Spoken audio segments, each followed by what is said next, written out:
bad for a fight night. And so it should be a really fun evening. I'm looking forward to this card. Now, talking about the top end of the card, talking about our main event tonight. Beneil Dariush taking on Aman Tsarukyan. This is number 4 taking on number 8 in the lightweight division. We know the lightweight division is very stacked. We know that there's a lot going on. I'm dying here, I'm choking. Have I got any water? We know there's a lot going on in that lightweight division, and Dariush is 16-5 in the UFC. Really unfortunate. He's managed to get to the point where he is really competing for a championship. He's managed to get to the point where he's really battling away, trying to win or trying to get to that title fight. He fell short last time out against Charles Oliveira. And it's really unfortunate because now he finds himself going up against Aman Tsarukyan. And Aman Tsarukyan is a real challenge. Aman Tsarukyan's a real problem. He's 27, 7-2. He is legit. He's on a 2-fight win streak, which I know it doesn't sound like much, but to be honest, before that, he was doing really, really well. I mean, like, he is... let's just go back and have a look at his recent records. He is on one hell of a run. He lost to Islam Makhachev back in 2019. Then he went on a 5-fight win streak. Then he lost to Gamrot by unanimous decision. And then since then, he's picked up a couple of wins. He is 27 years old. And he is really seen as someone that's going places. He's really seen as someone that's one to watch. So this main event is really tasty. It's number 4 against number 8 in the lightweight division, as we said. But you're taking someone very credible in Beneil Dariush, someone that was right in the mix for a title opportunity. He lost his last fight, and now he finds himself having to go up against this really exciting, promising prospect who's also ranked number 8. So our main event tonight, as we said, is one that I think people are really intrigued by. I think it's one that they're really excited for. And honestly, the winner of this is going to be taking some big, big steps forward. If Dariush can win this, I don't know that it's a title match next for him, but it certainly puts him back in the mix. If he loses this, that's a big setback for him. He will have lost against Charles Oliveira, and then he will have lost against Aman Tsarukyan, the person that's ranked 8th. He would find himself very much moving in the wrong direction. So that's why our main event is quite tasty. That's why our main event tonight is quite intriguing. As well as that, we got Jalen Turner taking on Bobby Green. This again is the lightweight division. This is number 12 against number 13. So we're really having a good look at the lightweight division tonight. Jalen Turner, he's lost his last 2. He's coming in here on short notice. Not ideal for him. I've got a feeling he's going to do it though. I've got a feeling that he is favourite. But a lot of people are leaning Bobby Green. Bobby Green, I think, is a very live underdog here. Bobby Green is plus 200 underdog. Jalen Turner minus 250 favorite. And to be honest, Jalen Turner, he is a very good fighter, but he is on a losing streak and he is coming in last minute, short notice. So he's only had a very limited camp. So you can see why people are leaning to the underdog. Bobby Green definitely feels like a live dog. I don't have any confidence in that pick. I don't have any confidence in going either way on this, but I'm probably just leaning Jalen Turner. I think he's young, is improving. Bobby Green, 37.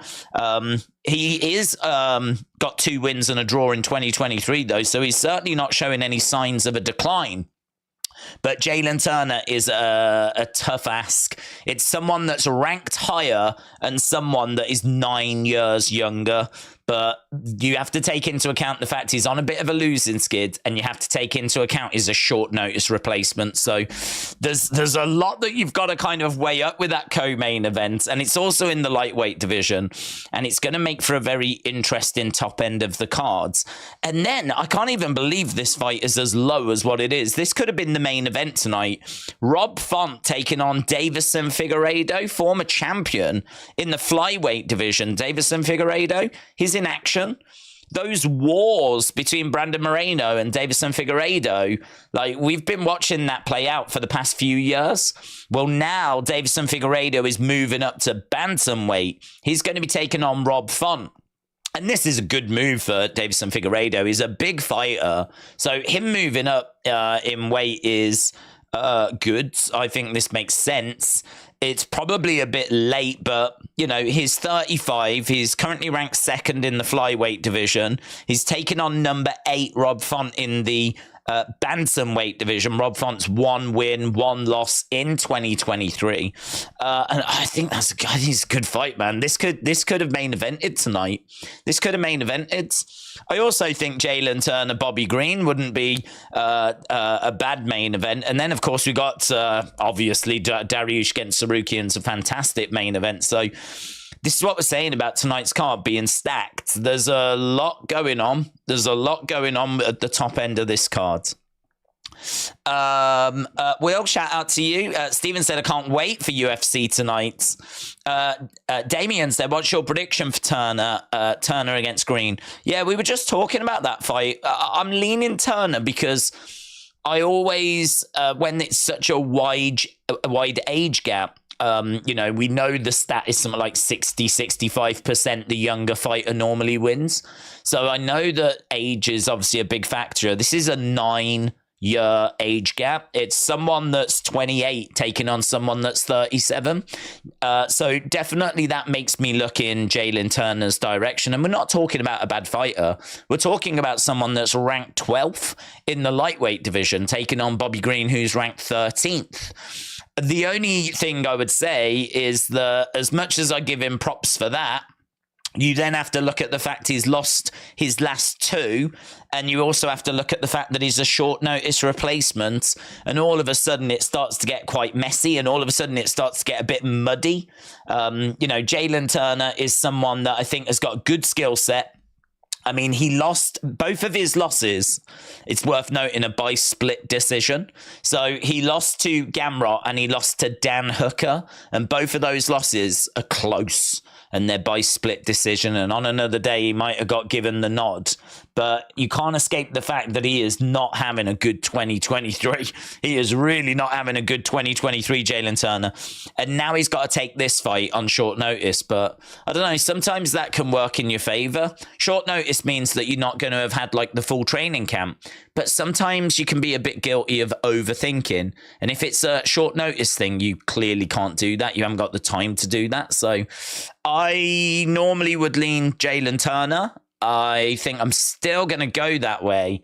But if anyone wanted to argue that this is Bobby Green and they feel really good that this is Bobby Green, you'd get no complaints from me. Because, as I said, I think this one is really, really hard to call because of all the circumstances surrounding it. But if it was just like this was the fight from the beginning, then I'd be leaning Jalen Turner.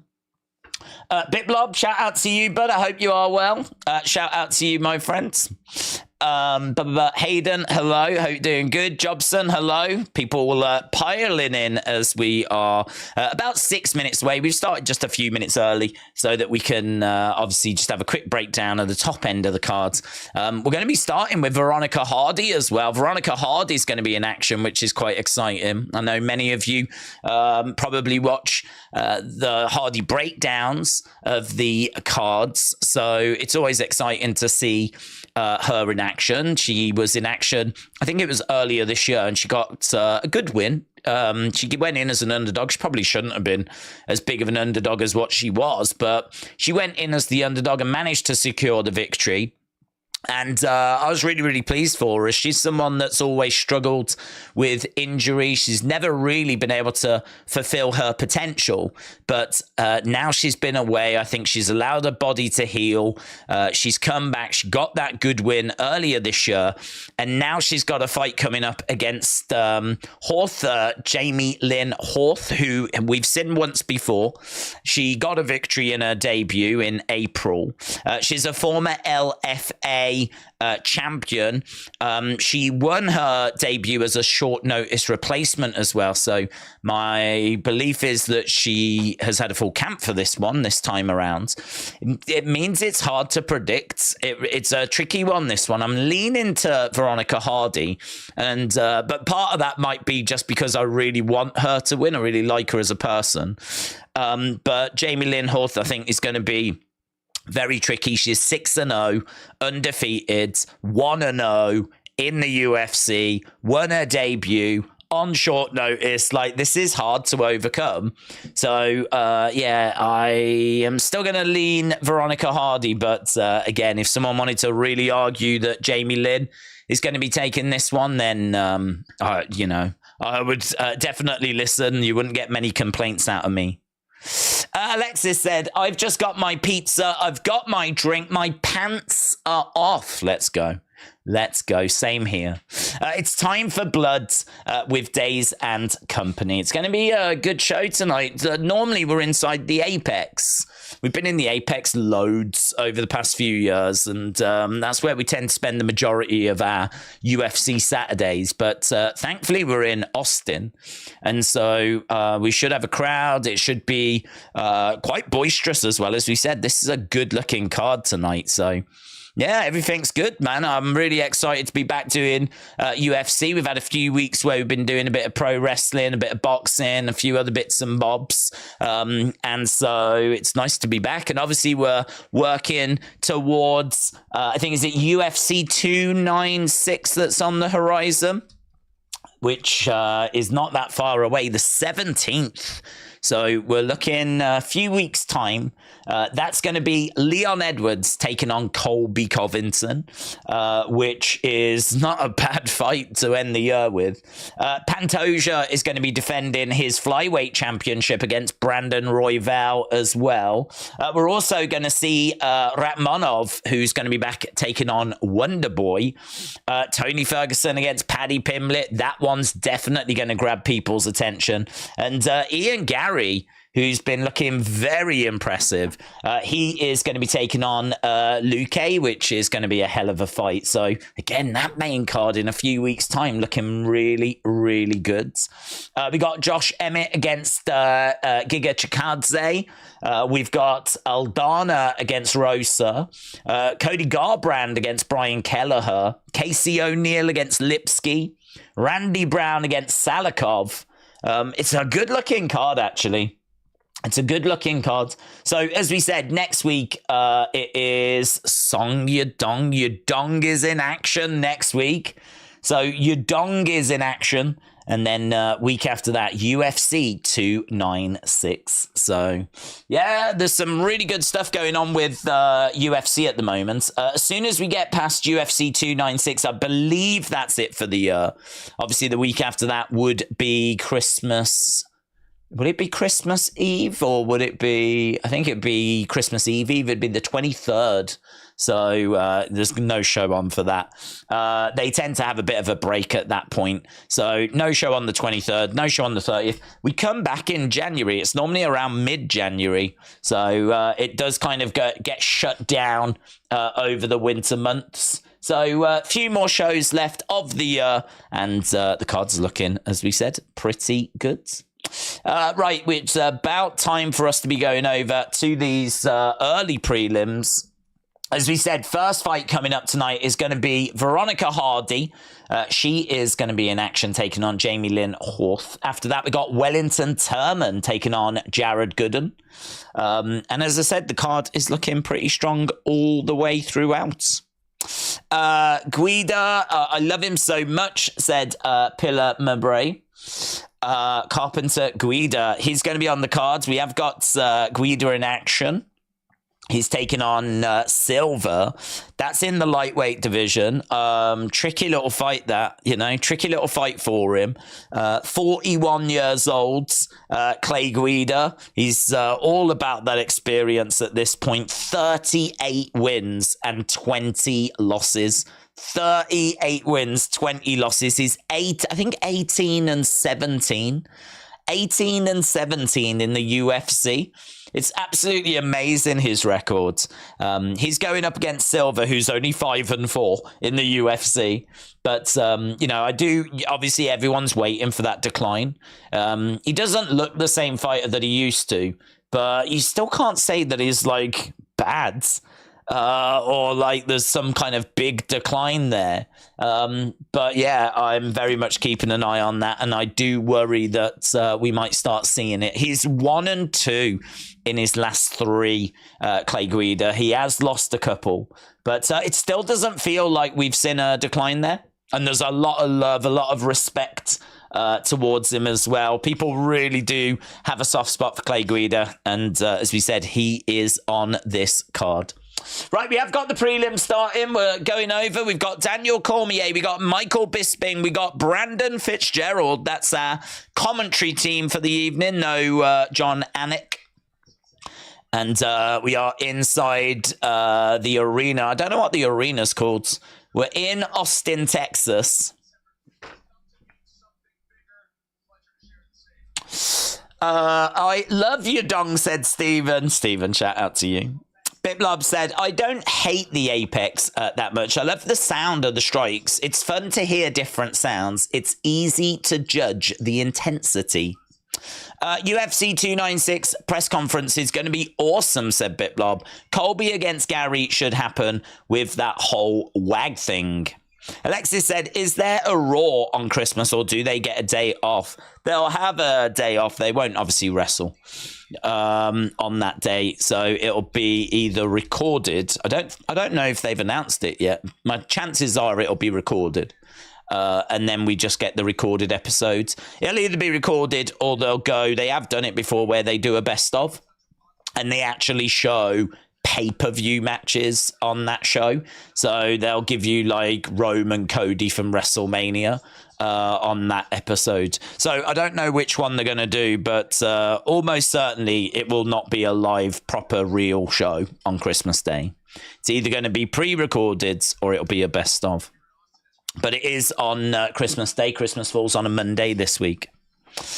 Right, we've got the breakdown of our first fight. We're going to get underway. I believe there's 13 fights coming up.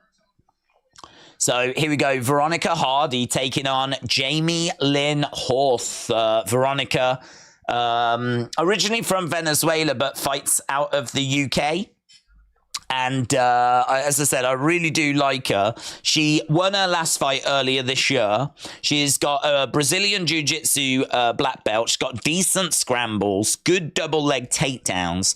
She circles around the cage well. She's quite explosive, good leg kicks, good boxing, good submission defense. She's taking on Jamie Lynn Horth, who is 1-0, as we said, won back in April. She was a short notice replacement.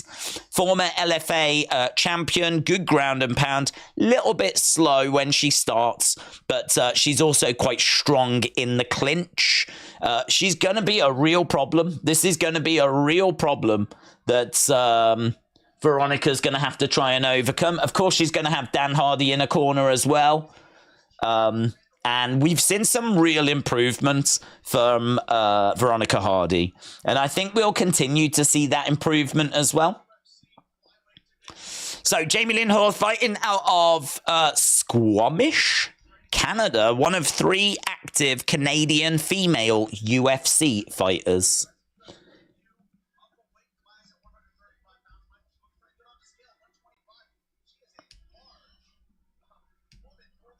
Yeah, she is big. They're just saying she's large for this division. She has got some real size to her, Jamie Lynn Horth. Arn said it's really sad what Garbrandt has become. His great performance when he won the title from Cruz was awesome, but his chin and his recklessness just has cost him some fights. Love that comment. Completely agree. So Jamie Lynn Horth is undefeated, making her flyweight debut. 3 wins by knockout, 2 wins by submission. So she's only had 6 fights. So I mean, she's got 5 finishes out of 6 fights to her name. It's It's going to be a tough one, this, for Veronica Hardy. Last time I checked, which was about 48 hours ago, it was very close on the odds. Both women were like minus 110, so there really wasn't much in it. Wasn't much in it at all. I don't know where the odds are now. We'll find that out in a second. What's your prediction for Garcia against Duarte, said Damien. Tricky, to be honest. I haven't really, because we're not doing that fight, I haven't really looked into it too much. I mean, I've got to think it's going to be Ryan Garcia. Ryan Garcia, Veronica's fist bumping people as she's making her way down. She's got a big smile on her face. So Veronica giving out some fist bumps. But yeah, I'd be leaning towards Ryan Garcia on that one. Aubrey said WWE did a live stream of 5 hours of Randy's best matches, and it had CM Punk against Randy at WrestleMania. Tom said, I've never liked darts, but my dad loves it, so I watched it with him. Yeah, I've never actually sat down and watched much darts, to be honest, but it's pretty big here in the UK. I heard, and I might have heard from Ariel, but I heard that it is more popular than boxing when they get to, like, you know, the kind of world championship level. When they're doing the world championship tournament, it's like people absolutely love it. It's never really caught on in America, but it is a big deal over here. I know my load of my mates used to watch it as I was like growing up, but I've just never given it much time. But they really go for it. They put on, considering you'd think it would be like all smoky and just really dingy and like next to no one there. It's absolutely not that. It's all singing, all dancing, music, pretty girls. Like, there's just loads of, like, and the crowd are like really, the crowd are absolutely off their faces. Drunk before the thing even begins. And, like, yeah, they're all drinking away, singing, chanting. If you've never seen the darts, you need to just watch a clip of it. You'll probably be impressed. This is interesting. Veronica Hardy plus 160. Jamie Lynn has come in as firm favorite now. So we said this was going to be hard for her. She's coming in, Veronica Hardy, as the underdog now. Established firmly as the underdog. I don't know how I found this channel, but I always like to tune in, said Pigeon Poo. Good banter. Pigeon Poo, shout out to you. Appreciate the support, dudes. Dad said, are you doing boxing or a retro watch-along? No, we're not doing retro watch-alongs. We'll be doing the boxing on the 23rd. 100%. So I think we're doing UFC 296 on the 17th or the 16th. I think it's the 17th here because it's the early hours of the morning. But 16th. And then 23rd doing Joshua and Wilder and all of that. Okay, here we go then. We're about to get underway with our first fight of the evening. Oh, look at the smile on her face. Fighting out of Nottingham, England. A plus 160 underdog. She's so excited. You can see Dan Hardy behind as well. He's really pumped up.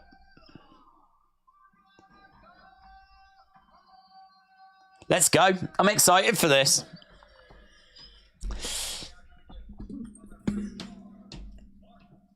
Okay, Mark Smith's the referee for this one.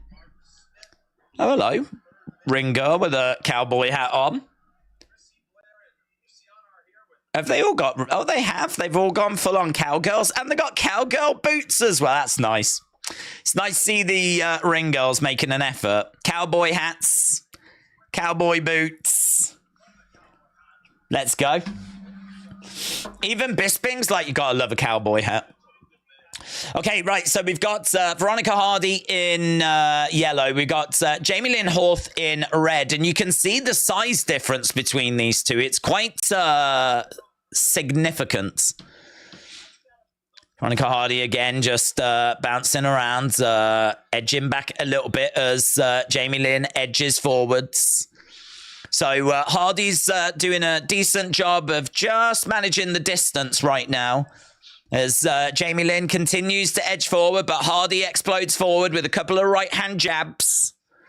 And, Jamie Lynn going for a kick to the body, but she ended up getting off balance. She slips over. It's not a knockdown, but she slips over. She has to quickly pop back up again.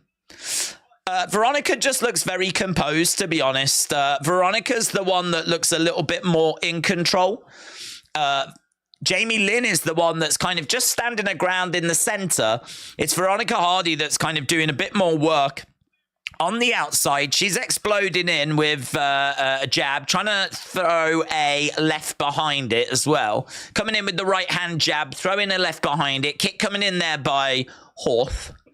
And Horth at the moment just really struggling to kind of get a read of this fight as Hardy comes in and throws in a kick to the midsection. Switching the stances there by Hardy. Kick and a miss by Horth. Veronica staying on the outsides.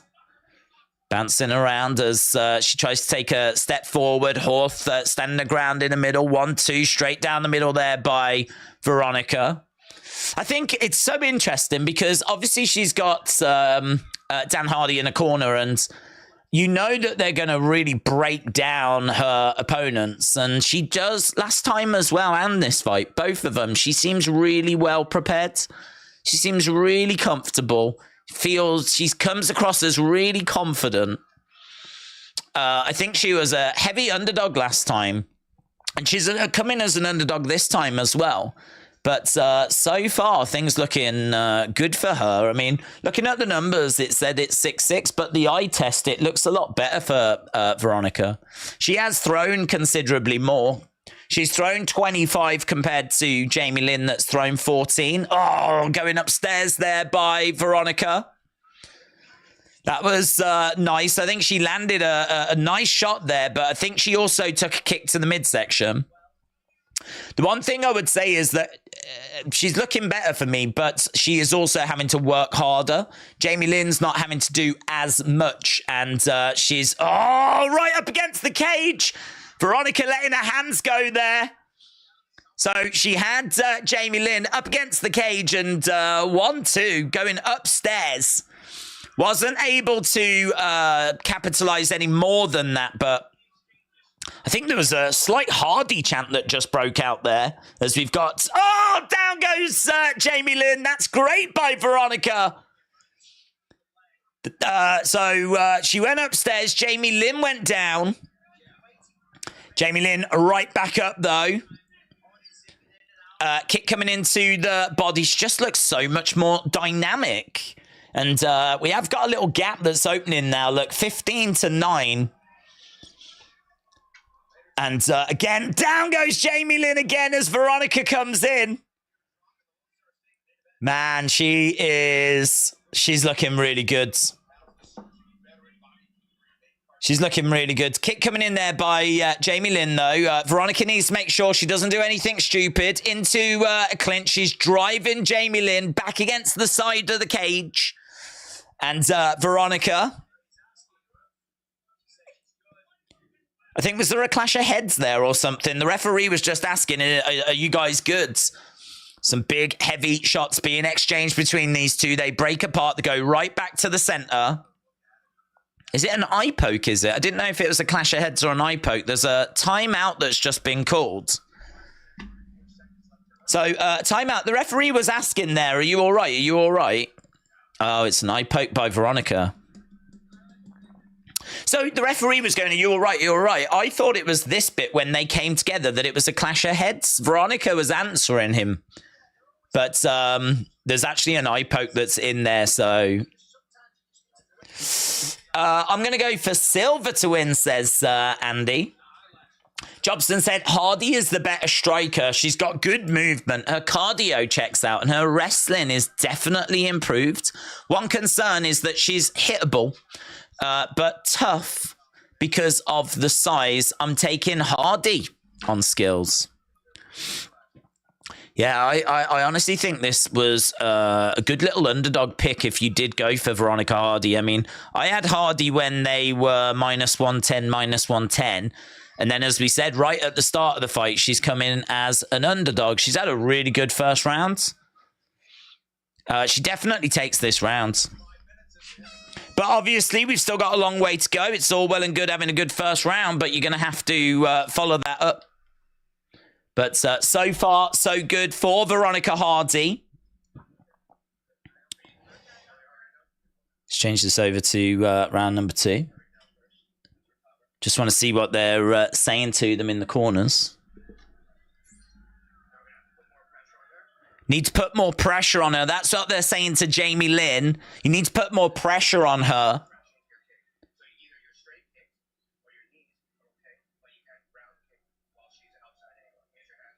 Straight kicks, knees, round kick if she's on the outside.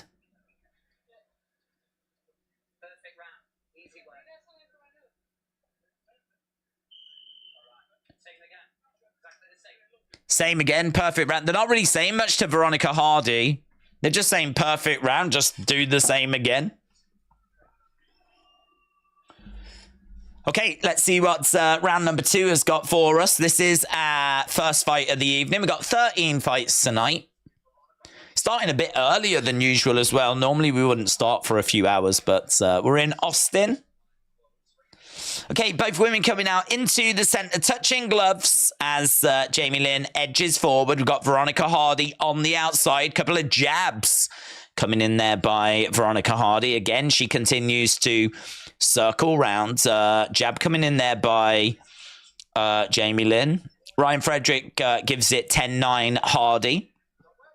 MMA Commander said Veronica is lighting her up. Joe Fielding said, let's go Hardy. Okay, kick coming into the midsection there by Horth. That was good. So Jamie Lynn Horth going right to the midsection. Hardy on the outsides. Exploding in with a jab to the midsection. And again, we've got Horth just edging forwards. Hardy circling round on the outside again, trying to come in as Horth stands the ground in the middle. Already looking a little bit more difficult here for Hardy. She's just keeping that distance, though, not getting sucked into anything. Lovely combo. 1-2, kick to the midsection there by Hardy. And again, trying to go exactly the same. Go upstairs, 1-2. She couldn't throw the kick behind it, though. She's quick on her feet as well. Nice lateral movement, circling around the cage. 1 minute 30 gone in this second round. Still waiting. Kick coming into the midsection for something big here in this round. Horth, again, just edging forwards. It feels like something's going to happen in a second. Definitely feels like someone's going to get caught with something. They are both showing some good signs of speed. Veronica in particular. Circling round. Kick coming into the midsection. Takedown by Veronica Hardy. So kick came in. She grabbed the leg. Managed to get Horth down. Veronica has got Horth on her back. Picking her up. Oh, man. I thought she was picking her up to, like, slam her back down again. But Horth actually used that to then quickly get back to her feet. And now she's driven Veronica Hardy up against the side of the cage. So Horth has got Veronica up against the cage. There's not much separating these two at the moment. Veronica's managed to reverse the position. I can tell you that Jamie Lynn is ahead by 1 significant strike in this round. There's 1 significant strike in it. It's a lot closer this round. Shot coming into the side of the head there by Veronica. Knee to the midsection there by Jamie Lynn, but Veronica gets back in control. We know that this doesn't mean anything unless you really do something with it. Knee strike coming in there by Jamie Lynn. 8-8 on significant strikes in this round. Both have enjoyed some control time. It's Jamie Lynn Horth that's in control at the moment. Knee strike coming in there by Horth.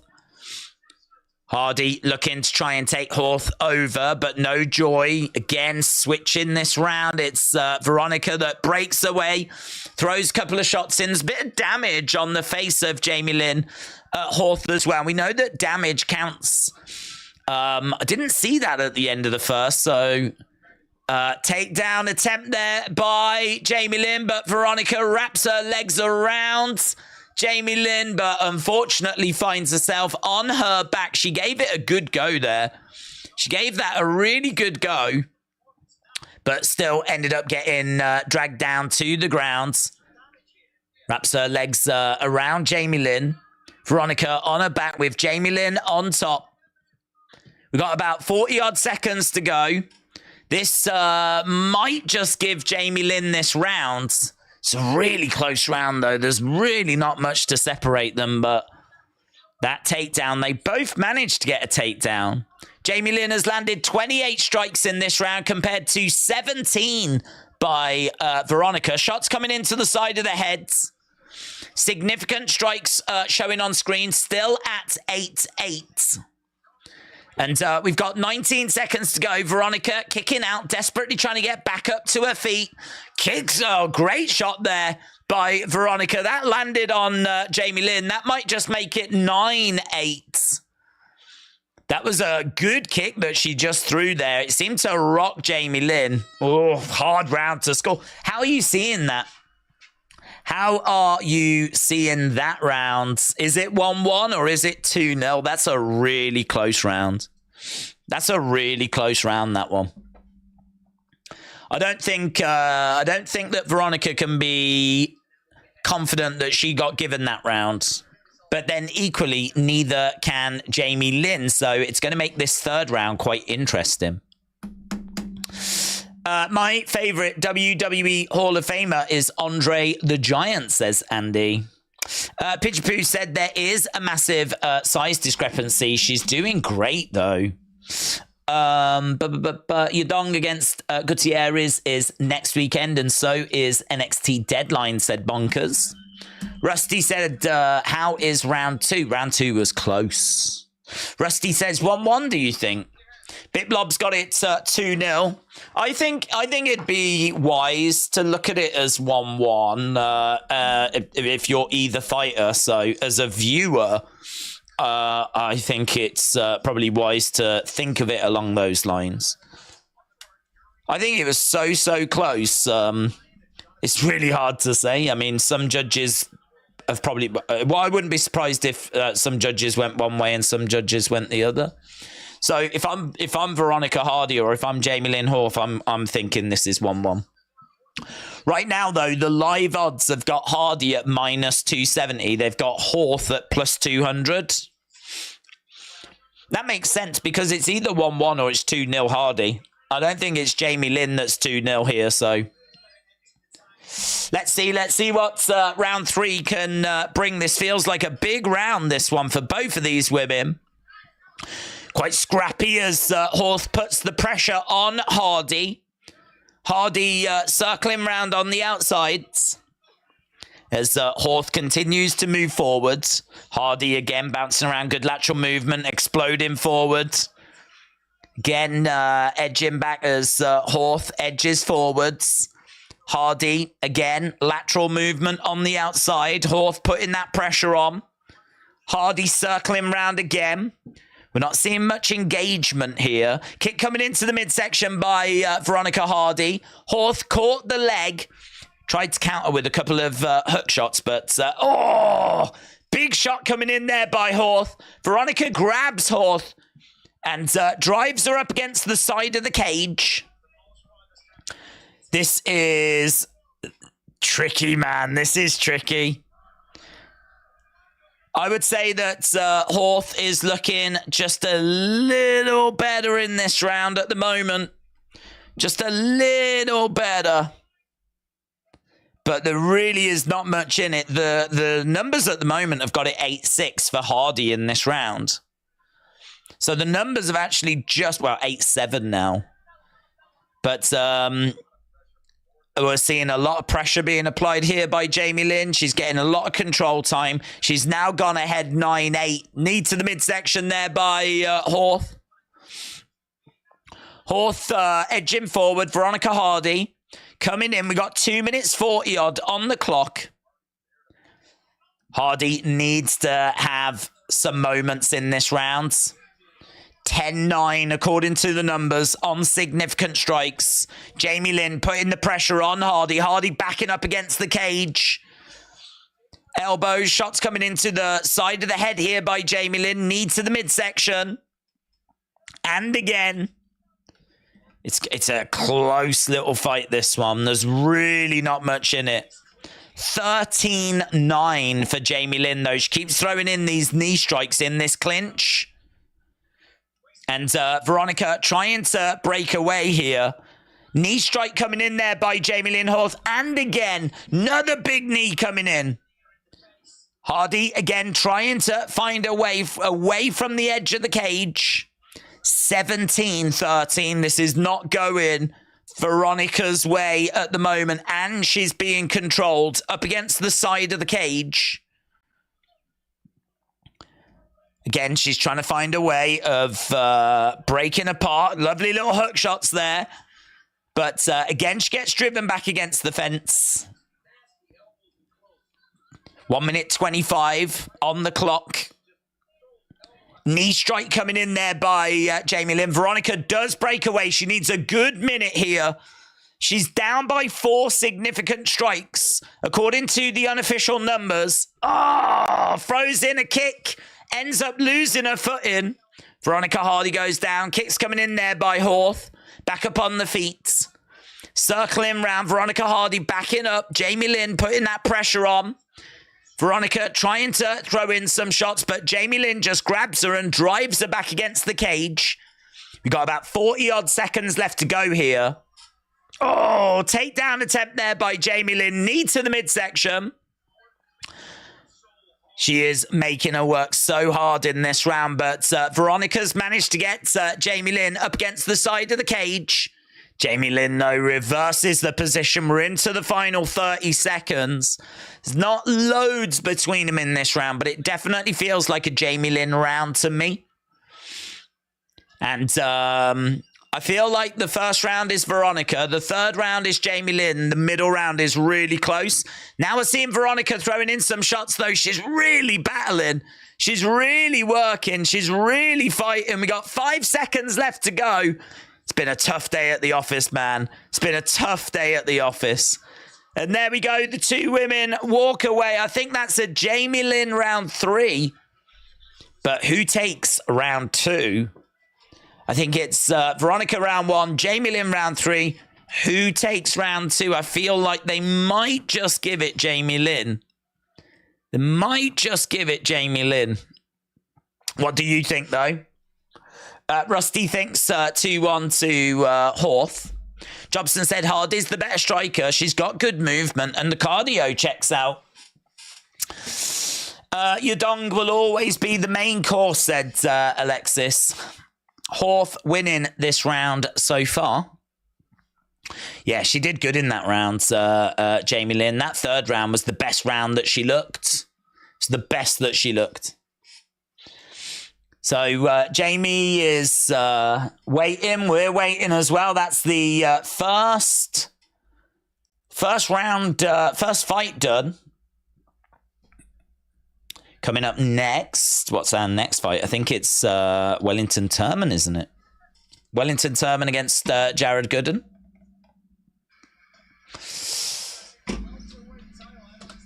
All right, Turman versus Gooden. Oh.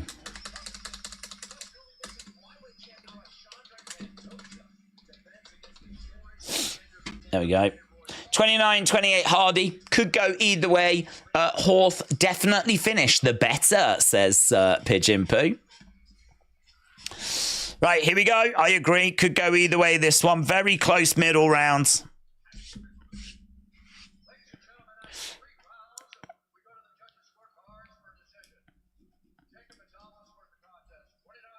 $29-28. Horth. 29-28 Hardy. 29-28. Split decision. Hardy gets it. Hardy gets it by split decision. And I'm really pleased for her. Veronica Hardy says, I always listen to you so much. She's talking to Daniel Cormier. She gets the win by split decision.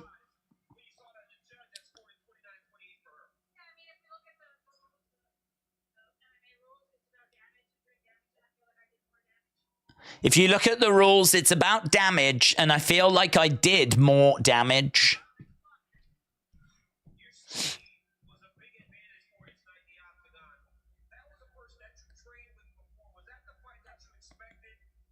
That's a good win for her.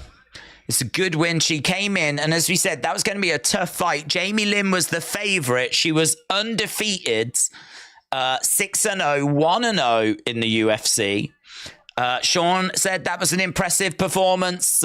Peticus said, great fight to start off the night. Hardy is quick and precise.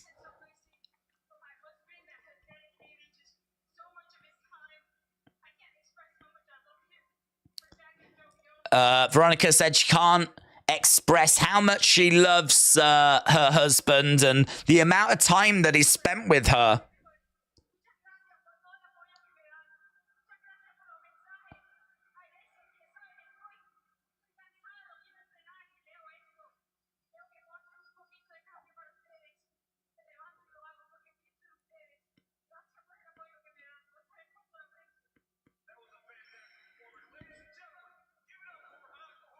Wow, there we go.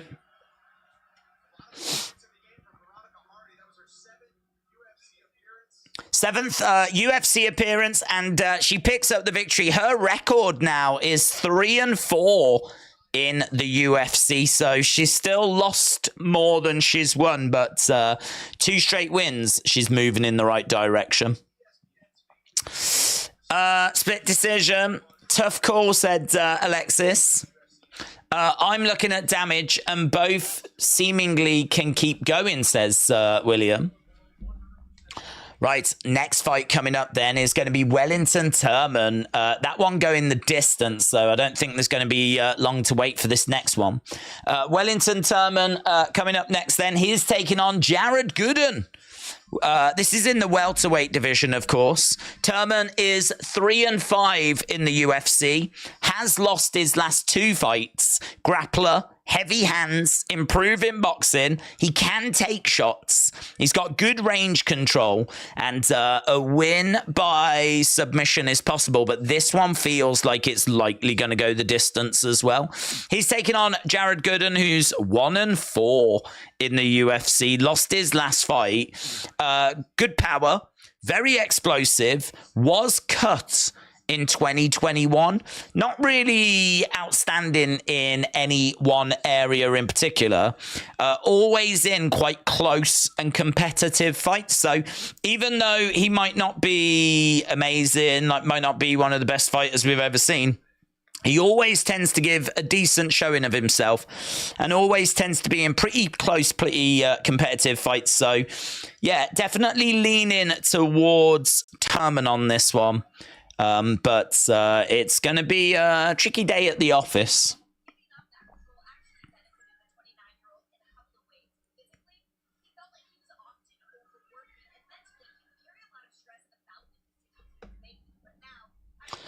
Okay, here we go. We've got them making their way out already. As we said, didn't need to wait long on this one. I am sniffing Jamie Lynn at -190. Well, she has unfortunately come up short. I went with Horth, says Bonkers. Aubrey, shout out to you. A robbery. I think we were all thinking it. Here is Jared Gooden then fighting out of Birmingham, Alabama, one of 3 active Alabama-born UFC fighters. We will have a look at Tapology in a bit, but I always try and get a few fights through first. These are the early prelims. to be honest, I think this is the last of our early prelims. I think we've got 2 fights on the early prelims, and then we've got the prelims starting in about 25 minutes. And then, of course, we're well on our way towards that main card. We should be starting and finishing a little bit earlier this week. Jared Gooden is a Brazilian Jiu-Jitsu brown belt, former CFFC champion. Has made his way down to the octagon and is stepping inside. We're just waiting for Wellington Turman to come in. Boom. Hardy wins 0-1, said Hayden. Hayden, I hope you're doing well, dude. Shout out to you. I don't feel like I've seen you around as much recently. Are you out partying, out with the women? Is that what it is, Hayden? Partying the nights away. Here's Wellington Turman. Minus 200 favourite Wellington Turman. Jared Gooden plus 165. One of 9 active Brazilian UFC welterweights. It's amazing, isn't it? The amount of Brazilians in the UFC. There's 9 active welterweights. Most countries only have like 9 active fighters. Brazil have got 9 just in the welterweight division. 8 first-round finishes, 4 wins by knockout, 8 by submission. Brazilian Jiu-Jitsu black belt. 8 first-round finishes.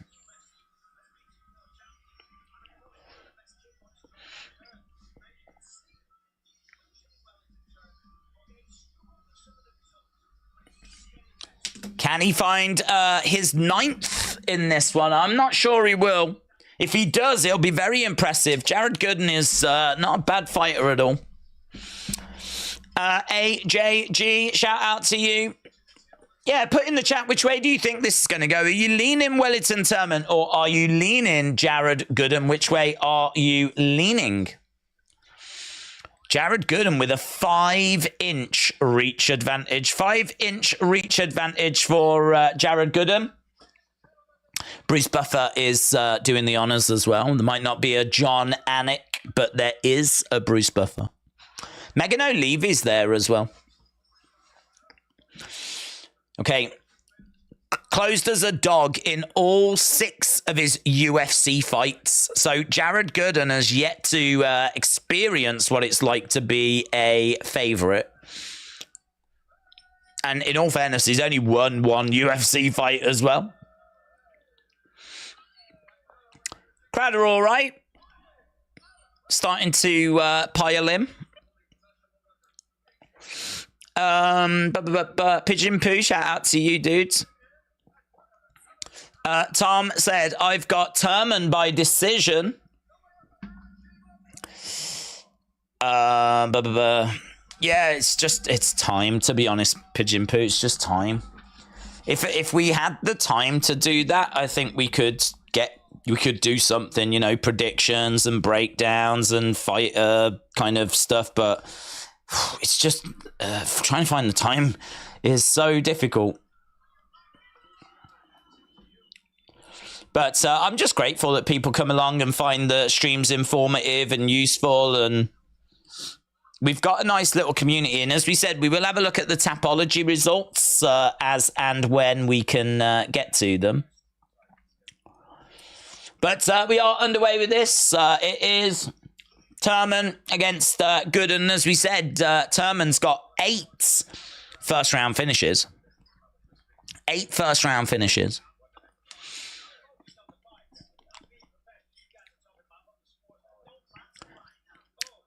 Turman on the outside. Gooden trying to go to the body. Turman in black, Gooden in white shorts, and you can see that Turman's just that little bit bigger. We know that there's a significant reach advantage as well as Gooden tries to go upstairs, but just falls short. That's a lovely right hand there by Turman. Oof, trying to come in with a left hook shot. Tell you what, this is gonna be fun. This is gonna be fun. There's gonna be some danger here for Gooden. I think that I feel like Gooden's good enough to make it through, but I don't think he wins. But I think he's good enough to get through the rounds. Turman trying to go upstairs there. Gooden eats it. Responds with a hook shot of his own. Turman looked like he was going for like a Muay Thai clinch. Thought he was going to start throwing in some knees. As we were right in the center of the octagon.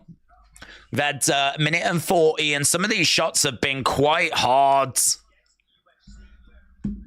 Both fighters standing in the center. Kick coming down the middle there by Gooden. We've got Turman on the outside. Gooden having a little look at the moment. Gooden again trying to find a way forward. We've got Turman on the outsides.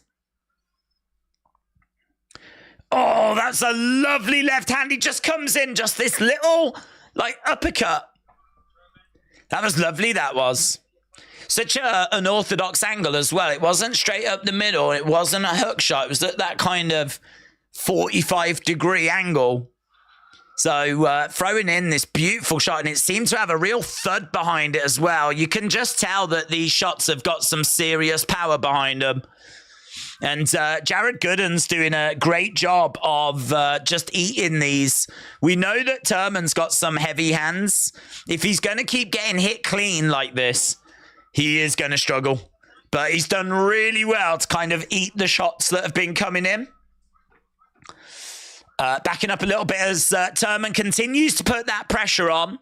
Outside leg kick there by Turman. Shot coming into the side of the body by Turman as well. The clock is ticking down. Couple of jabs going in upstairs there by Gooden. And again, we've got another shot coming in there by Gooden. He's standing his ground here, which is good to see. And Turman, whoa, look at that. Proper pro wrestling. He's managed to grab him, pick him up. Kind of like chuck him over his back. He's gone for a suplex of some description. And Gooden goes down. Amazingly, you know, the numbers here. What I would say is that if you're actually looking at the shots that Turman has been throwing have been a lot harder, have looked visually a lot more impressive. But if you want to just talk numbers, it's 28-27. Turman's up by 1. But I don't think that really does justice for some of the shots that I've been seeing. Like the more significant strikes have been coming from Wellington Turman. And he's throwing in some shots to the side of the body. He's got a forearm right across the throat of Gooden. Gooden is down at the moment. And Turman is on top. This feels like it's a Turman round to me.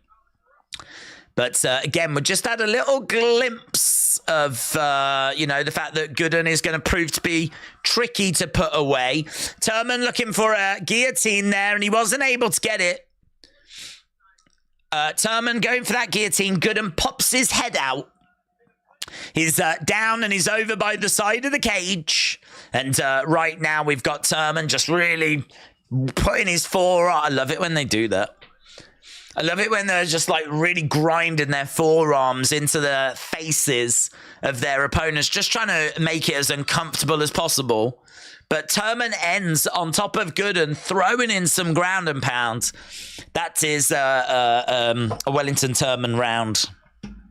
And I got to tell you, the crowd really into what they've seen there. As you can imagine, because we had over, nearly 60 significant strikes.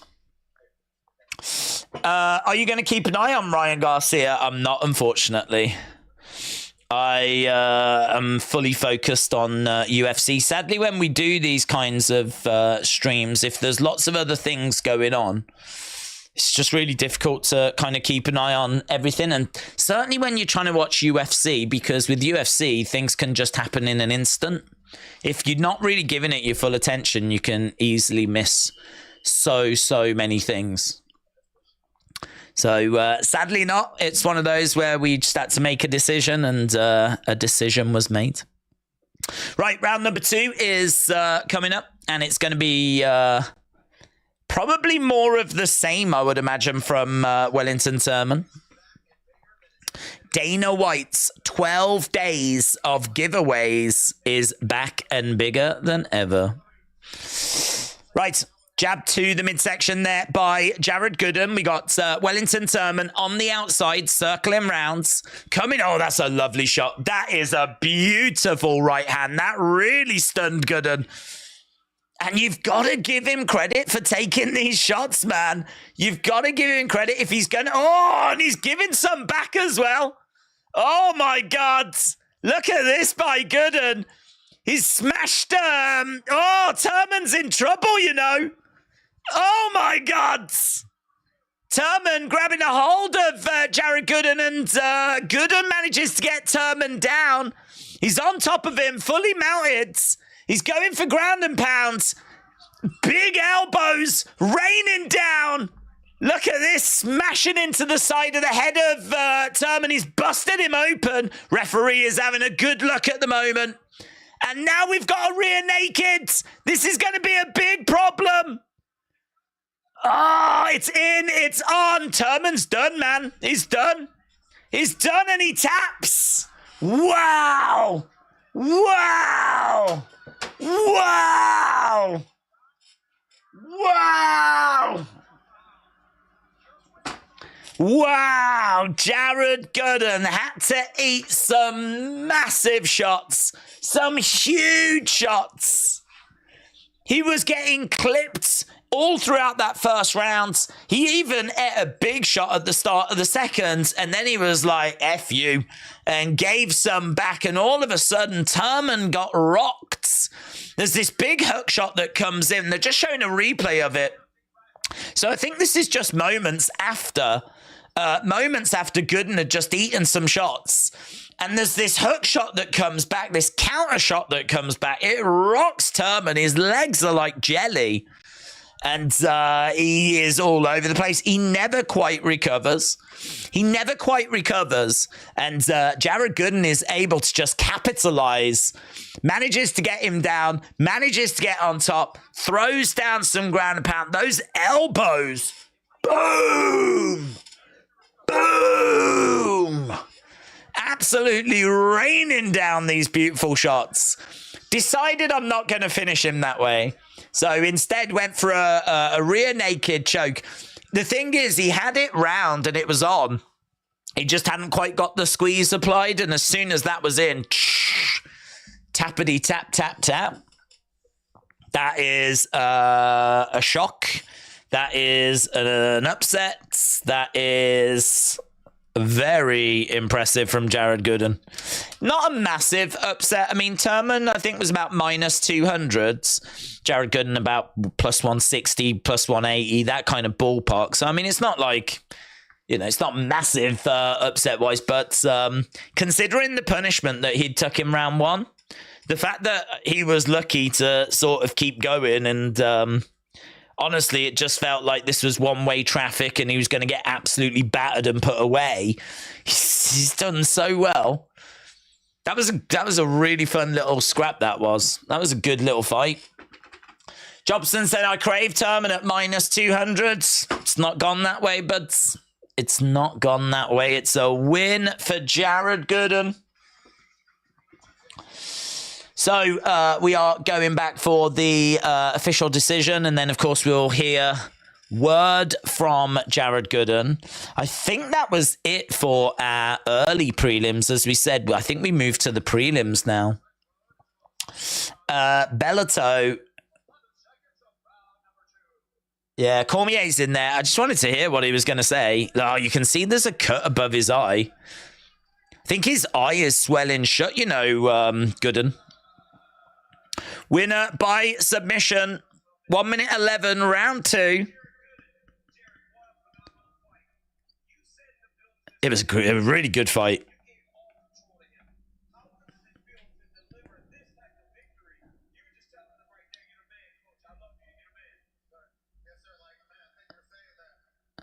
Seven wins by submission. His record now is 23-9. I mean, it's a good sounding record, but he's only 2-4 in the UFC.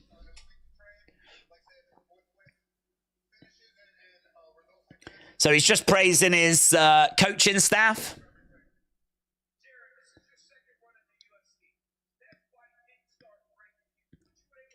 That fight didn't start great for you.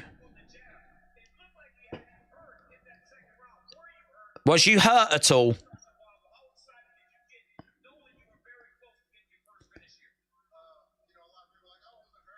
He said he wasn't hurt. He said, as soon as I saw him wobble, I knew that was it. I mean, it was just one-way traffic at that point. It's a good win, that is. Good win. Sonny has got Potiera in submission round 2. Let's go. Do you know what? That first fight from Veronica Hardy, that was really fun. I really enjoyed it. This fight was better. And so we're starting off this card. If this card's going to keep going this way, this is going to be a really fun night.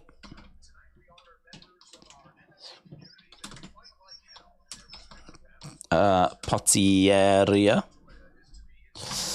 Right, next fight coming up. Might just be a moment or so because, as I said, I think that's it for the early prelims. So we've probably got a little bit of time until we get to our next fight, which is going to be the first one on the prelims. So we should be switching over to TV coverage soon. Hayden said, this isn't a UFC pay-per-view, it's a UFC fight night. Be nice to see Misha's taters later, said Matt. Kevin Owens' injury update. He's got 2 fractures in his hand. Has he?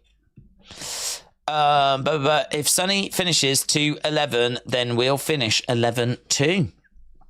Snow this weekend, says Sonny. Oh, yeah, we've been getting that, you know. Weather's been awful here. Really cold. I mean, like, it's cold at this time of year anyway. But, like, I don't know. It just seems exceptionally cold at the moment. Really, really cold. And, yeah, we started to have a little bit of snow. Not loads, not heavy. We haven't got it where, like, you know, it's a foot deep or anything. It's just a light dusting at the moment. But, yeah, signs are pretty good for a white Christmas this year, which is not what we tend to get, to be honest. Normally we get, like, it snowing January time. I don't know if we've had a white Christmas in a while, actually. But has anyone else got bad weather? What's it like where you are? Where I am, very cold with a light dusting. Light dusting, just a little dusting. Bellato, first round knockout, flying elbow knee tackle, says Poop a Deluxe. There's a lot of poop in the chat, isn't there? A lot of poop around. Tom said, whoever has gone with Patoria, I'm sorry, I've probably cursed him. Well, that is going to be our next fight. I can tell you that Bellato is minus 455 favorite, making his UFC debut, coming in from Dana White's Contender Series. Lot of hype, lot of excitement around this guy. And you always have to be careful when you've got someone coming in from Dana White's Contender Series, because of course they can look great on the regional scene. They can look great in Dana White's Contender Series. When they come to the UFC and they're taking on someone of UFC caliber, then that's when, like, you know, things get quite real. So you do always have to be a bit careful. I still think he'll get the job done here, but minus 455 seems wide for someone that we haven't really checked out yet. But I think he'll still get it done. Good durability, good leg kicks. Started to show more patience than his previous fights. He has lost a couple of fights, and he's just kind of like gone for it in the past. Because he can be very, not reckless, but has shown a lot of impatience in the past. That's probably the best way of wording it.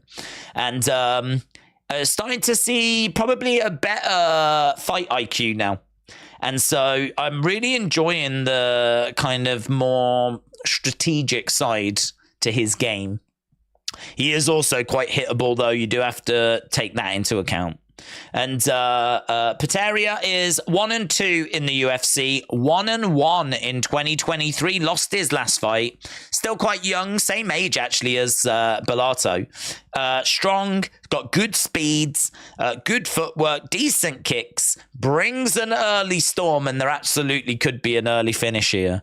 Brings an early storm, got good power, good striking, brings violence. It's going to be a fun fight, man. I'm really looking forward to this next one. It's in the light heavyweight division, and as we said, Rodolfo is very much favourite. Very much favourite for this one, fighting out of Brazil. It's a mixture of rain and snow here. Oh, that's the worst. What do you think Seleki's chances are tonight, says Baz. What do I think of Seleki's chances? I think that he is an underdog, but I've got him just edging it. He's taking on Drakkar Klose. It's in the lightweight division. Selecki is 5-1. He won his last fight, and he's pretty solid on the ground. Decent boxing, looks to take the back, and Drakkar Klose is someone that gives his back up, so there should be an opportunity for Joe Selecki there. There should be an opportunity for him to take that back, and he's very good if that opportunity ever presents itself. He's got great grappling, decent boxing, so I mean he's solid on the ground, he's not lost on the feet, he's got the backpack as well. He's also 5 years younger than his opponent. And he finds himself as a slight underdog. So I really like Joe Selecki. That's actually my pick for that one against Klose in the lightweight division. But again, you know, Drakkar's definitely bringing some good pressure, good cardio, good submission defense, good striking. He's probably the better striker of the two. Even though Selecki is decent on the feet, I think Drakkar's better. So that is going to be a bit of a problem for him to have to try and overcome. So, yeah, not straightforward fight for Selecki. As we said, he comes in as the underdog, and you can see why. You can understand why. But I am still leaning Selecki on that. I am currently living in Tripura, India right now, said BitBlob, and it used to be 3 to 4 degrees in November, December. Now the temperature revolves around 16 to 18. Really? What, it's gone up by that much in recent years? I mean, that's concerning. That's a big change, isn't it? That's a big change. So no snow where you are then. But I'm in Northumberland in my caravan, said Pigeon Poo, and the water pipes are frozen. Dude, I had to buy bottled water from the shop just for essentials, and it was -6 last night. Dude, that's not cool. That's not right at all, is it? Oh, man. Water frozen. No one needs frozen water pipes. No one needs that. And you had to go and get some bottled water. Man, it really does cause some major disruption, doesn't it, when you've got weather like this? See, for me, it's just a bit chilly. That's my only disruption. We're quite fortunate in that we've got like a stream underground where like we get our water from. And so that doesn't tend to really freeze over, to be honest. So like water, we've never had any trouble with like frozen pipes or anything along those lines. So very fortunate in that regard. And thankfully, I do live in the countryside, but there is a pretty major road, just literally a few minutes walk up there. So as long as we can get from the house to that road is always clear. So we never really get kind of like snowed in either. I mean, if we were like properly out in the countryside, then, you know, getting around or getting deliveries and stuff, that would be a nightmare. But thankfully, we're not not too isolated. We're just the right level of isolated. But yeah, as long as we can get like just a couple of minutes up the road, then we can get to that major road. And there's a little shop up the road as well. So even if worst case scenario, things all fall apart, we can still get to that little shop as well. But for others out there, it's pretty brutal, isn't it? For others out there, it's a serious problem. Wrestle with Andy, hello. Hope you're doing well. Did you hear about Ian Gary? No. What's going on? He's fighting, isn't he? Coming up next. Was it? No, UFC 296. We were looking at that earlier. Tom said, in India, it's gone up, but in England, it's gone down. That's probably true of everything, to be honest. Pretty much everything in England is going down. Do you know what I mean, ladies? Hey? William said, maybe summer 2024, Sonny. I hope your fam is okay with you flying to the UK and crashing at Daze's place. We know that he's not using his couch anymore. True. I call dibs. You've got to sleep top bunk with Daze.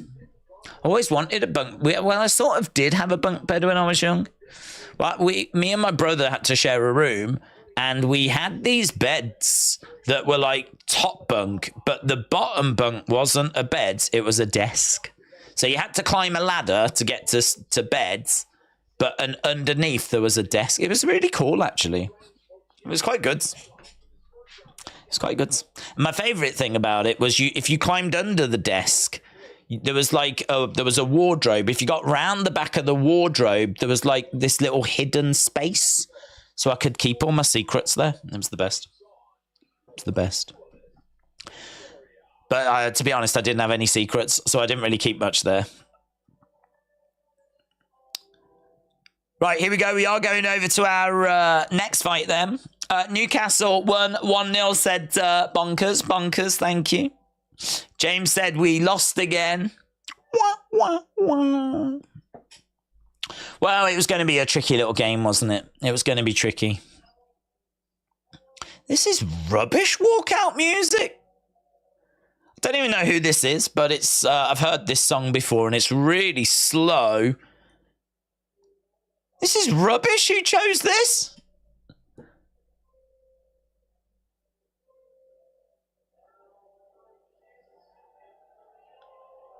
Yeah! UFC! UFC! UFC! Jeez, are we all going to start bursting into tears? On another love, on another love. Right. Pateria is making his way out. One of 5 active Ukrainian UFC fighters.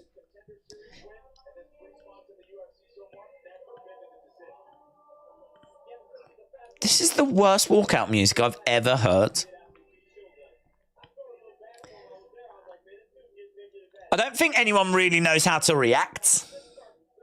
William said castle bunk bed, it sounds like. Makes sense. We have a lot of castles in England. Makes sense, but if I had a castle bunk bed, makes sense. I like his chest tattoo. I don't really like his other tattoos, but they do look very accurate. Like, I'm guessing that's like maybe his daughter or something. But, they're very good. I wouldn't have them because I don't know who them people are. But I like his chest tattoo. He's clearly gone somewhere. Look at that. It's Jesus. Jesus on the cross. I mean, I wouldn't have that either, to be honest. I wouldn't have that either, but it's a very good-looking tattoo. He's clearly got a good tattoo artist. You can see, actually, you can see it here on his chest. You can get a little bit of a glimpse of it there, but it looks a lot better when you see it in person.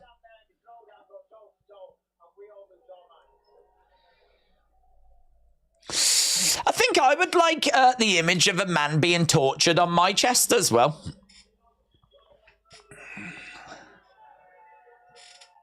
Right, can we have some better walkout music? Because that sucked. We showed no fight, no passion, no determination. Let's go. Pitch Pew said, Ian Gary's scandal is mental. I've never known the MMA community turn on someone. I don't know. I've not heard the Ian Gary scandal. What is the Ian Gary scandal? How much do I need to search Ian Gary scandal?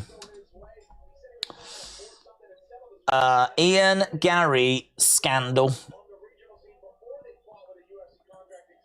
What is going on with Ian Gary? Former UFC fighter claims controversy surrounding Ian Gary and his wife is worse than the entire Logan Paul situation. The former UFC fighter has weighed in on the discussions surrounding Ian Gary and his partner. The couple got married in February 2022 and they had a son in October 2022. Certain sections of the MMA community have lately criticized Gary and his partner, citing her book that was published a few years ago.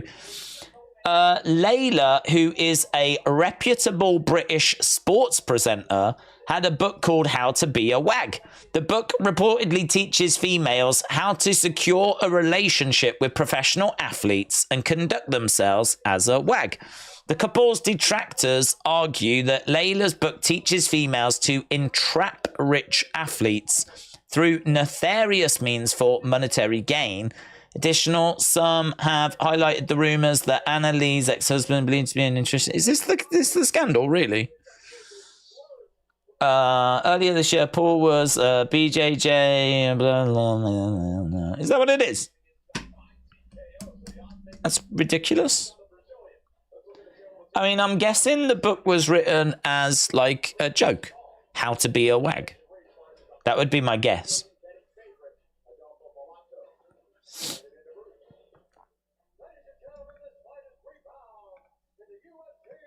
Right, we're about to get over. It's been a little bit of a while, isn't it? But with Jesus on the cross tattoo, this guy deserves to be walking out to some death metal music. It's a great tattoo. I mean, it's great. I mean, if you was gonna have a full chest tattoo of Jesus, that's about as good as it gets.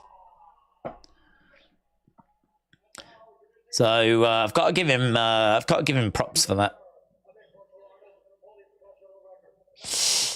If you booked a wrestling show in WWE, where would the location be? Said Mr. Dell Jr. What wrestlers would you put on the pay-per-view? I don't think this is the right stream for that kind of conversation. I'm not sure that our MMA community is going to be too engaged. But if people in the chat want to tackle that one. Here we go. We've got Jacob Montalvo. Oh, there's that lovely lady in a cowboy hat. I keep looking at her thinking it's Andrea Lee. She's got an Andrea Lee vibe to her. Right, here we go. We are underway then.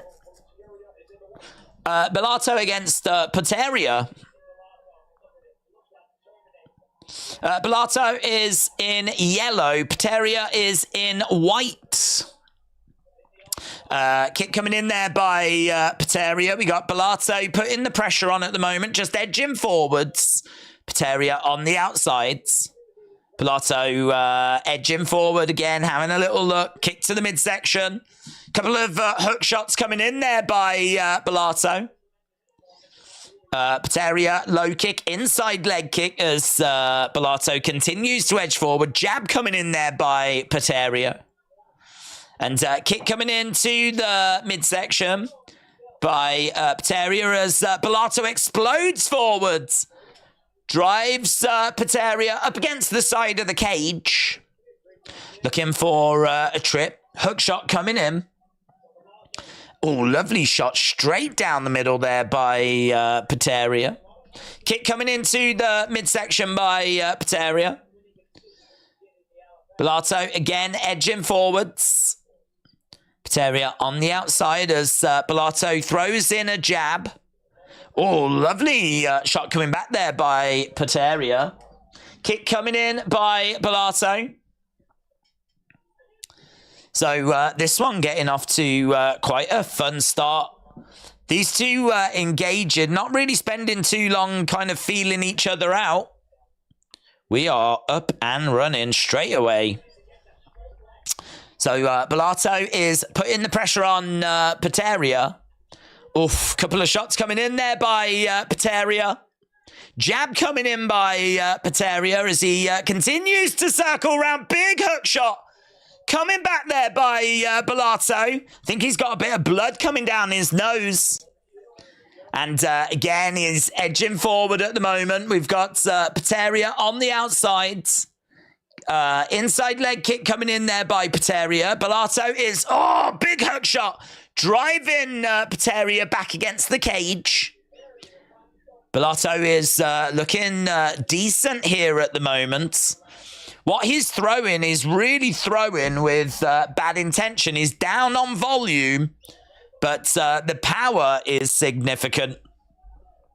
The power is significant, and he has got Peteria really worried here.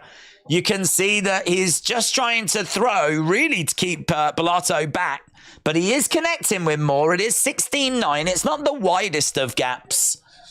It's not the widest of gaps. Bellato might have to do a bit more work here. This is probably still wide enough where Peteria will get the round, but some of the stuff that... Oh, is that a low blow? Low blow. Low blow by Bellato. Low blow. Crowd are booing. Peteria goes down. It was Bellato that had him. I mean, it is. It is a low blow. It's right in the middle.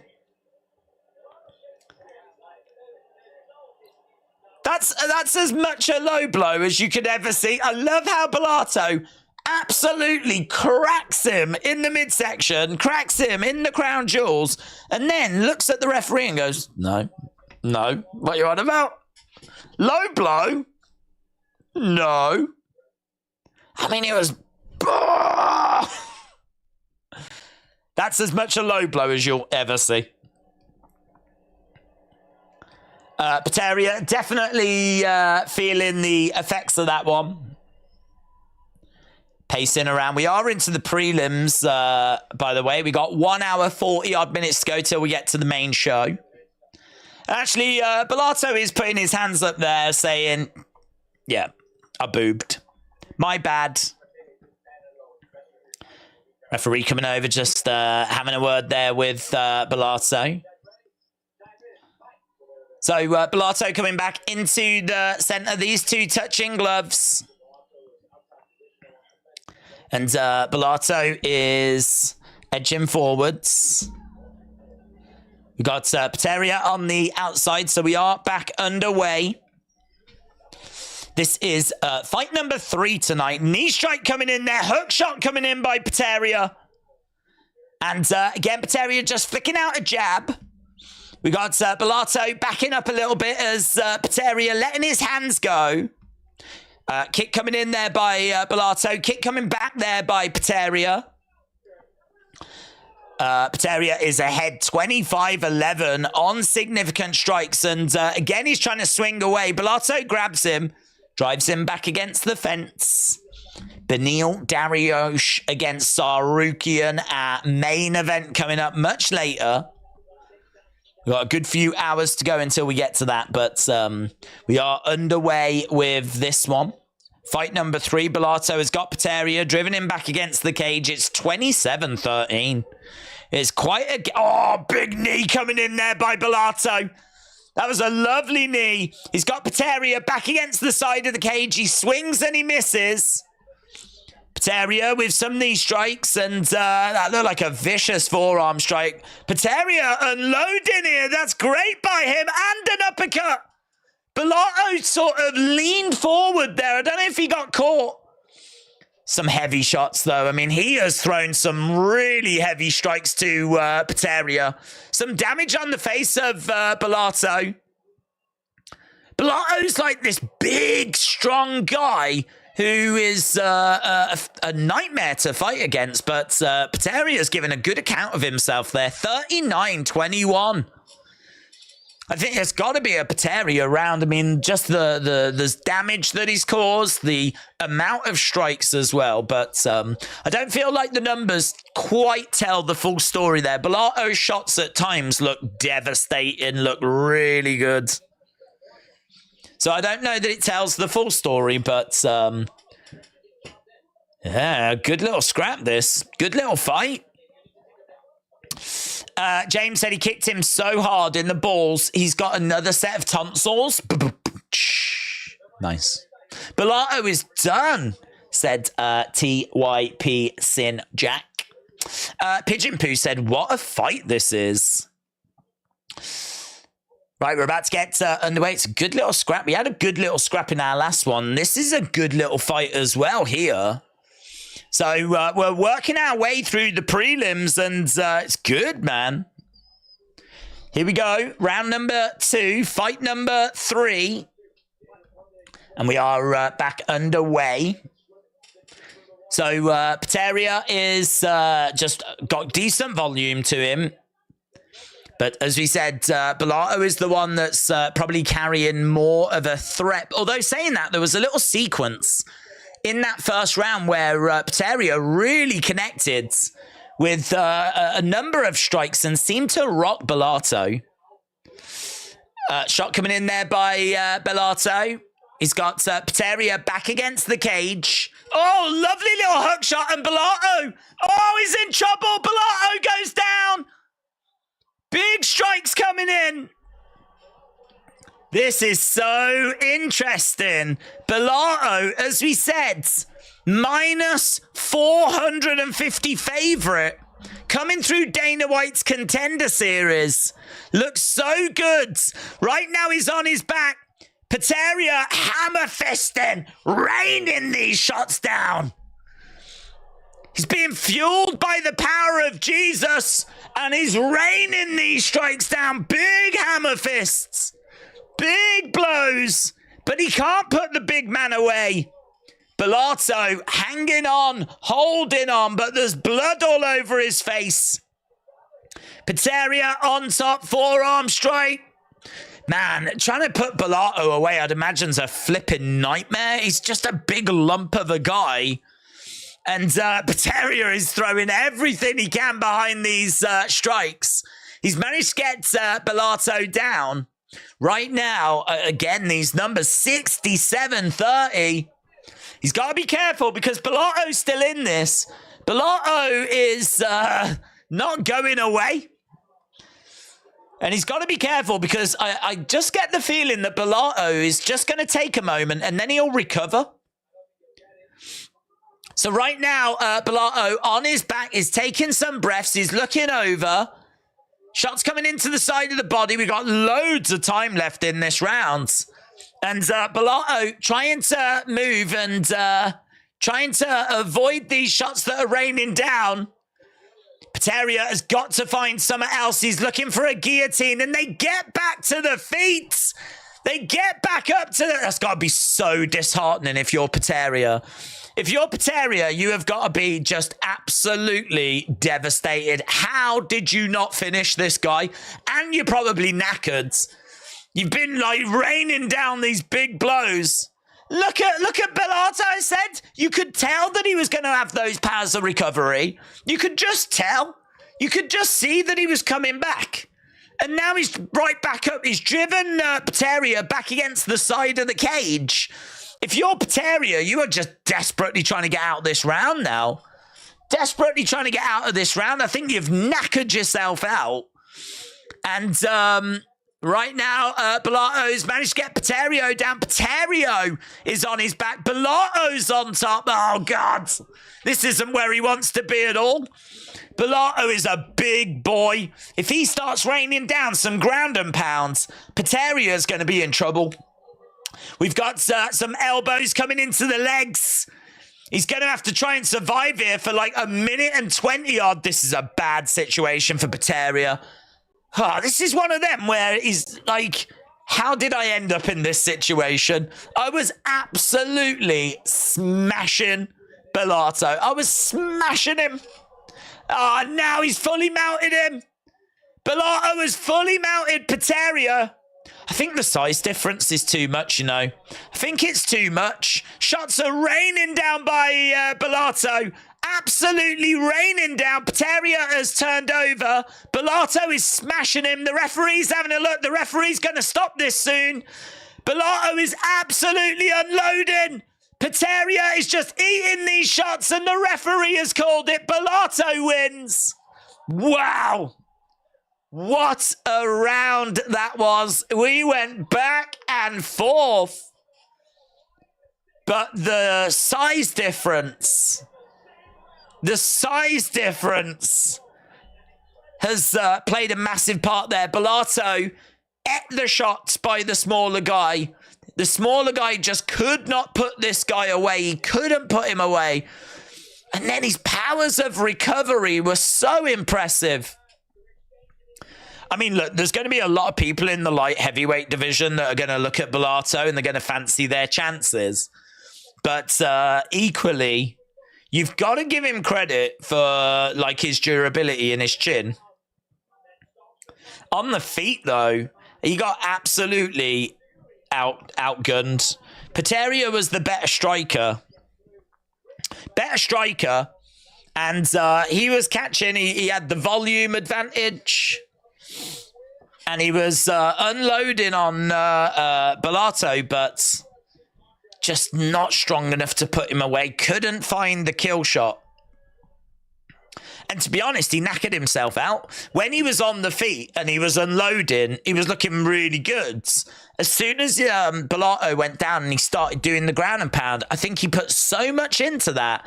He was done. He was knackered. He was spent. He was gone. So when they went back to the feet, he just didn't have anything to offer. And it was all Bellato. Bellato managed to get the fight down to the ground. And Bellato then, as we said, was able to get the victory. But what a comeback that was. This fight night is better than some of the pay-per-views, said Biplob. Fight of the night, said Pigeon Poo. Don't call it a comeback. LFG. How has he let that happen, says Callum. Biplob said this fight had Mad Glover Jeery feelings. It was amazing, man. It was so good. It just felt like Peteria was about to get the victory there. It just really felt like he was getting the win. And then he didn't. He just could not put him away. But as I said, I think if you're in the light heavyweight division and you're looking at Bellato there, I don't know that you're really worried about what you've seen. I think there's a problem that needs to be solved with his size and his durability. But that is a guy that looks like as long as you can avoid his shots, as long as you can, it doesn't take much. If you've got any kind of decent movement, head movement, any kind of decent defense, you should be able to avoid his strikes. And as long as you can do that, I can't see why you can't out-volume him and win the rounds. If you could snipe, keep him at bay, keep moving, I can't see why you can't land more volume and just win a 3-round fight by judges. Actually trying to put that guy away, you're going to need a submission, I think. He's just a big lump of a man.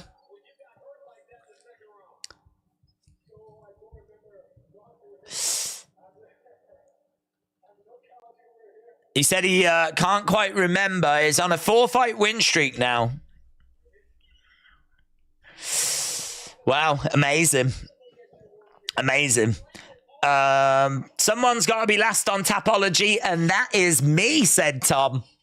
Well, we will jump over to Tapology. We'll jump over, I think, after our next fight, and we'll have a look, see how things are going over there. Don't forget, you can join Tapology. It's free to join. We're not sponsored by them or anything. You can join Tapology, and over on Tapology, you can make your selections for each week, make your picks. It's free. It's free to join. It's free to make your picks. It's easy enough to do as well, and you can join our group Wrestling Days League. We've got over I think it's like 307 people now. We've got a fair few people that are playing along each week, so we will have a look and see how that's going. So Cormier is just in there having a word with Bellato at the moment. He's got tattoos like Marvin Vettori, and it turns out he's got a chin like Marvin Vettori as well. What a Chad, said Bitblob. Justin, hello, shout out to you. I hope you are well. Finished 11 of 12 wins now. Lots and lots of finishes for Bellato.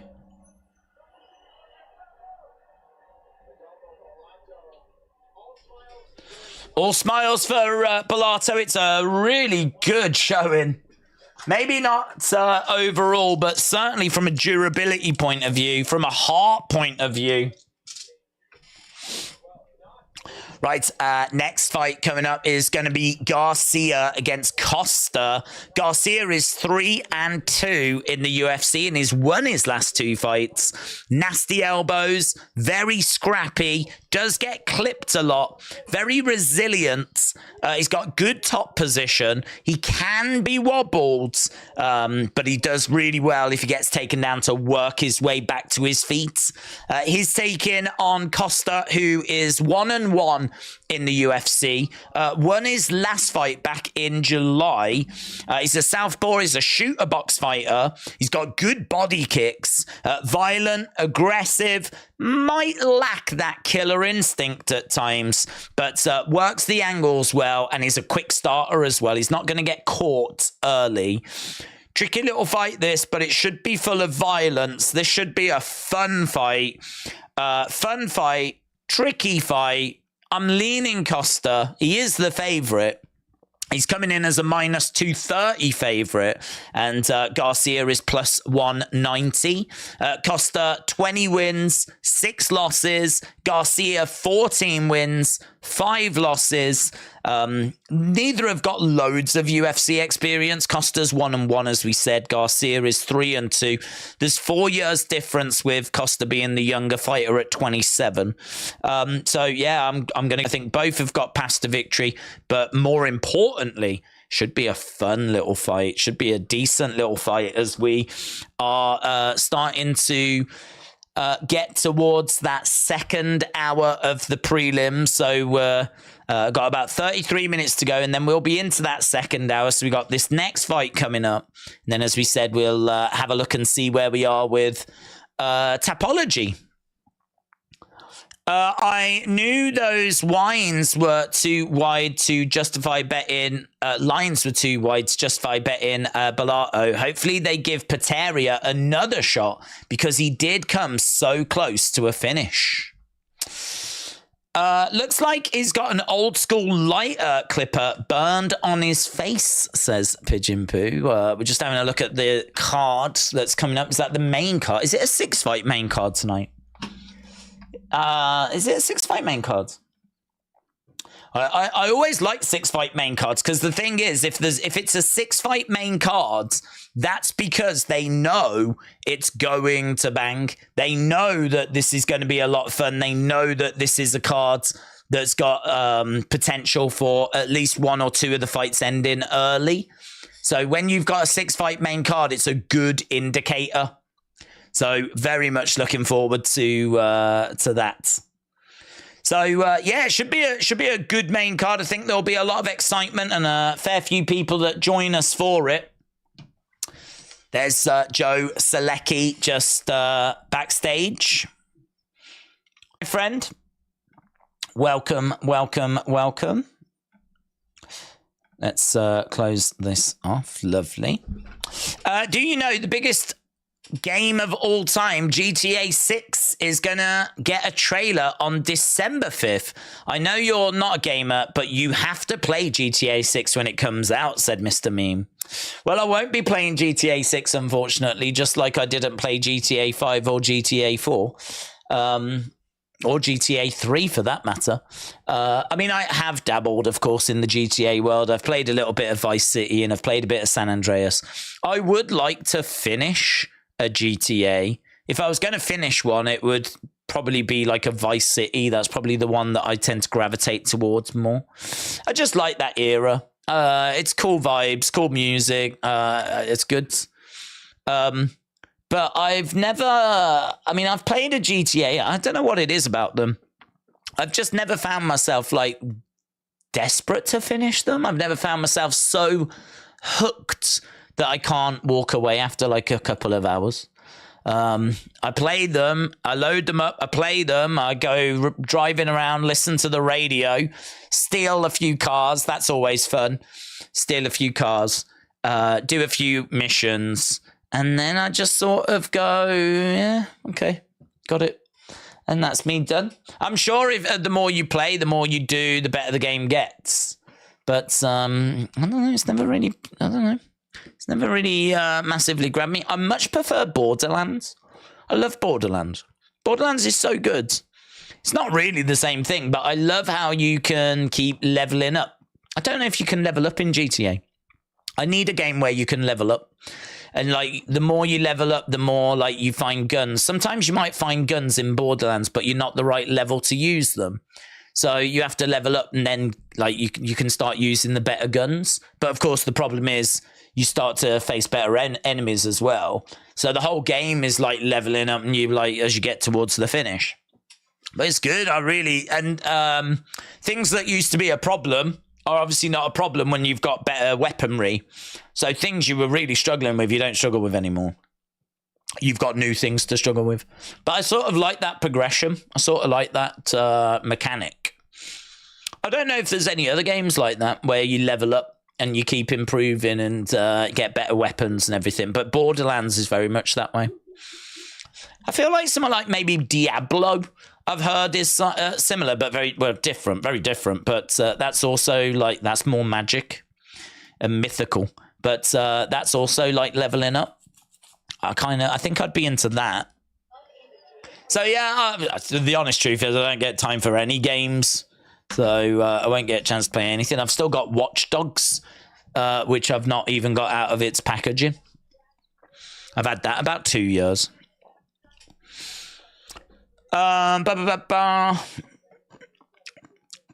This fight never showed up in my Tapology predictions. Mr. Meme said, play Assassin's Creed if you're into history. Is it leveling up, though? Can you level up? If you can level up, I'm interested. Scott said, I'm a massive Western fan. I never finished a Red Dead game. Rockstar games just don't grab me either. That's interesting. That's really interesting. Because I would have thought that that would have... I mean, if you're a big Western fan, you'd think that'd be a no-brainer. And I've heard so much good stuff about Red Dead Redemption. I've never played it, but I've heard such good stuff about it. Do you know what other game I really like that's also leveling up? Fallout. I love Fallout. That's a great game, Fallout 3. I've never played 4 or New Vegas because I haven't finished 3. And it's so big. Like, it's so big. Even 3, I would imagine 4 is just unimaginable. But even 3, there's like so many places to go and a load of like underground. It's a very interesting world. It's a post-apocalyptic world. And you've got like all these creatures running around the streets and you've got to go into the underground system and it's really good. I mean, I'm sure all of you, if like most of you have played it. I enjoy that whenever so like Borderlands, Fallout, that's kind of, if I was to play a game of that ilk, that's where I would go. Short of that though, I mean, to be honest, I am if I was going to be any kind of gamer, it'd probably be a retro gamer. You know, I'd probably be into like, you know, I love NBA Jam. I love Street Fighter. I love those games you can just pick up and play. If you want to play a few, you know, fights of Street Fighter, you just do that. If you want to play a game of NBA Jam, you can just do that. You know, if you want to like play, I don't know, the Turtles arcade game, you can do that. I've never finished it, but I feel like you could finish it in one night. I think like Fallout, something like, how many hours is Fallout 3? Fallout 3 is like many hours to complete. Fallout 3, time to complete. If you want 100%, it's going to take you 115 hours. I mean, I've played that anyway. I ain't nowhere near. If you want to just do the main game, it's 22.5 hours. And that's Fallout 3. That came out like forever ago. How long does it take Fallout 4? Fallout 4 is 27 hours or 159 hours. But that 159 hours is not for an idiot like me. That's for like someone that can actually game and know what they're doing. That doesn't take into account the hours upon hours upon hours of just aimlessly wandering around going, where am I meant to be going? I don't know where I'm meant to be going. In fact, I don't know where I am. And I don't know where I'm going. I don't know what my objective is. How do I call up that menu again? You know, I probably spend about another 150 hours doing that on top of the 159 it takes to actually complete the game. These games, man, they're too big. They're too big. How long does it take to do GTA 5? GTA 5, 31 and a half hours? Or only 83 hours to do 100% of GTA 5? So it's actually not as big to 100% it as it is the Fallout games, but even so, where do these game companies think we're getting all this time from? I ain't got that kind of time. It takes 22 and a half hours to complete Borderlands, and I have completed that. 62 hours to 100% complete it. These games are too big. How long does it take to complete Sonic 2? I've never done that. If you want to complete Sonic 2, that takes time to complete Sonic 2. 2.5 hours. I've played Sonic 2 for days and I've never completed it. I mean, I do keep dying. When focused on main objectives, Sonic 2 is about 2.5 hours. If you're a great gamer that strives for all aspects, it'll take you about 3 hours. I have spent my life playing Sonic 2. I have never come close to completing it. I don't even know how many levels there are in it. I have no idea what happens at the end of that game. I need to complete that game. I feel ashamed that someone has done it in 3 hours, and I've spent my life playing Sonic 2.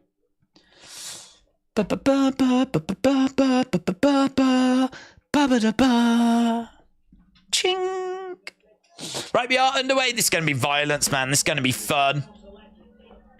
Let's go. We got Selecki against... oh, hello. This isn't the fight I was expecting. This isn't the fight that I had written down next. So, we didn't even break this down. Too busy talking about games. So, Selecki against Close. Selecki. I must have... I got that order from Google, so they must have either got it wrong or just changed it. Either way, Close is down on the ground, is in yellow. Selecki is on top. He's wearing black shorts. Mr. Meme said GTA 5 was meant to last 10 years. That's why it's on the longer side. Borderlands 2 is a mammoth game. Do you know, I've got that. I've never completed it. I completed 1. It's one of the only games I've ever finished. But I loved it so much that I just loved it.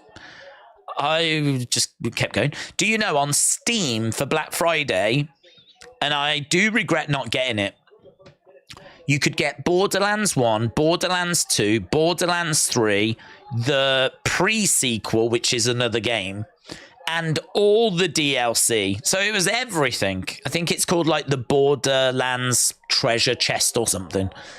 Oh, armbar here. Selecki gets slammed down. Oh, he's out. Whoa! Selecki got slammed down and knocked out. He hit him on his head and knocked him out cold. Selecki gets beaten in a really random way. Dropped him on his temple, just knocked him out cold. That's unfortunate. That's unfortunate.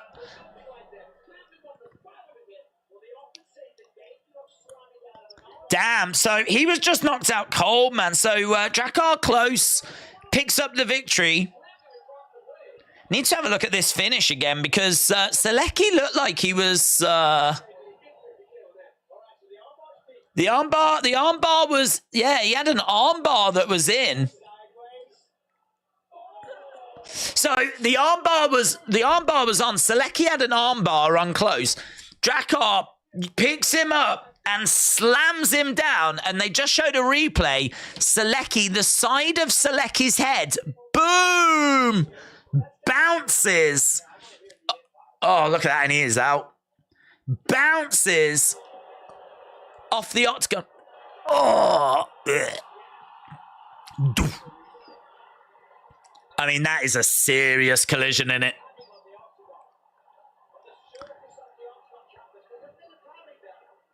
That's such a shame. That's such a shame. I really feel for him, man. He had the arm bar on, and he gets picked up and like slammed down. We've seen that sort of thing before. Do you remember Rose? She got slammed down by Jessica Andrade. It's just something that can happen. I suppose in a way you have to think about these things. You have to think about everything. Oh, Tom said, I got one. Alexis said, that's why you don't do that. I've never beaten a Mario game, said Scott.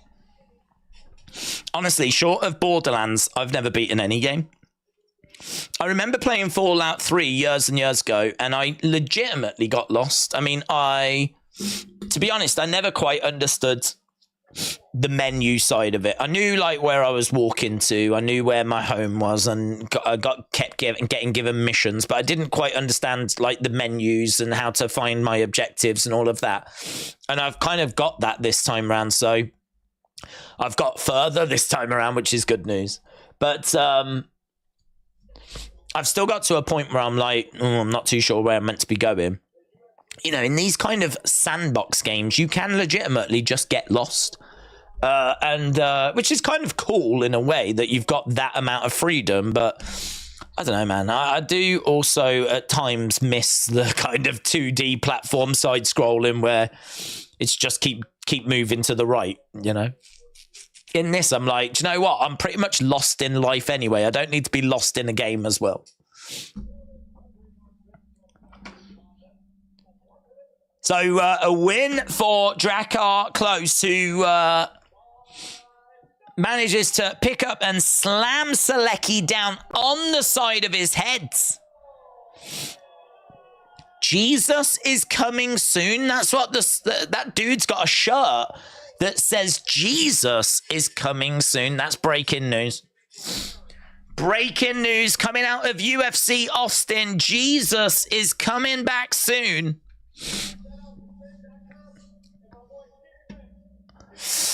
Are you into racing games? Not really. I like the leveling up aspect of a game. So you can't really do that in racing. I mean, there might be some games out there that you can sort of do that. You know, win races, get points, upgrade the car, maybe enter tougher races as a result. I mean, maybe if there was something like that, I'd be into it. But yeah, I find that like F1 is a bit too technical for me. Like, people love tuning up the cars and having the proper wheels and all this kind of stuff. I mean, it looks fun. I reckon if it's one of those that you really put your energy into, I could imagine it being like a really fun, sort of a hobby, really. As people are like, you know, upgrade like gear sticks and pedals and have like surround screens and like bucket seats and all this kind of stuff. I mean, they really go for it. I've got nothing but respect for them people, but that is yeah, not really what I do when it comes to gaming. I just don't really game that much. And if I did, it would either have to be something quick that I could pick up, put down, and that's that.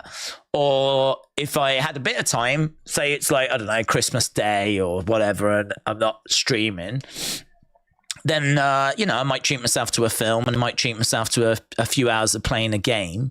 Then that's where I could go for like a Fallout or go for a Borderlands or something like that.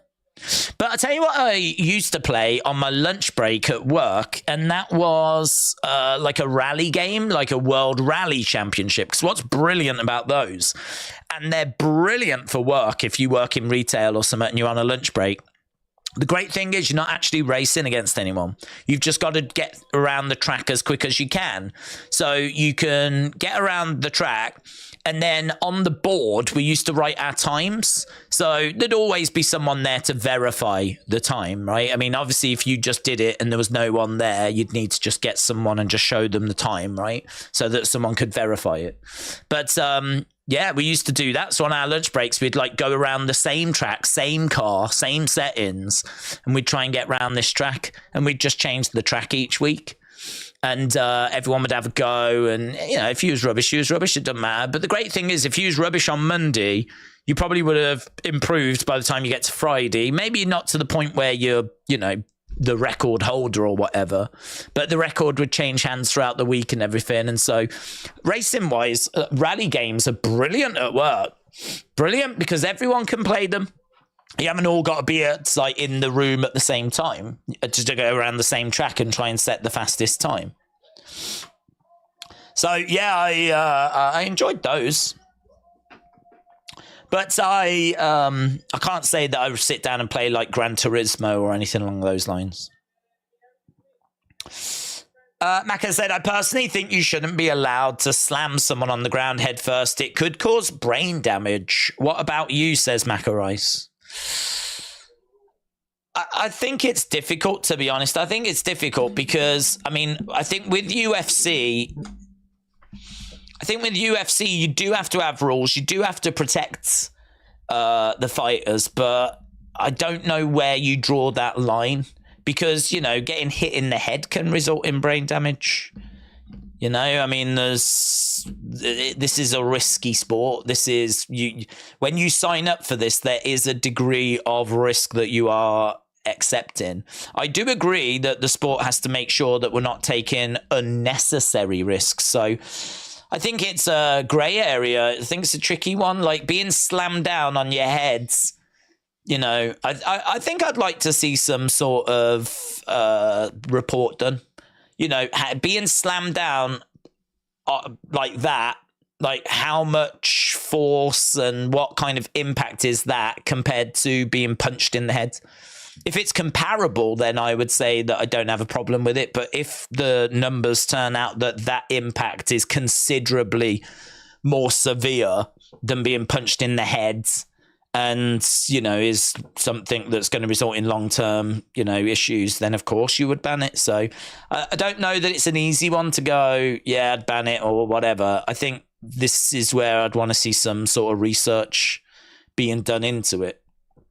Because I am very conscious of, like, this is cage fighting. It's two men in a cage, locked in that cage, and we find the winner. And, you know, that's what this is. So you don't really want to be taking too much stuff away. We already have quite a list of things that you can and can't do. I wouldn't want to see that list just keep growing and growing and growing and growing and growing, because at some point this sport will become too watered down. It's going to become too, I don't want to say too safe, because that sounds silly, but it's going to be, I don't know, it's a tricky one, isn't it? We start to maybe get away from what the sport is, what's appealing about the sport. I think there has to be a degree of risk that you accept, but I agree. You don't want to see people getting put in stupid situations and situations that's going to result in, like, long-term damage. If it turns out that that impact and that kind of an impact is much more severe, significantly more severe than being punched in the head, which it very much could be, then yeah, I agree. Then I'd be very much in favor of banning it. Lance said every punch can cause brain damage. If you enter the octagon, you are saying I forego the risk of brain damage. James said he got slammed harder than a prostitute on a Friday night. The UFC has improved since its inception. No, I think it's a really good point. It's a really, really good point. You know, it's a good point that, you know, and we're actually just looking at something here about a fighter, Theodore. But yeah, I think that's, you know, there is a responsibility to not take unnecessary risk. Let's bring CM Punk back. He was great in UFC, said Lance. I say less rules, not more rules, said Scott. Lance, shout out to you. He got cut from UFC and it was an absolute force, said Pigeon Poo.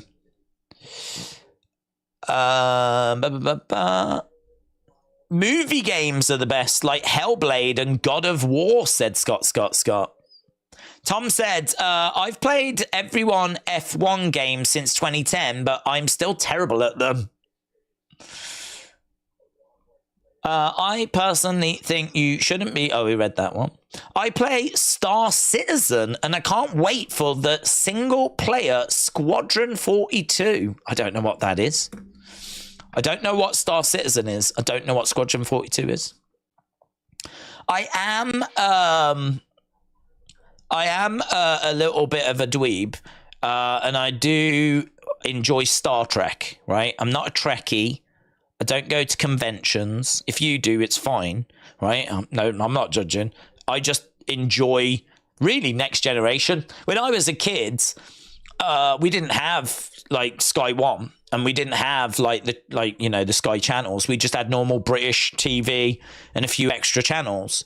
And I remember going around my uncle's and seeing Next Generation, and it was like a movie, but it was a TV show.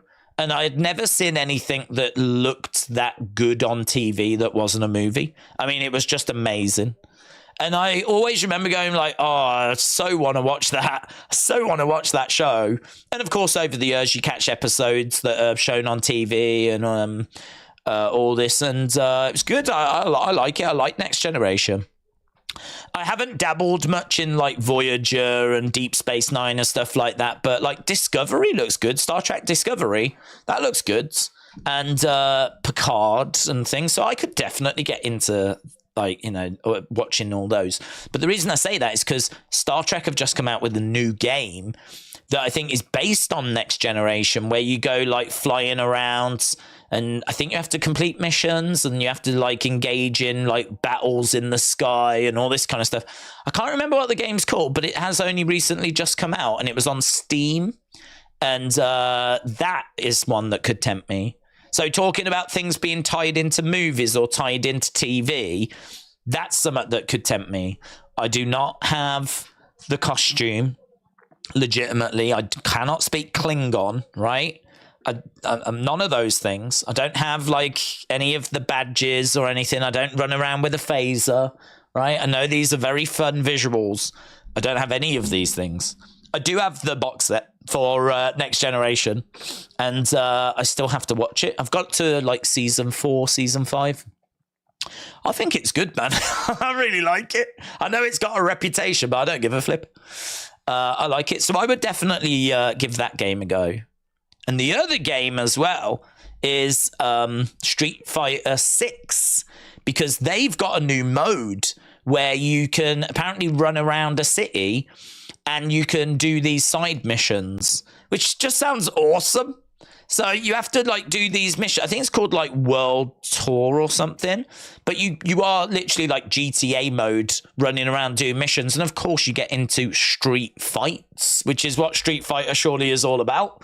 And you run around and do stuff. And it's like this whole new mode that they've introduced. So Street Fighter 6 would definitely be another one that I want to give a go to. I forget what that's called actually. It's not, is it Street...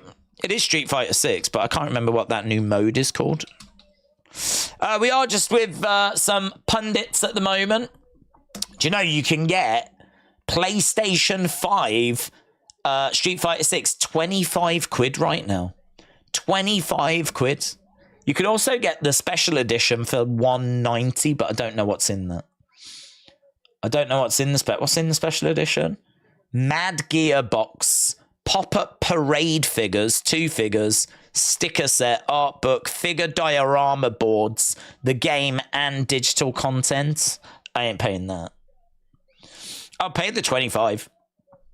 But I'd get it on Steam. And I can't remember what the mode's called.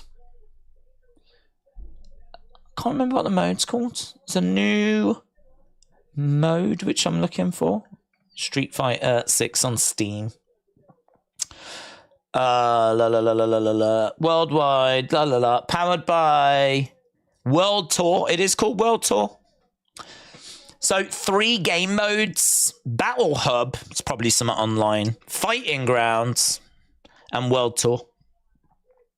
I've not played it, but it's got very positive reviews on Steam. And currently it's still 50 quid on Steam. 35 quid on like PlayStation 5, 50 quid on Steam. It's a disgrace.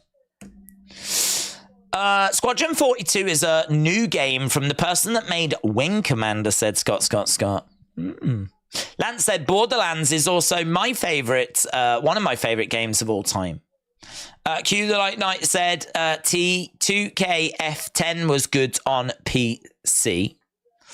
4.0 Falcon was the same year, and War Thunder is good.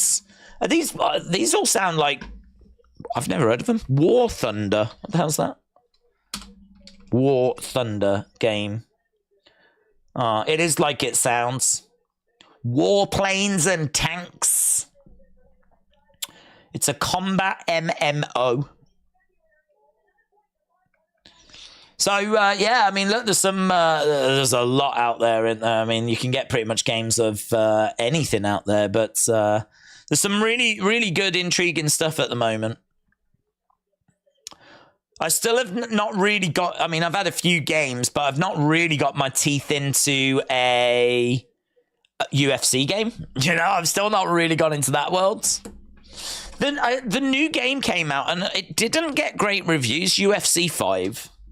UFC 5, I mean, to be honest, it's still expensive. There's been a price drop, and it's still 46 quid. That's expensive. Was 65, now 45 in a price drop.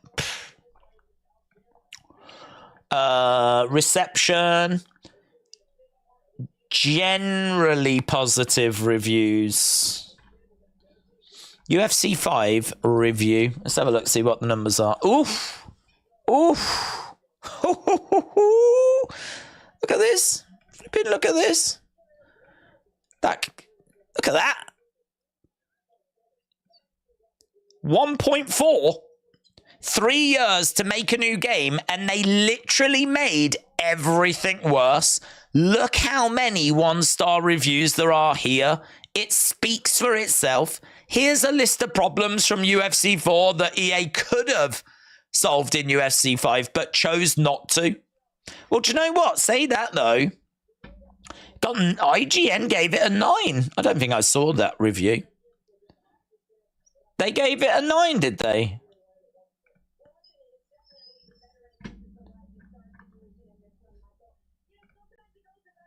This is really... Why is that so big? So they've got 1.4, 375 ratings with an average 1.4. And for some reason, IGN gave it a 9. Doesn't make any sense, does it? Doesn't make any sense.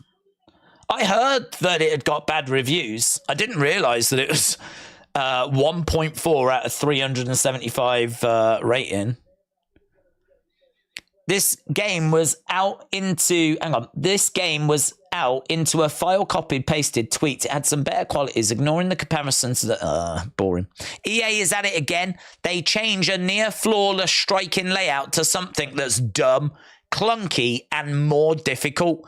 You have to press 2 buttons just to spin and not even throw an attack, and then quickly tap another button to throw a spinning strike. So 3 buttons to throw a spinning back fist. It's stupid. It's a very specific complaint, isn't it?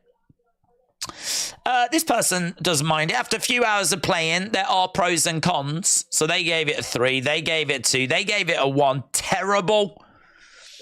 I can start everywhere for 1. Whole play style is stiff.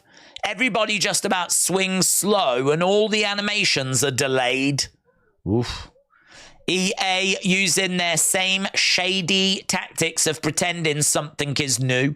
Slightly cranked up graphics, which should have been in a next-gen update on the last game, are not worth the price tag. Animations and commentary are, for the most part, recycled from the last game. The gameplay feels unresponsive and stiff. Same bugs. This person, I've played 2 hours of the demo, and it's the exact thing as UFC 4. EA went and EA'd us again. We've been EA'd. This game is objectively much worse than UFC 4. The striking is abysmal. I played the trial, and I regret that. My God, it's terrible. They haven't changed anything but the submission system and some cuts and control inputs. Another 1 star. I don't understand. Is the game seriously that bad? Or is it just people hate EA? I don't know. Waste of a pre-order. I expect bugs coming into a new game, but the support from EA is abysmal. Another 1 star. This person 5 stars, though. I don't understand all the hate. From all the reviews I've been reading, I've been asking myself, are we playing different copies of the game? I got the deluxe version to play 3 days early, and I'm enjoying the game. The graphics with the Frostbite engine look amazing, and the blood animation is on point. I honestly like the control changes and the ground game mechanics. I feel like I grasp it more compared to UFC 4. Well, Chico Gambino gives it 5 stars. Chico enjoys it. These people did not. Look at this. 1 star, 1 star, 1 star, 4 stars. I like the game. I think the control is smooth. It's better than UFC 4. With every UFC game that comes out, EA finds a way to make them worse every time. So I would say a mixed bag, but it is quite clearly more towards the low end. 375 ratings with an average of 1.4. Not brilliant. Right, I said as well that we would have a look at Tapology, and I am a man of my words. So let's go over and see where we are with this so far. So we always look at the top 10. We got Bad Karma, Wolfman Sam, LDTV, and Muhammad Ali all in joint 8th. We got Shaquem, we got Tiramisu Tuesday, we got Ray K in joint 5th. Brian Schaefer, Bumpy in joint 3rd, and then Bruno Kuka X in 2nd at the moment, with Hype MMA in 1st. So we still got 2 fights left on the prelims, and then we are going over to the main cards. So we've still got quite a bit to go. So early days in regards to the Tapology game. And don't forget, you can join our group over on Tapology. Free to join. Jobson said, I bought UFC 5 on Black Friday. Have you had a chance to play it yet? Lance said, it's because IGN is in bed with EA. IGN is like a Meltzer status. Oh, okay. So not to be... I always use them, you know. I didn't realize that there was a controversy around them. I always use them. I don't know if they're any good. I don't know if they're reliable. It's just, I suppose they're like the market leaders. And I don't really know loads about games. It's not a world that I, you know, I ain't going to be able to give you much info on games. I know what I know, and that's about it. UFC 5 is clunky AF. I can confirm, said Scott. Next fight's coming up. It's going to be Zachary Reese taking on Cody Brundage.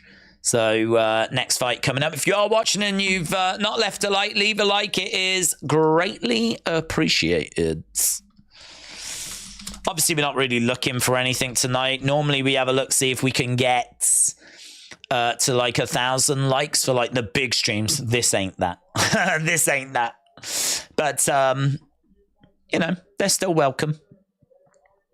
Okay, so Reese is making his UFC debut. He's coming in from Dana White's Contender Series. I think all of his finishes are first round finishes. No real level of competition, though. Big kicks from the outside, a few cardio questions and a few durability questions. He does have some good submissions. He's taken on Cody Brundage, who is 3-4 in the UFC, 1-2 in 2023. D2 high school wrestler, brings an early storm. He's got decent leg kicks and looks to get the fight down to the ground. Cardio looks all right. Tricky.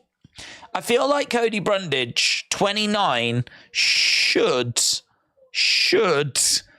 have enough to get past Zachary Reese, but because as we've said, you know, these people come in, they face local talent, right? They look good. I mean, he's got all first round finishes and everything, so I mean, you know, everyone's excited about that. But once they get to UFC, then they're facing a very different level of competition.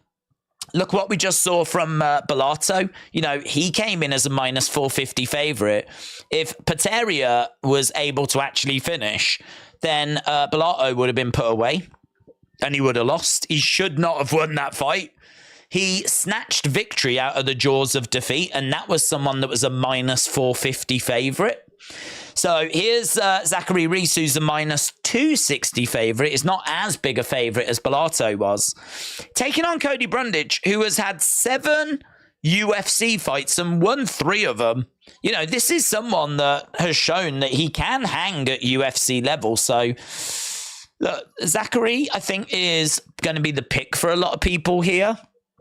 But I just always think these UFC debuts, you never quite know what you're getting. Never quite know where their standard is, where their ceiling is, where their ability is, until they've been up against like UFC quality challengers. So I'm having a look at Cody Brundage. I'm having a little look here. Reese is probably going to be the play for many people, and he's probably the smart pick because he is a very skilled fighter.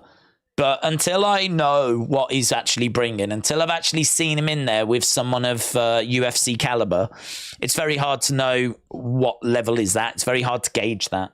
So I am leaning Brundage, but not with much confidence. Let's put it that way. But finished all 6 wins in the first round, Zachary Reese. So listen, this might not take long. This might not take long. Reese to win inside the distance, -175. Brundage to win inside the distance, +250. Fight will not go the distance, -650. Lee said IGN has got the worst reviews. Days, the AEW game is hot garbage. I got UFC 4 and I barely play it, so F buying a new one. Yeah, I feel that way about just games, to be honest. I love them. I love games. I think I get the appeal of them. I just cannot find the time. I mean, like, we stream pretty much every day. And when I'm not streaming, I'm trying to read like the wrestling news. I'm trying to keep up with UFC. I'm trying to keep up with boxing. Doing like graphics for different things, you know, constantly tweaking and changing little graphics for the streams or thumbnails or whatever it might be. And I'm also like doing videos as well, like little news videos or little bits and bobs. And there's things going on behind the scenes and member streams and wrestling escape pods. And it's just always doing stuff, man. Always doing stuff. So trying to find time to sit down and play a game is difficult. It would have to be something very special. And it would probably have to be Christmas Day or something like that. But saying that, we're streaming on Christmas Day this year because there's a WWE show. Raw is on Christmas Day and we'll be streaming it. So we will be live on Christmas Day. And 2 days before that, we've got Anthony Joshua fighting. So we'll be doing that as well. So again, it's tricky to find the time. Right, here we go then. Let's see how this fight is going to play out. We've only got 50 minutes to go until we get to the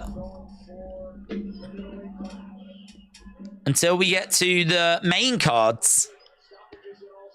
Boom.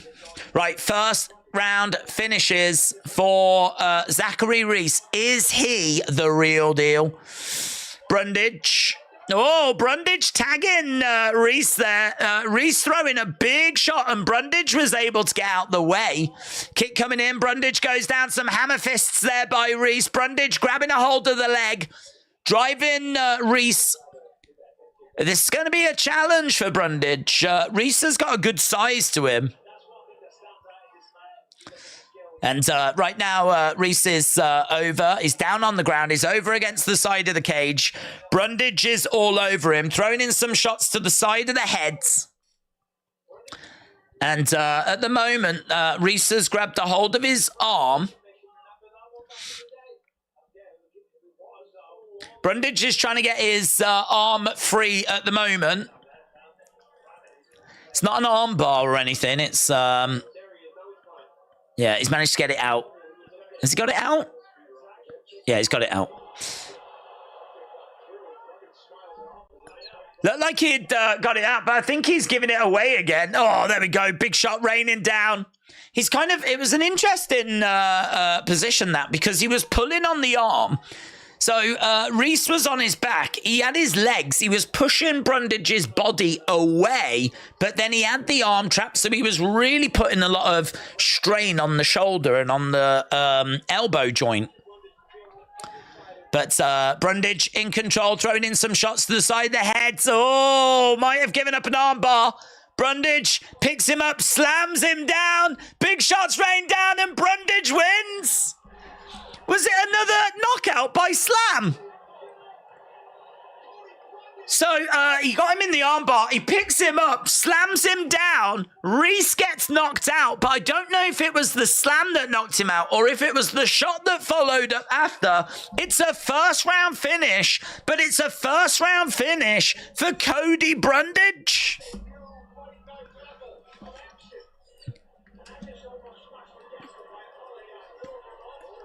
Oh, apparently Bisping has spilled his Monster Energy drink everywhere. I thought Prime was the official energy drink.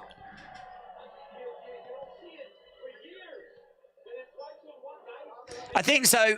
Cormier said you don't see it for years where someone gets slammed down and knocked out. So he picks him up, look, slams him down. His head does bounce off the mat. I don't know if he's out at that point. I don't know. I don't know if it's the slam. I feel like the slam definitely stuns him. Look, he picks him up, slams him down. His head definitely bounces off. But I think it might be the follow-up shots that put him away. So he's got him, picks him up, slams him down. It's hard to say, you know. It is hard to say. Definitely the slam causes a problem, but I don't know that that's what puts him away. So Cody Brundage picks up the victory. Jobson said it looks great on my PS5. I don't have UFC 4, just UFC 5. Put up a new poll. Oh, I haven't even been looking at the polls, you know. Do you know what? We haven't even been getting to those. I don't know what our next fight is. All my fights are a little out of order. Let's do, is it Tate next? We'll go with that one. Tate and Julia Avila. Boom. This is insane, said J-Fed. What is happening, said Bitblob. This is incredible, said Pigeon Poo. Look for them combos. Start with the King of the Hill maps first. Well, in what game queue the night? What are we talking about? 4 and 2, said Lee. Lee having a good evening so far. It's not bad, 4 and 2. Not bad at all.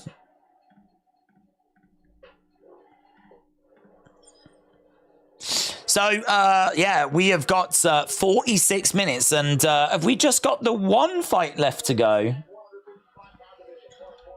Let's have a little look, shall we? UFC. Yeah, there's only one fight left to go. Miesha Tate against Julia Avila is our only fight that's left on this undercards. Then we've got 6 fights on the main cards. By knockouts.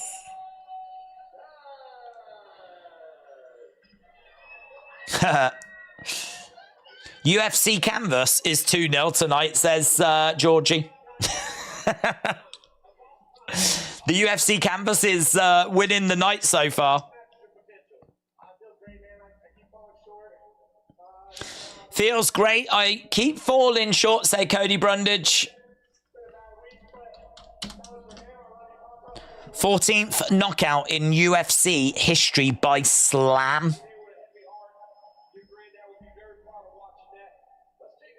Garcia Costa was cancelled. That's why my order got thrown out. I didn't see that. I didn't see that Garcia Costa had been cancelled. So that's why we went to Close Selecki, Brundage Reese. Next up, Tate Avila. And then after that, we got 6 fights on the main cards. Pigeon Poo said follow-up shots finished him, but that slam messed him up. It did. No denying. No denying. Right, let's go, man. Let's go. Miesha Tate, Julia Avila.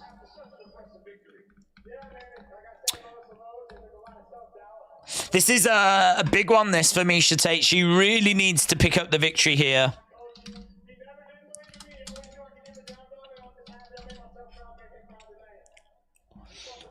Can she pick up the win? If she doesn't, she might be done. She's 6-6 in the UFC, and she's lost her last 2.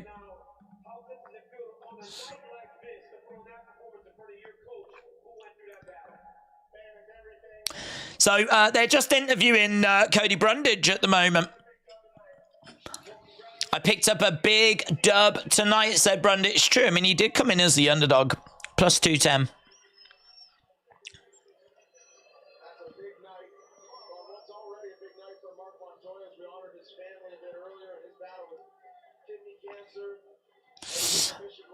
Solid main event for a fight night. Some real bangers, said K-Dub. Those slam KOs are way worse than being punched, said John Doe. You could be right. It was a point made earlier by Macca about, like, should they be banned? And honestly, I mean, if there was some data on it, I think it'd make for fascinating reading.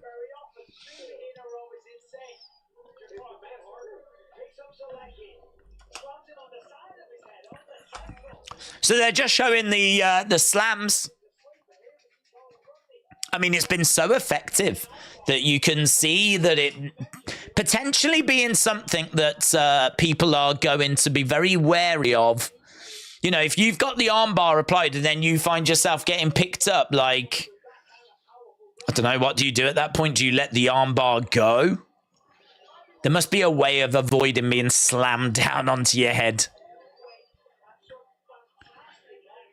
Do you let the arm go, sit up, and then try and, like, grab their chest so that you are then chest to chest? You haven't got their arm anymore. You let that go. Instead, you kind of try and get your head out the way as much as you can. I mean, even that you're not going to be able to truly avoid, though, because if they still come down, they can still drop you down. Must be a way of countering that. Because if you've got the armbar applied and then all of a sudden you find yourself getting picked up, there must be something you can do to avoid getting dropped onto your head. Because it's very effective. Isn't it? It's very effective. We just got a video package on Tsarukyan, and they're probably going to kill the next 10 minutes or so because we've had a few first-round finishes there. K-Dub said it's a solid card tonight. Biplob said UFC Fight Night Slam Dunk Edition. Hey, that would be good for like UFC 5. UFC 5 Slam Dunk Edition. I'm intrigued. That sounds cool. A. Jobson said 4 of 12 winners, 1 perfect, 240 points. So Miesha Tate, 6-6 in the UFC. Lost her last 2. Lost a fight in 2021. Lost a fight in 2022. She's not the most active of fighters these days. Former champion, of course, very hittable. Her wrestling doesn't look as good as it used to. In fact, you got to say she doesn't look as good as she used to. And to be honest, she is likely done if she loses here. That will be a 3-fight losing skid at the age of 37. And Julia Avila is 3-1. She won her last fight, but that was back in 2021. I think she's been pregnant. I think she had a kid. So it's hard to get a read as to where she's going to be, or, you know, I don't know. I'm sure she's been working hard in the gym, but I don't know. And to be honest, she's 35. So this is 2 boomers going up against each other. Miesha Tate needs the win more. Julia Avila's got an experience disadvantage, but she's always been relentless. She's always been aggressive, and she's always had decent power on the feet. I'm really interested in this fight. I think it's a really great fight for a fight night. I mean, not one that I think would main event, but one which I'm surprised isn't on the main card. Because Miesha Tate is a name. People know the name Miesha Tate. She's got some name value to her. And, yeah, I mean, I suppose, like, she's on a 2-fight losing streak. We don't see her all that much. And I suppose you could look at it and say, well, you know, her time is done. But I think that is something that UFC struggle with. I don't think they're very good at sort of looking after their legends as well. Like, you know, I sort of feel like Miesha Tate's a legend. I sort of feel like what she's done for women's MMA and what she's given to UFC. Like her, I mean, I suppose she's in the main event prelim spot, but I don't know, you can't even get onto the main card of a fight night. Is pretty wild. But then that's the sport in it. You know, Dana's always said he just wants to promote the biggest and the best, and he's always looking for pushing it forwards. He hasn't really got time for nostalgia.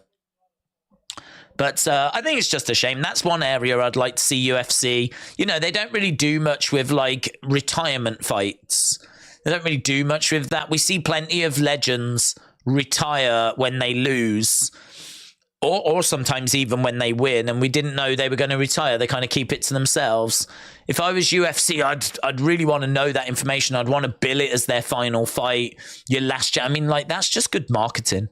It's your last chance to see this person compete. If this could be Miesha Tate's last fight tonight. It could be Miesha Tate's last fight. And I know you can't bill it as her last fight, because if she wins, it might not be.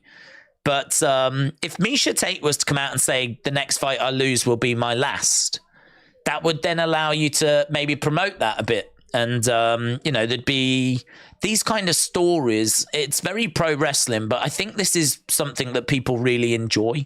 People want to know what's happening in each fight. What makes this next fight interesting? What's the story here? You know, like we just saw there, Zachary Reese making his debut.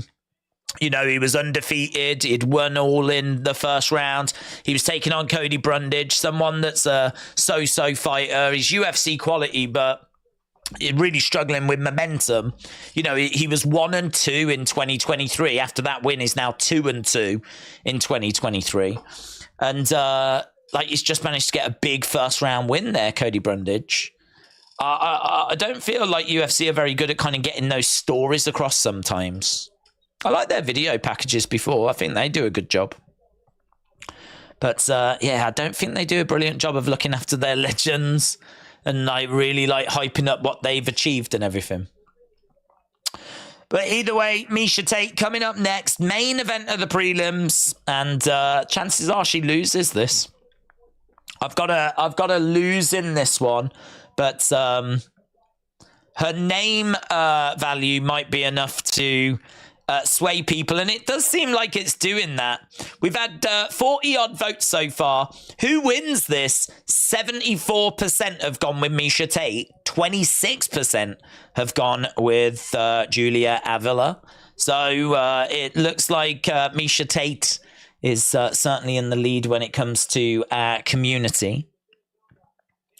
Right, they are just breaking down the main event. Beneil Dariush, Aman Tsarukyan. They are just breaking this down. Miesha Tate against Andrew Tate next. Let's go, said Bitblob. KW said Dana likes having good last fights on prelims too, though, says K-Dub. J-Fed said, I'm pretty sure I heard that Julia Avila has lost 100 pounds to get here. Jobson said, I like Julia Avila at minus 135. There's the cupcake. Most submission attempts in UFC bantamweight history.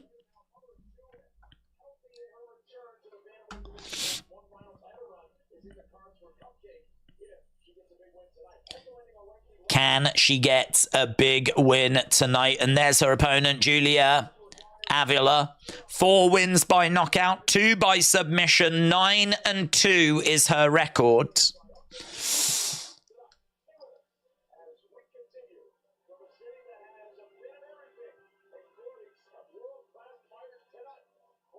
From the city that has got a little bit of everything, including some world-class fighters tonight. It is a really good card. Peter said, Font and Gastelum fights being on the main card caught my attention, though they're not at the top. Tom said, I'm back and I am now 1-4. Edwards versus Colby in 2 weeks is on box office. Oh, is it? Probably makes sense, doesn't it? I mean, we haven't got... and I'd imagine when Aspinall fights, he'll probably be on box office as well. If we get Aspinall against John Jones, or even Aspinall against Stipe, I did hear that that's who he wants. He's sort of refusing to defend that interim title against anyone other than the winner of Jones and Stipe. Which, you know, fair play to him. I mean, he is the champ, and there's people calling for him to take on Cyril Gane. That's a tricky fight, I think, for Aspinall. After that incredible performance, though, against Sergey Pavlovich, I genuinely don't know who wins out of Aspinall against Cyril Gane. I think so. It's a fight I think people have wanted to see for a long, long time now. Them two have felt like, I mean, they're going to fight at some point. They felt like they've been on a collision course for a long time. And for somehow they've both managed to get to that kind of interim champion position without facing each other. But that fight will happen, obviously. But you can understand him being like, no, I don't want to fight anyone other than I've got to myself to the point where I'm next in line. So I'll take the winner of Jones Stipe, please.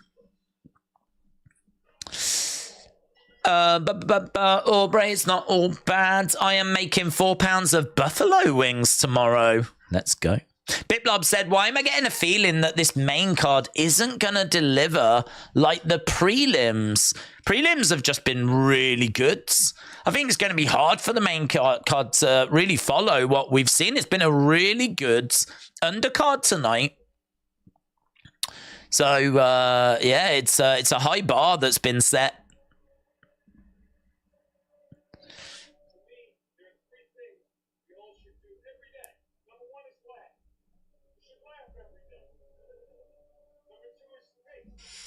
Okay, I don't know what we've got here. We've got a little video package as we are heading towards this next fight.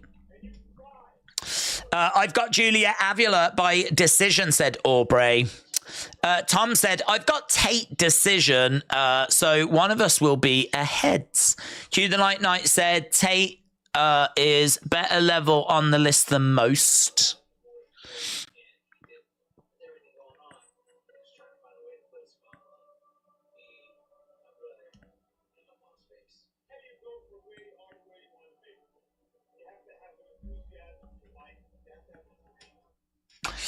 Right. Yeah, we are literally getting closer towards this card, and I know there's a lot of fights people are looking forward to. In the chat, let me know which is the fight on this main card you're most looking forward to. I think there's a few here that are very interesting. Our main event of Dariush Tsarukyan is very interesting, but I really like Font against Figueiredo as well. I think Rob Font against Davison Figueiredo is going to be a really interesting encounter. I'm really into that. Turner against Green is intriguing because of it being so last minute. Sean Brady against Kelvin Gastelum, I think, is quite close. The odds have got it quite close as well, so I think there's something there. And people just love Clay Guida. Clay Guida is so popular. And Soriano against Stoltzfus, that is going to be a real fun fight. As we said, whenever they have like 6 fights on the main card, it's normally because they're expecting carnage in at least one of those fights. You know, if they only had 5 fights, their concern is that the main card's going to go by very quickly. So they tend to put 6 on. And when they put 6 on, you're pretty much guaranteed violence. You're pretty much guaranteed that there's going to be some early finishes. And I think there is definitely some potential here for some early finishes. But it's a very interesting card, and it's lots of star power, lots of recognizable names. You know, like Dariush, who's had like nearly 22, I think it is 22 UFC fights. Tsarukyan, who people have been buzzing about for a long time. This will be his 10th UFC fight. Bobby Green, who's had like 23 fights. Jalen Turner, this will be his 11th UFC fight. Rob Font, this will be his 17th UFC fight. Davison Figueiredo, former champ, of course, down in the flyweight. I mean, we've been watching his wars with Brandon Moreno. So we've got a lot of like names here. You know, Kelvin Gastelum, this will be his 21st UFC fight. And Clay Guida, this is going to be like his 36th UFC fight. So the experience on this main card, there's a lot. There's a lot. Jobson said, there's too many red flags on Julia Avila. 3 years off and a knee injury. I think twins and a cesarean section. Tate is back at 135. If she can survive the first round blitz from Julia Avila, she will control her. Pigeon Poo said Tom Aspinall will destroy Jones and Stipe. I can't pick. They all work for me. Main event is low-key one of the most interesting matchups, said Scott. K-Dub said Brady and Gastelum has got potential. Oh, definitely. Definitely. That is going to be such a fun fight. I agree. That's a good shout. James said Kevin will be off TV for a while. He fractured his hand on SmackDown. What a silly Billy. Just as he was entering that tournament. Pigeon Poo said John had massive problems in some of his light heavyweight fights and isn't a big heavyweight. John is the MMA GOAT. He's past his best now, in my opinion. He's been so inactive. I am British, so I do have that bias. Well, I mean, I thought his performance against Cyril Gane was staggering.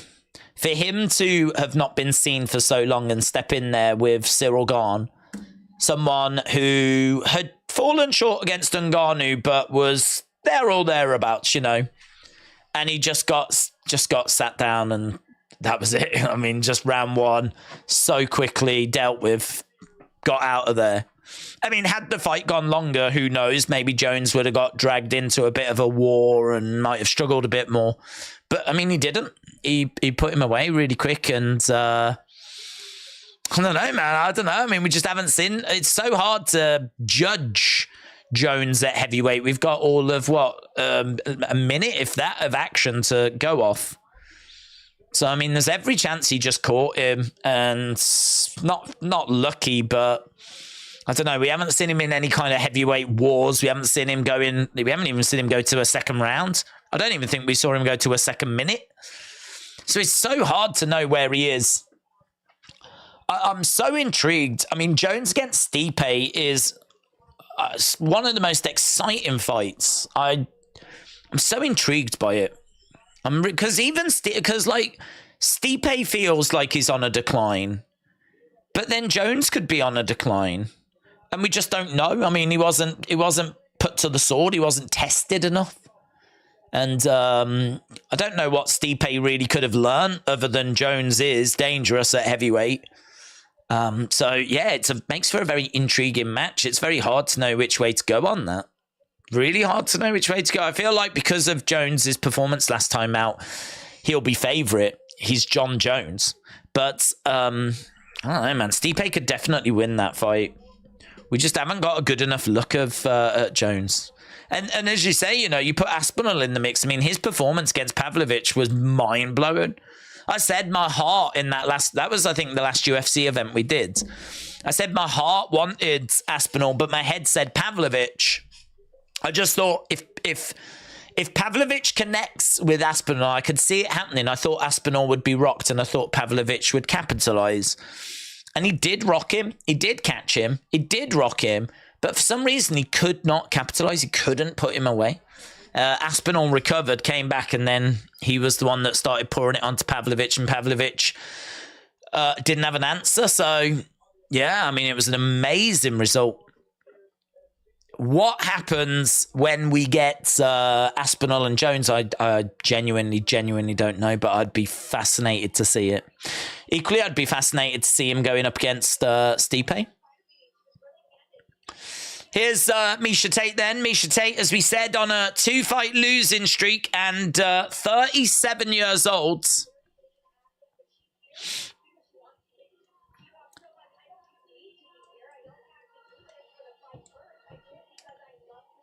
She loves competing. Megan Levy saying she spoke to Miesha Tate. Miesha said that she doesn't need to be here, but she loves doing this and she wants to be here.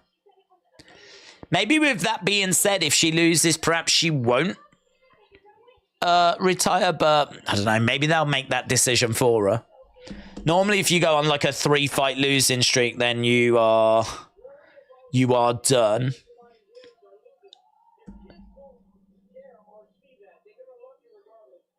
So, Miesha stepping inside the octagon. This is our main event of the prelims. Miesha Tate taking on Julia Avila. Let's go. Let's go. And then after this, we've got that main card. If you are watching and you've not left a like, leave a like. It's greatly appreciated.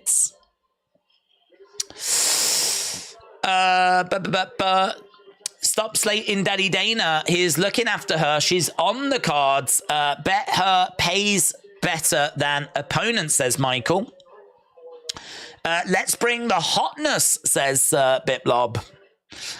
Pigeon Poo said, just think Tom is the new breed of fighter.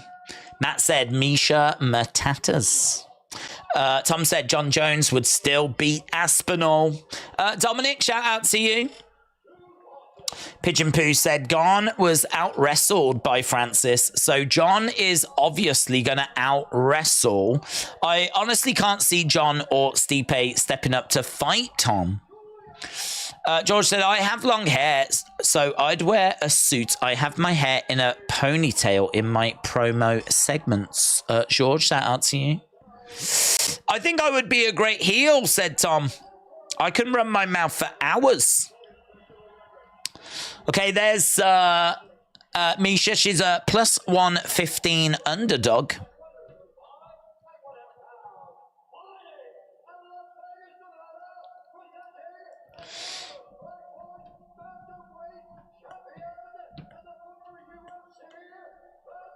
Former Strikeforce and UFC bantamweight champion. Can she get back to that level? I don't think so. But plenty of support for her in the crowds. Let's go. Main event time.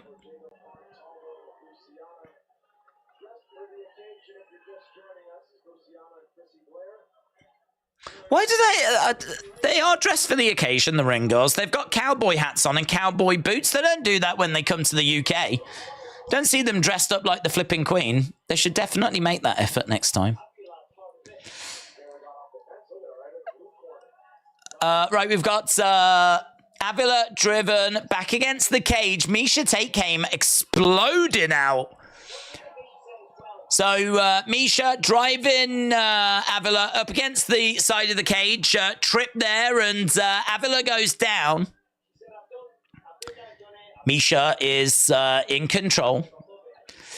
Julia Avila just looking a little bit slow to out the gate there. Miesha really taking it to her. And right now she's got Julia Avila up against the side of the cage. And we're down on the ground as well. Julia has grabbed a hold of Miesha's head. It is early. It doesn't, not in a dangerous position. But it's just a bit awkward. Not much progress being made by either woman at the moment. But Miesha definitely in the better position. So she's inside control. And she's got Julia. She's kind of got a hand around the mouth and around the nose. She's cutting off the supply of oxygen. She's keeping Julia down. She's using her knee to try and control Julia. And side control again here by Miesha. Julia really not able to get up from this position at the moment. Miesha very much in control, throwing in a knee to the side of the head. And again, she's on top of her, throwing in some elbows. Now trying to get round the back. Good work there by Miesha. Good work by Miesha, looking for a rear naked. She's managed to get round the back.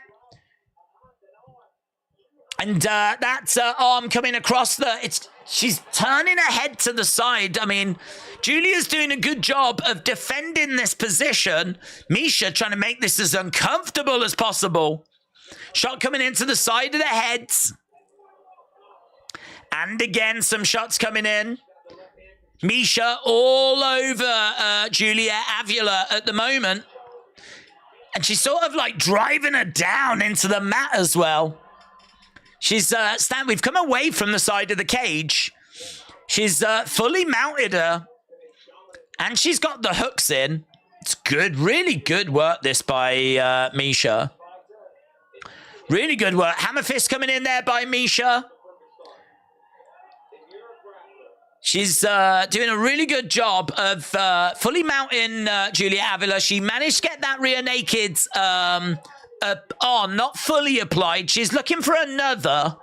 She's still on the back at the moment. Oh, she's turned her over, stretched her out. Hammer fist coming in, shot to the side of the head. And again there by Miesha. We got 1 minute 40. Elbows. Nasty looking elbows as well. It's all Miesha Tate. Mary Ryan, shout out to you. Hope you're doing well, my friend. Hope you are enjoying the action as Miesha Tate reminding the world that she still has ability. She still has skill. She still has a reason to be in the UFC. But she's got to find a way of finding a finish and asking a few more questions. She's asking questions, but nothing that's going to end this fight at the moment. She's round the back. She's looking for that rear naked, but she can never quite get it on. She's putting the arm around. She's trying to get a squeeze. Applied shot coming into the side of the head. Hammer fist coming in there by Miesha Tate. And again, it's been a dominant round by Miesha. Julia Avila, I mean, she just got caught cold. She got caught early. She's not been able to recover. Forearms coming down. Big, heavy shots coming down by Miesha. Miesha, chest to chest at the moment. Shots coming into the side of the body there by Miesha. Julia is down. She's keeping it chest to chest. She is not giving Miesha room to work here. We've got 17 minutes to go, and then we're at the main cards. Shots coming into the side of the body. And again, hammer fists raining into the side of the body. Both women getting back up to her feet. It's a big round, that is, for Miesha Tate. Really looking good. But She caught Julia Avila early. Now, had Julia Avila not started as slow, would that round have gone the way it went? I think round 2, we should see a different fight. But so far, so good. Pigeon Poo said that's a 10-8 round so far. Jess said Tate will win. Mr. Unfamiliar said we need Misha against Ronda just one more time. Tom said Misha has been on fire in this first round. Jess, shout out to you. I hope you're doing well. Hello, not JPEG. Hope you're doing good. A. Jobson said Misha is a hottie. Here we go. Scott said, you can do it, baby. Thank you for the support, Scott. I really appreciate it. Right, coming up, round number 2. Round number 2. Let's see. Surely Julia Avila's not going to get caught out at the start of this round. Okay, both women on the feet. And we're seeing a striking exchange right now. And Julia Avila letting her hands go a little bit. And she was getting some joy there. Misha doesn't want to stand an exchange. She drives Julia up against the cage and manages to get a takedown. So Julia on the feet was getting a bit of joy, but didn't stay there for long. And it's a takedown for Misha Tate. Aaron agrees that it's a 10-8 round for Tate.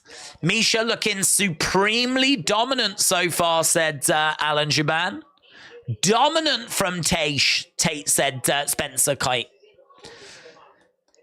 So she's managed to get Julia down to the ground. And right now we're in that kind of holding position again where Julia has got the neck of Misha. Misha, I mean, one thing that we might have overlooked is the fact that Misha has lost her last 2. And Misha's hunger to ensure that she doesn't lose 3 in a row, her determination to make sure that she isn't on the losing side of things this time, is something that I don't think I took into account, to be honest. But right now, Misha is again in control. Raining down some shots on Julia Avila. Julia spinning around at the moment as Misha is all over her. We're not really making much progress. We're keeping Julia down. And there's some hammer fists that are coming in. Referee just saying, don't hold on to the cage. He's telling Misha to let go of the cage. She's not letting go of the cage. She's got a hand on. You can see her fingers are still through the cage. Referee removing Misha's hand from the cage. Yeah, he needs to be on top of the fence situation because she had her hand there for quite a while and she was really using it as leverage. Right now, though, Misha, hammer fists, raining down. And Julia Avila trying to get some oxygen in because Misha's doing a really good job of getting her hand and like just covering the mouth, covering the nose, trying to cut off the supply of oxygen. She's got her head grinding it into the head of Julia Avila. They're chest to chest. We're on the ground. We're not far from the cage, but we're not right up against it. But Tate is on top at the moment. It's scrappy. It's messy. We're in a very twisted, contorted position. But Misha's on top. She's throwing in these elbows. She's stretching out the arm of Julia Avila. And at the moment, she's had over 7 minutes control time, Misha Tate. Over 7 minutes control time. But she's doing a good job at the moment, Misha. I mean, she controlled round 1. She's controlling round 2. First round, I did wonder if it was because she caught Julia early. No, you can't say that in this round. Julia came out. She was on the feet. She got a few shots through and then got driven against the cage, got taken down. And it's been a repeat of round 1.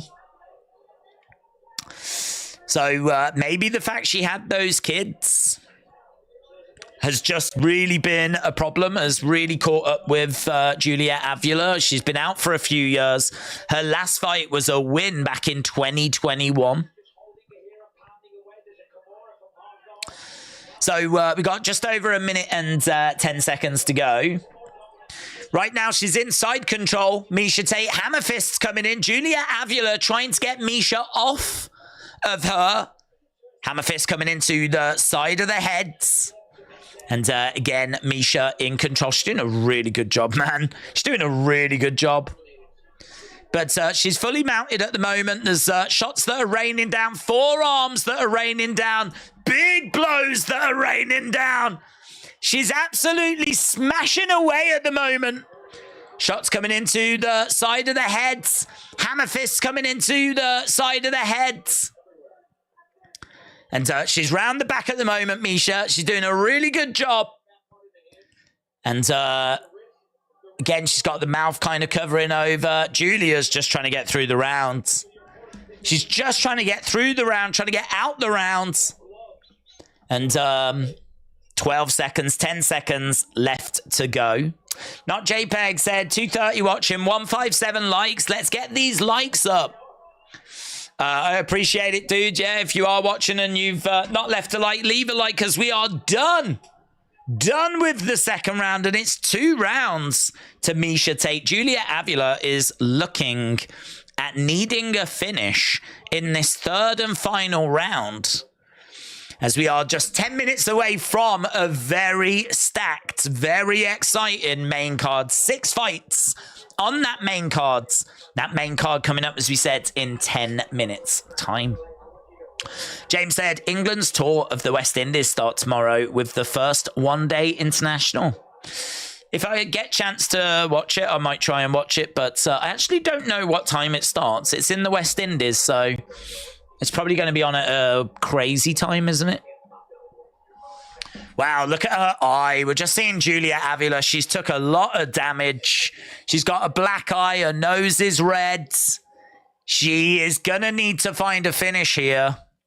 Misha, really, I mean, more of the same, but just don't do anything stupid. How heartbreaking if she gets finished in this third round after all the work she's done. She's done so much work in this fight. It will be heartbreak if she gets finished. Right, here we go. We're about to get underway. Round number 3 as Misha comes forward, driving Julia back against the cage. And again, grabbing the legs, wrapping them up, taking Julia down. 10-9 Tate in the second. 2017 after 2, said Ryan Frederick. Aljamain Sterling said, this is looking like vintage Tate. I love the energy.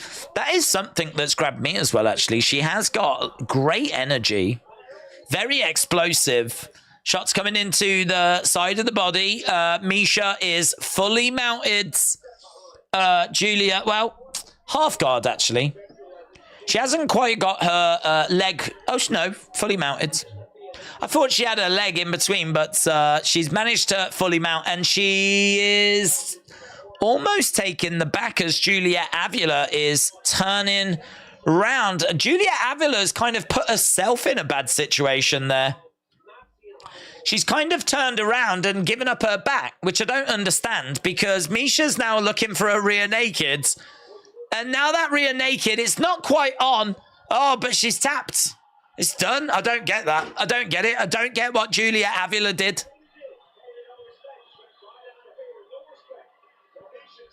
I don't know what Julia Avila's saying. I don't know if she's implying that it wasn't a tap. She's having words with the referee at the moment. So Misha's picked up the victory. I think she did tap.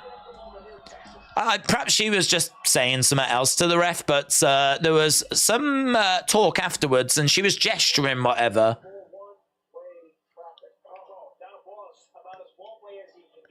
Yeah, Misha absolutely dominating. I don't get why Julia Avila turned around.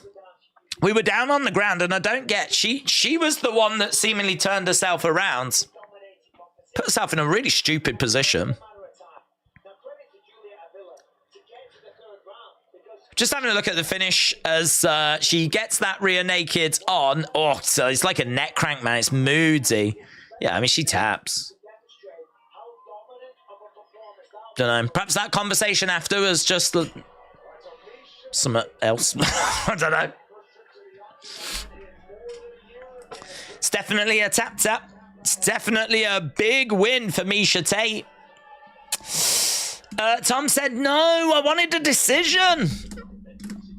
Not JPEG said, what's the likelihood of CM Punk making another return, but only this time as a commentator? I would say slim. Just because I don't think there's a need. I don't think there's a vacancy. I think that, you know, we've got a lot of fighters that when they retire, I think would be open to doing it. I mean, CM Punk does do some commentary. I don't even know if he's still doing that now that he's gone back to WWE. But next few years, he'll be with WWE. And I think the thing is with UFC, you know, you've got fighters that are going to retire that are going to be looking for those kinds of opportunities. And so I think it's going to be hard for him to get in the mix. You know, if they need another commentator right now, looks like Laura Sanko's there or thereabouts. You know, they used her not long ago and she seemingly did a perfectly fine job. So yeah, I don't think there's a vacancy, and even if there was, I think there's probably a few people ahead of him. So there we go, a win for Miesha Tate, and a very good win as well, dominant every single round. Tell you what, concern that'll have some concern for Juliet Avila. She looks good. It's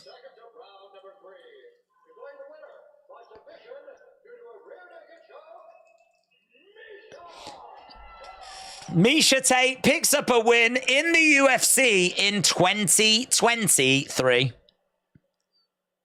Oof.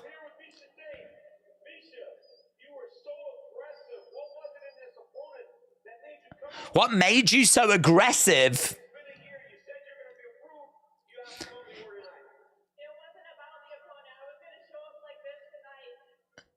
Miesha said it wasn't anything to do with Juliet Avila. I was always going to show up like this tonight.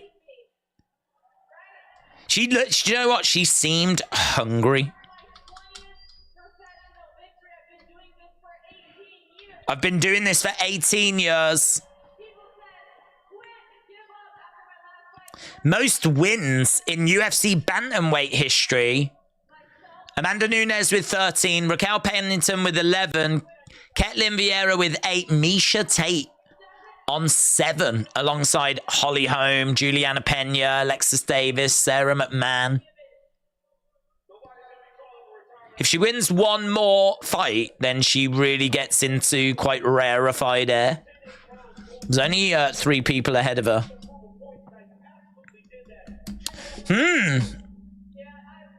She turned to the ref and said, "Thank you for saving my life." That would make sense.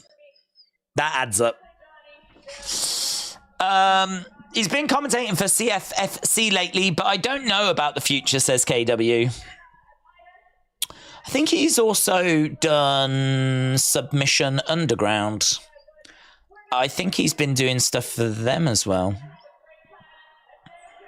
Miesha scores her first submission victory since she won the Women's Championship from Holly Holm in 2016. Pure domination. Pop, pop. Let's go. She looked great. She really looked great. Soriano by decision in this next fight, says Aubrey. What MMA film series do you prefer, Undisputed or Never Back Down? I've never seen either. I am not brilliant when it comes to films. In fact, I've been trying to watch some more. I watched There Will Be Blood the other day because everyone's raved about that film for years and years and years. So I had it on in the background as I was doing some stuff. And it's quite a slow film, so it's a good one to have on in the background. You don't really... You know, things are happening, but at a very slow pace. I thought it was all right. I don't really get the hype, if I'm being honest, but I thought it was all right. I think his performance in it, Daniel Day-Lewis, is incredible. I mean, I will give it that. I mean, he really puts in a hell of a performance. I think he won Best Actor for that. So I only saw that the other day. There's a few other films that I need to check out. I've got like a bit of a list of films that I need to get through, but to be honest, they aren't on it. I've got some outright classics that I need to get to first. I really want to watch Citizen Kane, which I know is like an old, boring film, but if you look at like best film lists, it's always there or thereabouts. It's always mentioned. So I'll probably watch it and not like it, but I feel like I should watch it.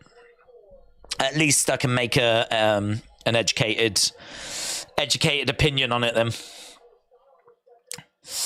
Best MMA film, but not a series, is Warrior, said Pigeon Poo. I love that film. With the size difference between the two, I think she could take him easy. I want more tags and this picture as my face. More WWE stuff. I don't know what that means. Do you think the main event will go the full 5? I'm leaning no. I think the longer it goes, the more it favors Tsarukyan. I mean, there's a 7-year age gap. And so I think the longer it goes, the more Tsarukyan comes into it. So Tsarukyan's on a 2-fight win streak. I mean, like, is such a big prospect. I've got Tsarukyan winning it. I think that it will go a little while, but I think he'll probably get the finish before we get to the decision. So I'm leaning towards no.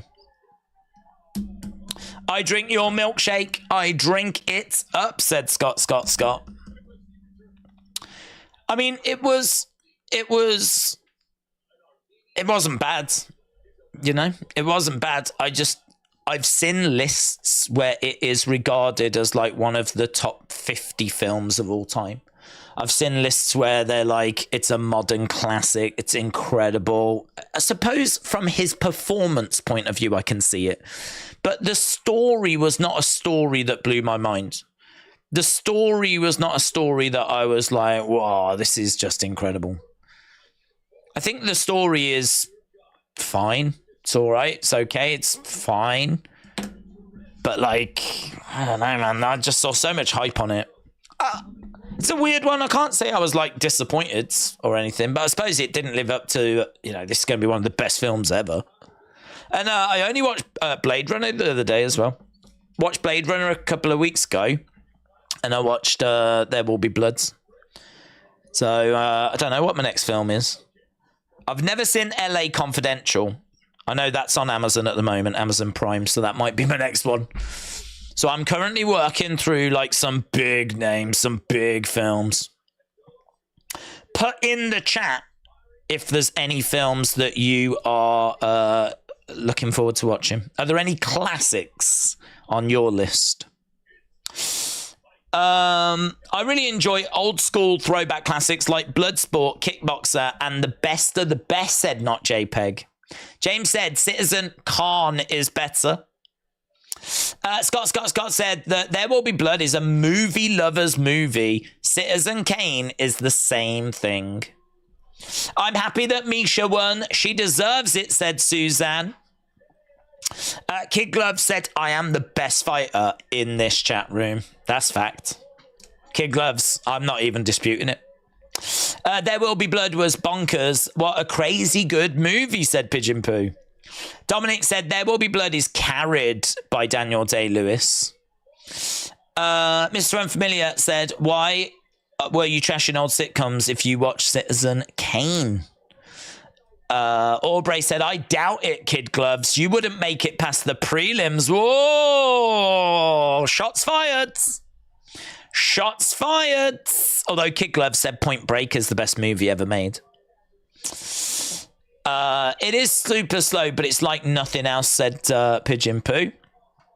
James said Eddie Murphy's got a new Christmas movie out. Well, same thing, innit?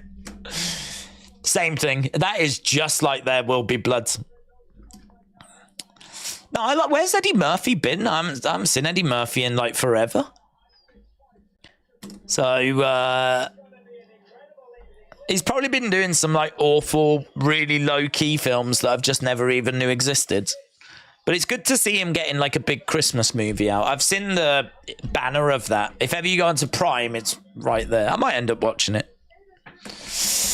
Not JPEG said rapid fire with the late Brandon Lee.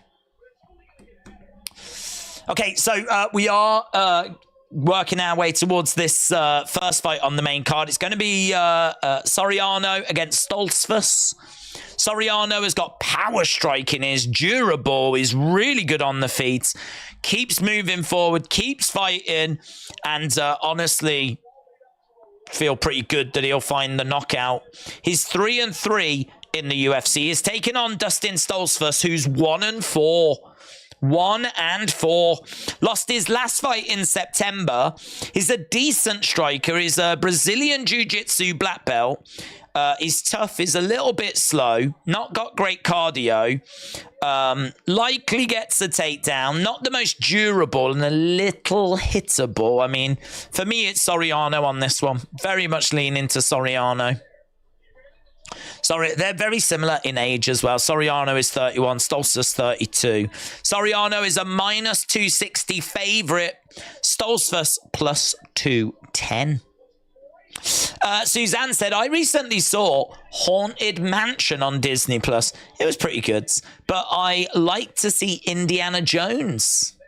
Scott said, Blade Runner is an all-time favorite for me. 2049 is right up there as well. Jess said, I don't know these fighters. Well, yeah, they've been around a bit, but I mean, one of them is 3-3, one is 1-4. I mean, neither have really got the momentum or built up their names to the point where, like, you know, they're the most well-known. But it should still be a fun fight. Eddie Murphy, Raw is the best, said Pigeon Poo. I saw a preview for the Mad Max sequel, said Kirby. Scott said, I just watched The Creator the other night. It's a very good sci-fi film. Not JPEG said Universal Soldier films with Van Damme. George said LA Confidential, Off the Records, the QT, and Very Hush Hush. Well, I don't know. Are those films that you want to see? I've never heard of Off the Record or the QT. But yeah, LA Confidential, I think it's on Amazon Prime at the moment. Definitely want to see that. And there's a couple of, like, Citizen Kane, as I said. There's a couple of, like, artsy films that I want to see. I basically searched, like, the best films, and I was shocked. Like, I've seen about 3 of the top 100. So if I am going to watch films, I'm probably going to dig into those kind of...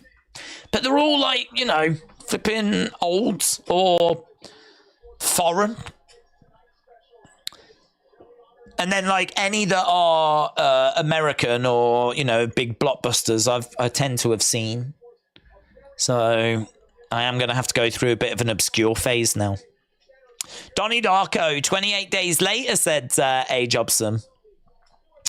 Danny Boyle is a great director.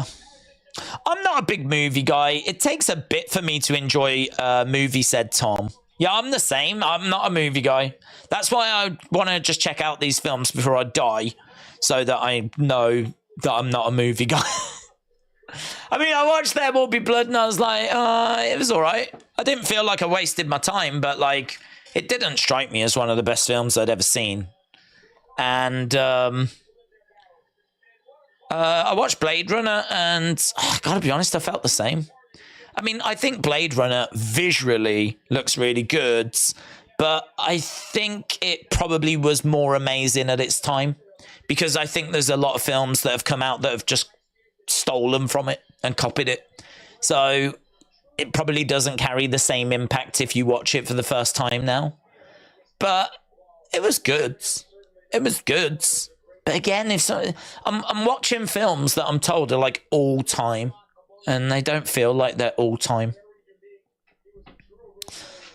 I don't know. Honestly, I don't know what I would say is all time anymore. I don't know. I really love Senna. If you've never, I keep talking about it, but if you've never seen the film Senna, which is a documentary about the F1 driver Ayrton Senna, you don't need to know anything about F1. You don't need to care about F1. You don't need to see anything about it. But it's an amazing documentary. It's so amazing. That's goated. That's a goated film. Kubrick's films are a must-watch. Yeah, I've not seen 2001, so that is one of those films that's on my list that I've got to check out. Rocky is the GOAT. Now we're talking. Now we're talking. Wrestle with Andy. Swoops in with a goated suggestion. Yeah. Rocky's one of those films that, I suppose in a way, the same as Blade Runner. Like Blade Runner, you can see the impact it had on film, because a lot of films feel like Blade Runner. You know, I'm thinking things like Total Recall or whatever, feel like Blade Runner and feel like that kind of a world. But, and The Running Man and things like this, right? But if you think about like Rocky, think of the impact that had on sport. Think of the impact that like every boxer wants to be Rocky. MMA fighters, like every sports person has seen Rocky and has been inspired by it. It's such a inspirational film. It's such a good story, and it's got, yeah, Rocky's goated, man. That's a good movie. That's a good movie. You don't see that on, I haven't seen that on top 100 lists though. It's all Citizen Kane and A Streetcar Named Desire and 2001 Space Odyssey and stuff like this. Where's the Rockies?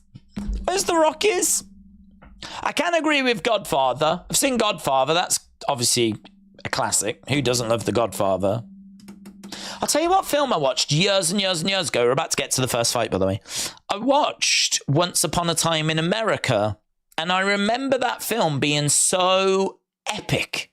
So big. I mean, it just transported you to like another world, which is, I think, what films at their best can do. And but I think I was a bit too young for it. I probably need to watch it again with older eyes, and I think I'd appreciate it even more.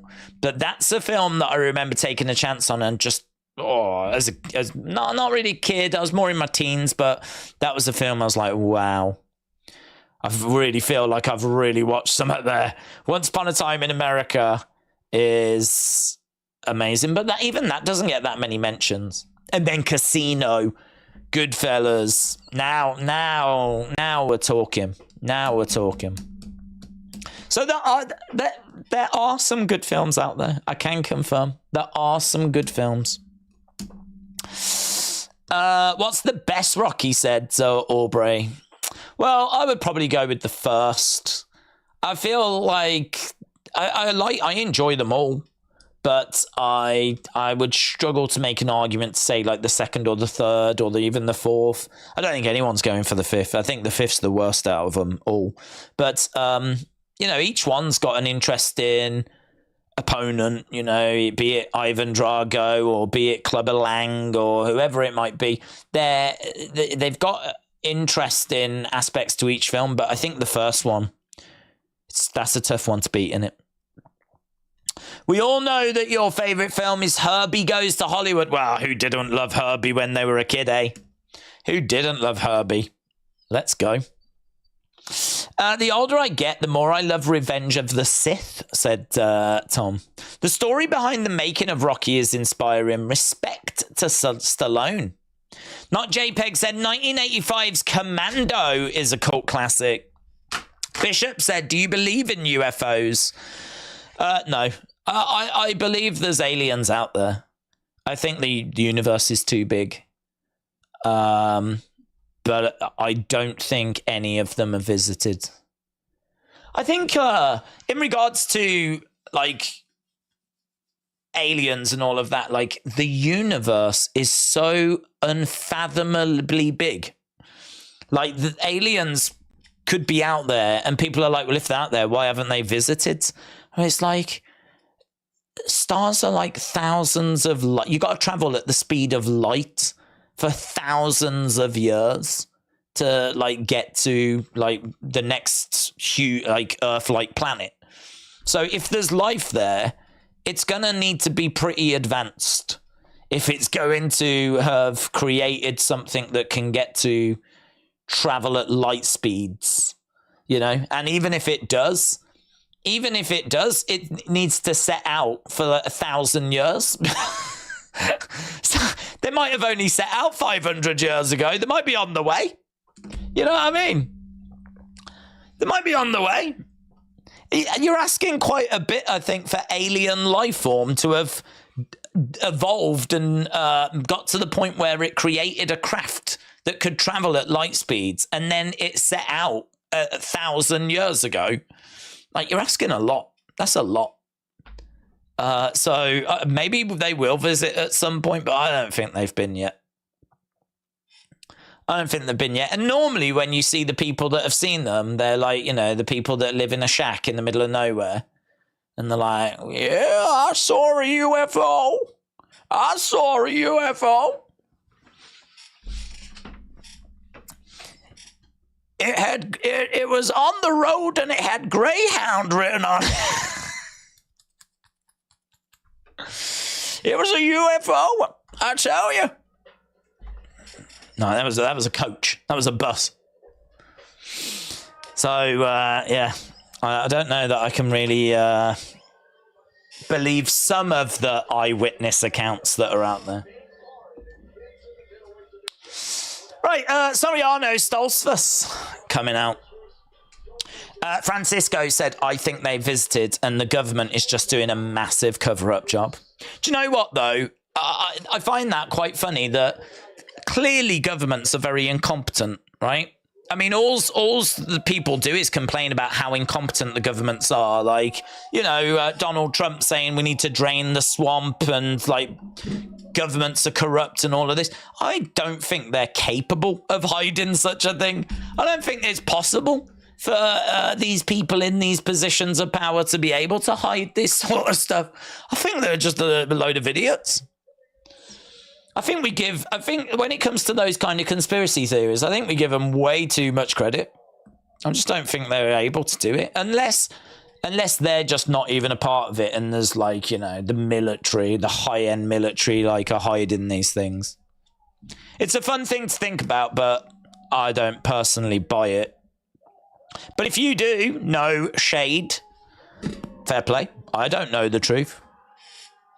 I tried to watch the X-Files to find out the truth, and that didn't help.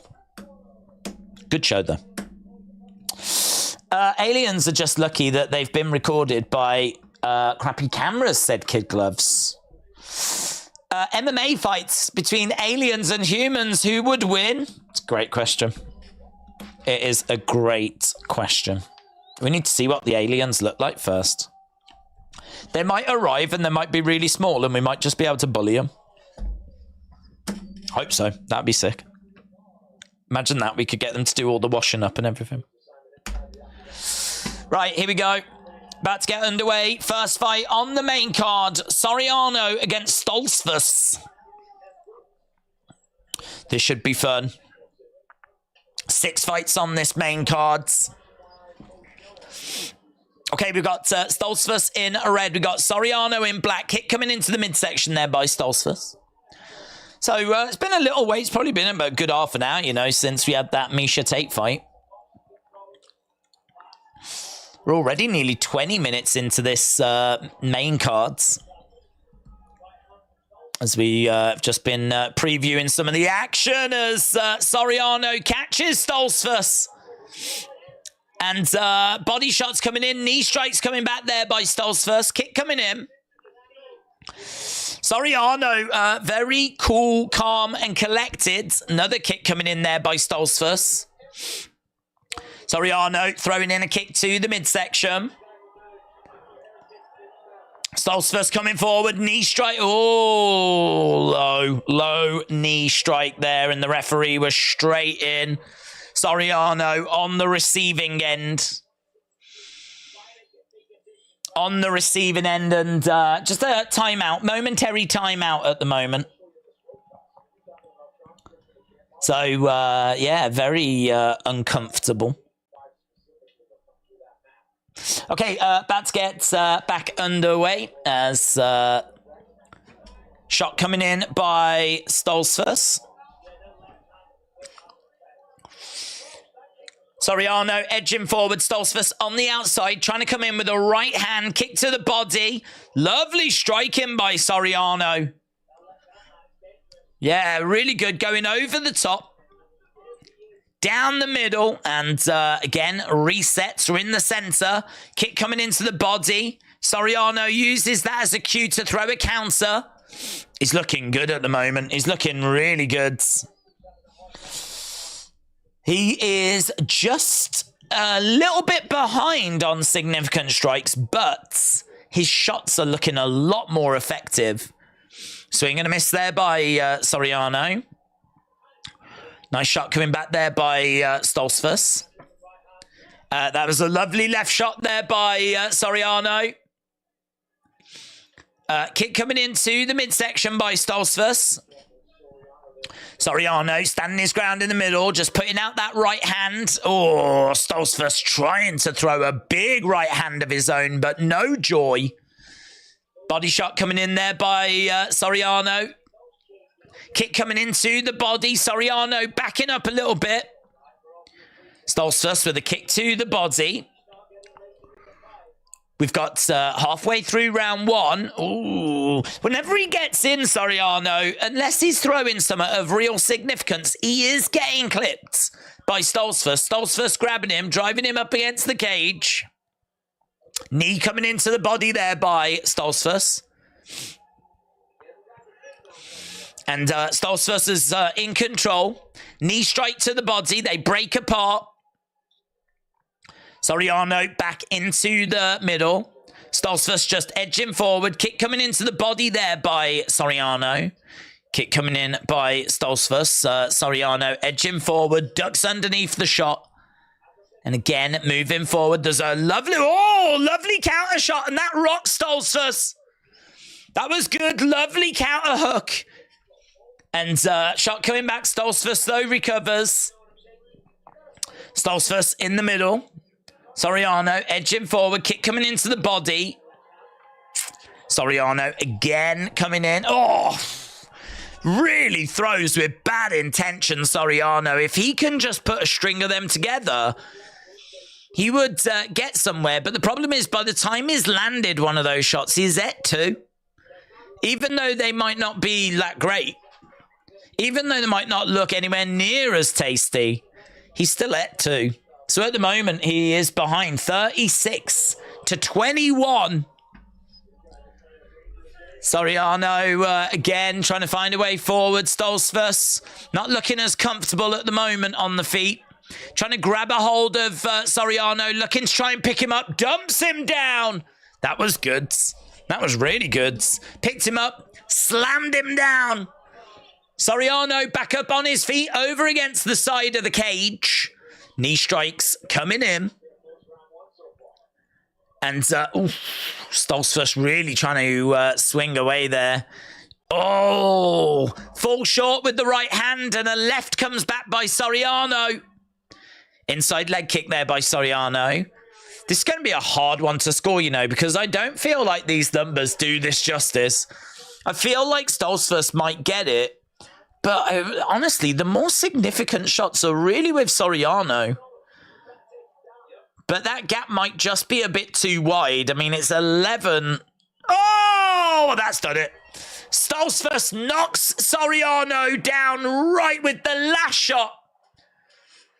I think Stoltzfus might have just been edging it. We said that gap might be a bit too wide. Had it been like 2 or 3, then I think you would have given it Soriano. But right at the end, Stoltzfus put Soriano down. Easy round for Stoltzfus. In the end. But, woo. Soriano, I mean, he did a lot of good stuff in that round. Stoltz got that one. This fight is looking good, said Pigeon Poo. Beautiful right hand, said John. Stoltzfus 1-0. 1-0. If you are watching and you've not left a like, leave a like. We don't really have any expectation when it comes to these fight nights, but, you know. Boom! Look at that. Right down the middle. Right down the middle. Down went Soriano. And we are underway. Jobson said, I want Soriano at -325. He has a delusional finger lock and a hot overhand. Soriano will tickle the senses. Pigeon Poo said, this has been all action tonight. So far, this fight is a banger. It's going well. It's going real well. Kick coming into the midsection there by Stoltzfus. Soriano is moving around. Kick to the midsection there by Stoltzfus. Soriano again edging forward. Lovely shot coming in. And again, we got Stoltzfus backing up a little bit. Soriano, kick on the inside by Stoltzfus. Soriano on the feet, nice leg kick. It'd be good to keep working that, actually, if he can just keep working over the leg kicks. We haven't seen much from Soriano on the leg kicks, but Stoltzfus has got 13. So Stoltzfus has been getting some joy with that. These boys are fighting like heavyweights, says What a Slap. Stoltzfus just stole that round right at the end. Stoltzfus in the center, and leg kick coming in there by Stoltzfus. Soriano just not looking as dynamic. Like, they're both a bit plodding and their movement's not that exciting. Neither guy's really, like, you know, doing a great deal. They're both very, like, predictable. Standing there and just sort of edging forward and just a bit slow. And you want to see some, like, changes of direction, and you want to see some dynamism, but we're not getting any of that. Right now, Stoltzfus, oof, couple of shots coming in there by Soriano. Jab coming in there by Stoltzfus. Leg kick coming in there by Soriano. You're going to have to do a lot more than just an inside leg kick. Couple of jabs coming in. Heavy kick coming in there by Stoltzfus. Soriano might be best to just sort of go through a bit of a fire if he can get close enough to land some of significance. Picked up, slammed down by Stoltzfus. Stoltzfus getting round the back. He's getting round the back. Couple of shots coming in. So Stoltzfus throwing in some shots to the side of the head. And at the moment, knee coming in there by Stoltzfus. We are over against the side of the cage. Stoltzfus in control. And this honestly might be another of his rounds. We need to see how this is scored. Let's have a look and see how many shots there's been in this second round. Right now, Soriano is up against the cage. Stoltzfus is around the back. And Stoltzfus unloading. Soriano trying to fire back with a couple of counter shots. We go down to the ground. Stoltzfus managing to get round the back.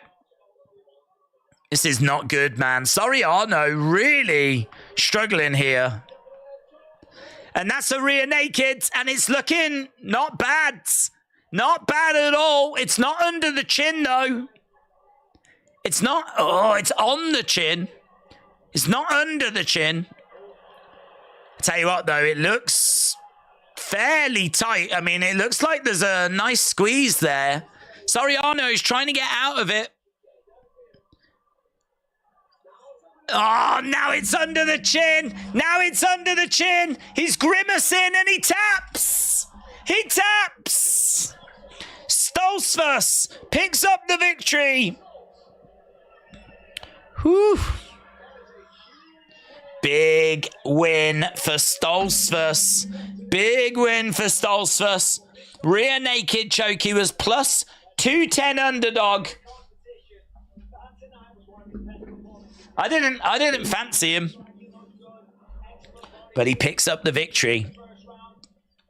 He took over. Yeah, do you know what? He just did not look very dynamic. He didn't look like he was really up for the fight. I think he was maybe expecting to land some shots and rock Stoltzfus. And Stoltzfus didn't really get rocked. There were some moments where some big shots landed, but it didn't have a great effect on Stoltzfus. And honestly, Soriano just didn't seem to have anything else up his sleeve. So very disappointing. Very disappointing. But a good win that for Stoltzfus. Stoltzfus picking up the victory.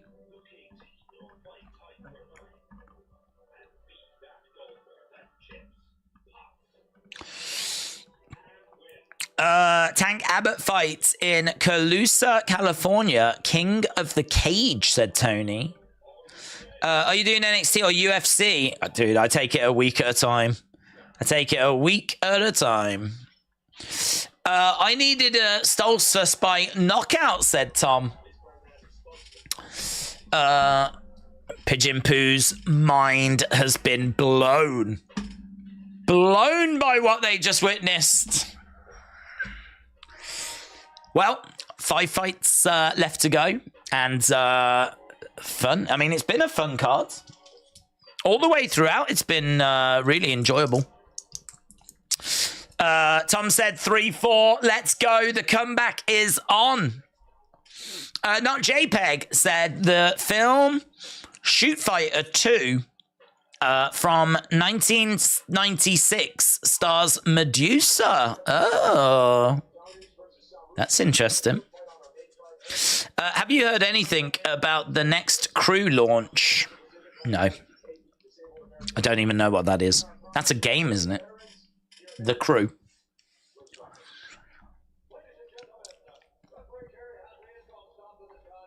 Okay, Bruce Buffer then reading out the results of this first fight. It's a win, an upset win for Dustin Stoltzfus, who, reminder, was 1-4 in the UFC. He now goes 2-4. He needed that.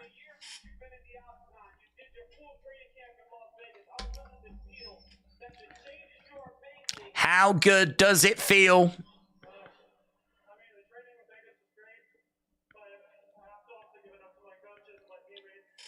So he wins by rear naked choke, round 2. Dustin Stoltzfus picks up the win. Tom said, I'm actually shocked that I'm doing well. Well, let's take a look, shall we?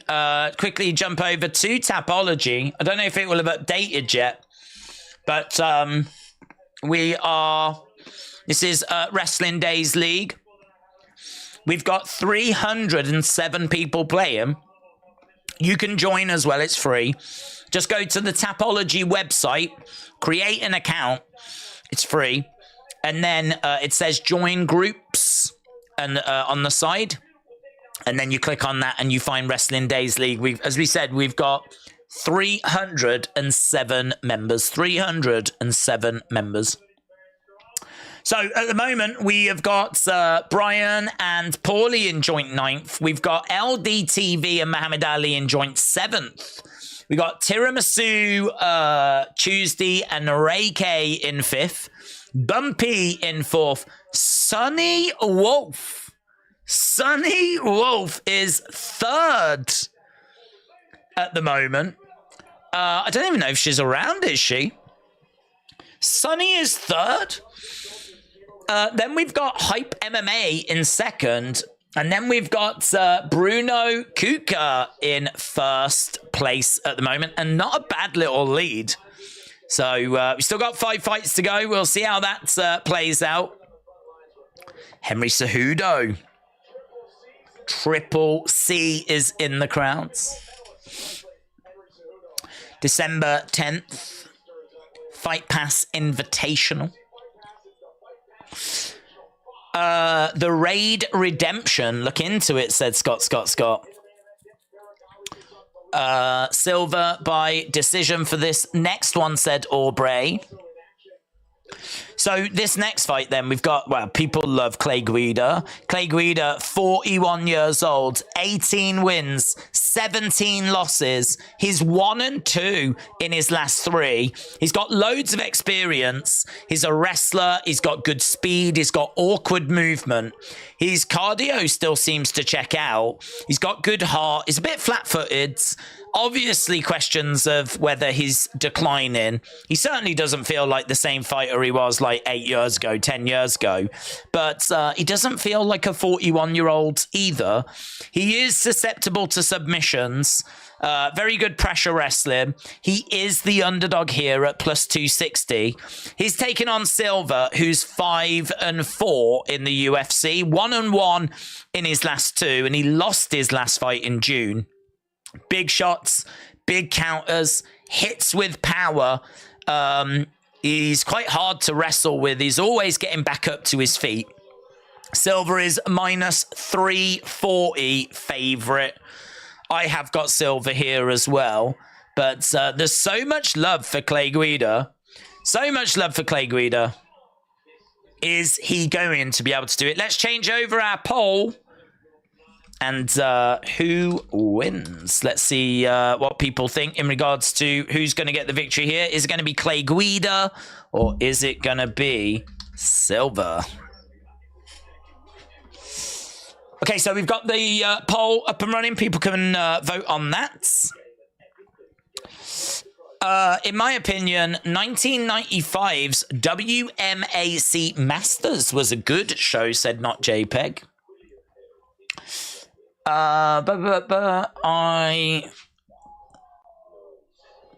Sunny is in 8th. She is 6-1, and I am 1-6, says William.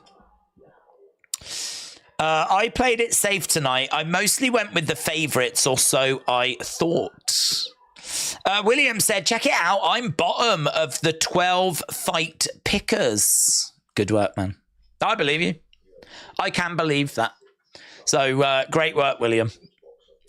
John said, Days, it's NASA's next crew launch that is going to orbit around the moon and come back to Earth coming up next year. If have heard anything about it or not, read my comment. No, I haven't heard anything about it, no. California Love says, cheers. Scott said, I would love for Clay Guida to retire. Tom said, I just picked random.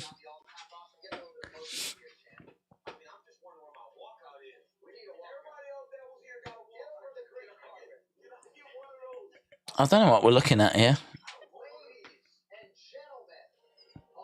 Is this the weigh-in show?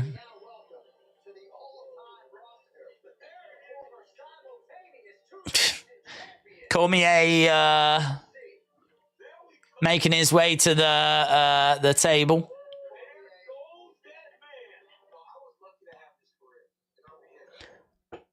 I have no idea what this is, but I think it might be like something on Fight Pass. Right. Next fight coming up, as we said, Clay Guida against Silva. Silva's a southpaw as well, which is going to make him tricky.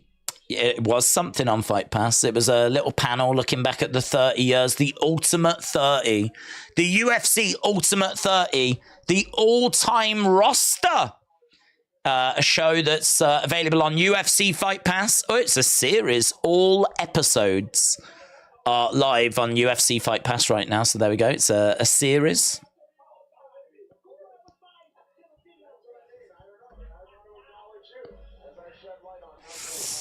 I embrace Silva at minus 320. He's got a villainous spinning back fist and a casual left hand, and also an incredible knee bar. Silva will likely finish the opposing forces. Done. Diaz beat him. My pick is Clay Guida. James said, people who beg for a comment to be read, it's cringy AF. Days, please read this. James, shout out to you. Alan said, who is the best fighter in UFC? Your mom.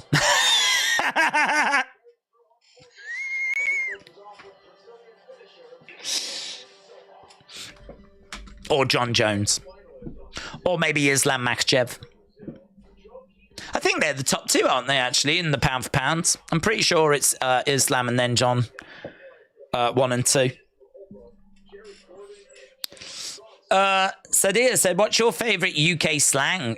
I don't know, to be honest, because I don't know what's UK slang. Don't know. It's one of those weird things, isn't it, where you just say stuff and, I don't know, you don't really realise. It's funny because I was talking about a TV show called Only Fools and Horses, which we speak about it every now and again because it's one of the most popular British shows ever. And it never really took off in America. A lot of people have never seen it, but like the Christmas specials over here were getting like 30 million views. Like half the nation would tune in to watch it. It was like, it's one of the most popular shows ever. You could walk down the street, any British high street, and say, like, you know, have you ever heard of Only Fools and Horses? I think you would struggle to find anyone that's never, not only heard of it, but someone that's never seen it. So it's just such a massive, massive show. But I was reading about why it never took off in America. And apparently it's got, the Americans can't understand it. Well, not all of it, because apparently there's like a bit of like slang in there. And I was like, is there? Is there? It's one of them, isn't it? Like you're so used to phrases and things that get said when you get brought up. Like, I don't even know what British slang is. I don't know. I don't know what's British and what is the world says. I don't know. So it's very hard to sit here and go, oh, well, we got this. I just genuinely don't know. I mean, I know you've got London, like, Cockney rhyming slang. I know, like, apples and pears, stairs, you know. Ruby Murray is a curry. Are you coming for a Ruby Murray? Not everyone in London says that, but, like, that's Cockney rhyme, old Cockney rhyming slang. I don't even know if people in London say that, to be honest now. You might find old school areas that might still use some of that, but that's the only thing I can think. I can't really think of any other slang. In it is such a chav word. Depends if you ask a foreigner who's been here a week, wouldn't know it. That's true. Scott says, you've got to drop a like. Scott, shout out to you. Home Alone 1 and 2 is legendary, said Johnny. Are we up to speed? King of Van Nuys is supposed to be King of Van Nuys is supposed to be an American Fools and Horses. The whole plot episode is on YouTube. Inside Out and Again said, Days, do you think Kevin Owens' injury is legit or a work? I haven't seen anything on it, so I mean, I don't know. Apparently, he's fractured his hand in 2 places, but I haven't seen enough on it to be able to say. And if it's just an announcement like that, then no one in the States says, and Rob's your father's brother. I don't say that, though. I've never heard that before. And Rob's your father's brother. I've never heard that. Balls deep or just the tip is how I measure things, said William. Fair play. Fair play. Right, we should be going over to next fight. Respect, said Scott. Respects. Okay, there's Clay Guida. He's made his way down. K-Dub said, Bob's your uncle. Ah, Bob's your uncle, yeah. I could see that. I could understand that being a British thing. Bob's your uncle. Is it a British thing? I could see it being a British thing. Bob's your uncle.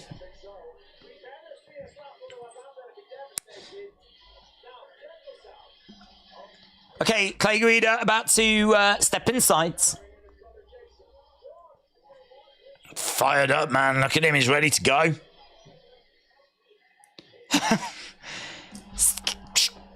Slapped around the face. Clay Guida.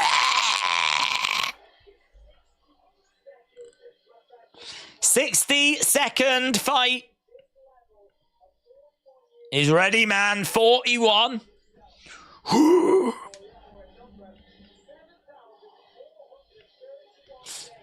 2019 UFC Hall of Fame inductee in the fight wing. He is so fired up. Let's go. Let's go.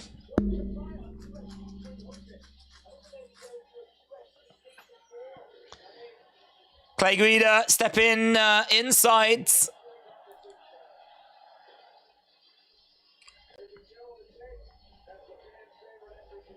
Okay, so Clay Guida, 41, Silva, 34. Nothing in the height, nothing in the reach. Just 1 inch. But Clay Guida does step in as a plus 260 underdog. Bruce Buffer then, let's go. What are some of the slang terms for Canada and the UK, said John.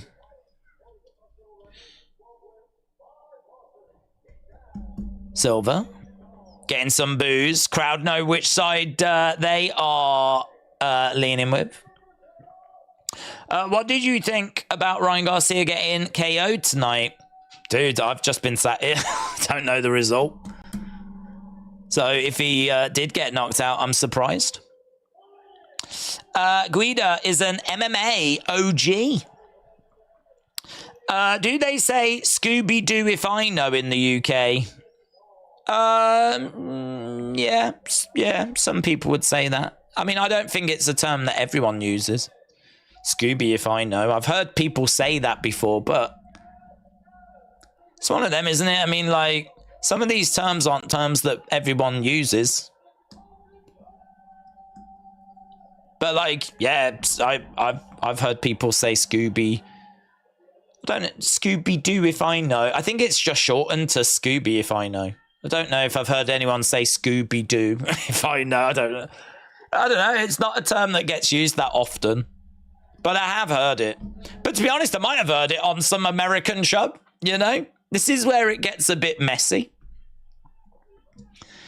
Because, like, those kind of Americanisms seep into our language over here because we watch the American shows and we watch American films, and then that becomes part of what gets said over here as well, so...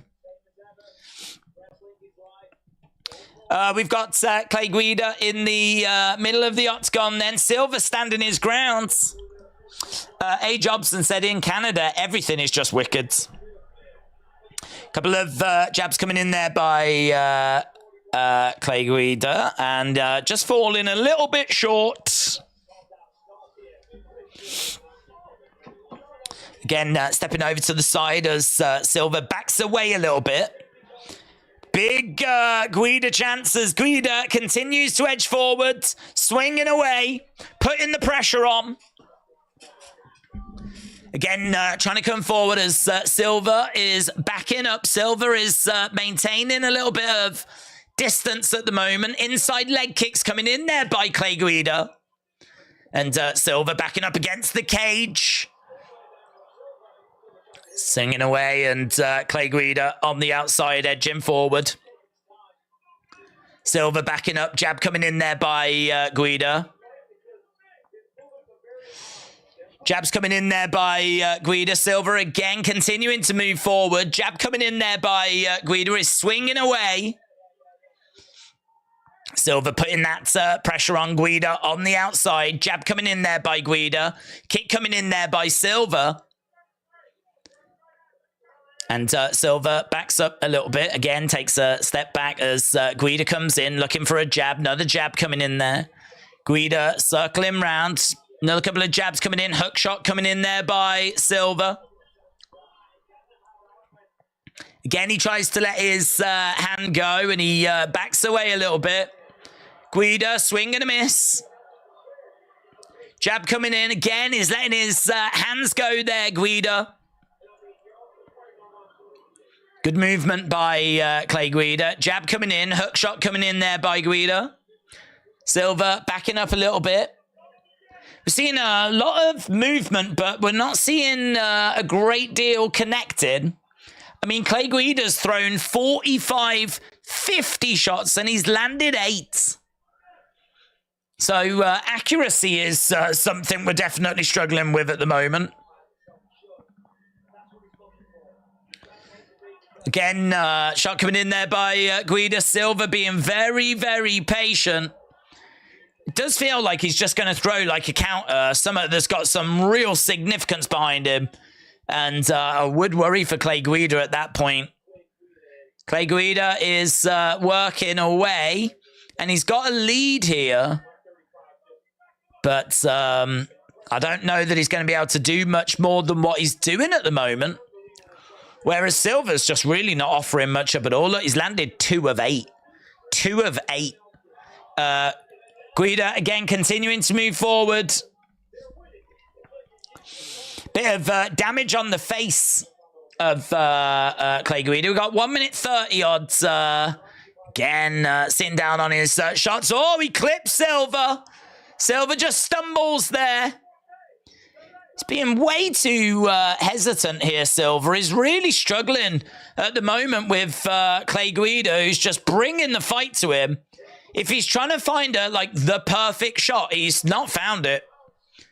Clay Guida looking for a single leg takedown, and he's getting smashed in the side of the head. Again, throwing in the shots. Clay Guida up against the side of the cage. Guida's trying to get back up to his feet, and he does. Silva's unloaded a lot of shots on him, though. Silva, again, big strike coming in. Forearm strike coming in. Clay Guida goes down. Still, there's a gap. 27-16. We've only got 40 seconds left to go. It's all Silva right now, and the crowd are chanting for Clay Guida. Knee strike coming in there by Clay Guida. And again, Silva reversed. Guida has got Silva up against the side of the cage. And Guida has got Silva up against the fence. Silva, 29 shots to 18. And Guida is trying to pick up and slam Silva down. He's all over him. It's going to be a Guida round, this. I mean, I feel like that gap's too wide. I know that damage counts. And Clay Guida, I mean, there's nothing too significant there. I think that's going to be a Clay Guida round. A Silva round, sorry. I was looking at them the wrong way around. I don't know why. I thought Clay Guida was the one that was edging it.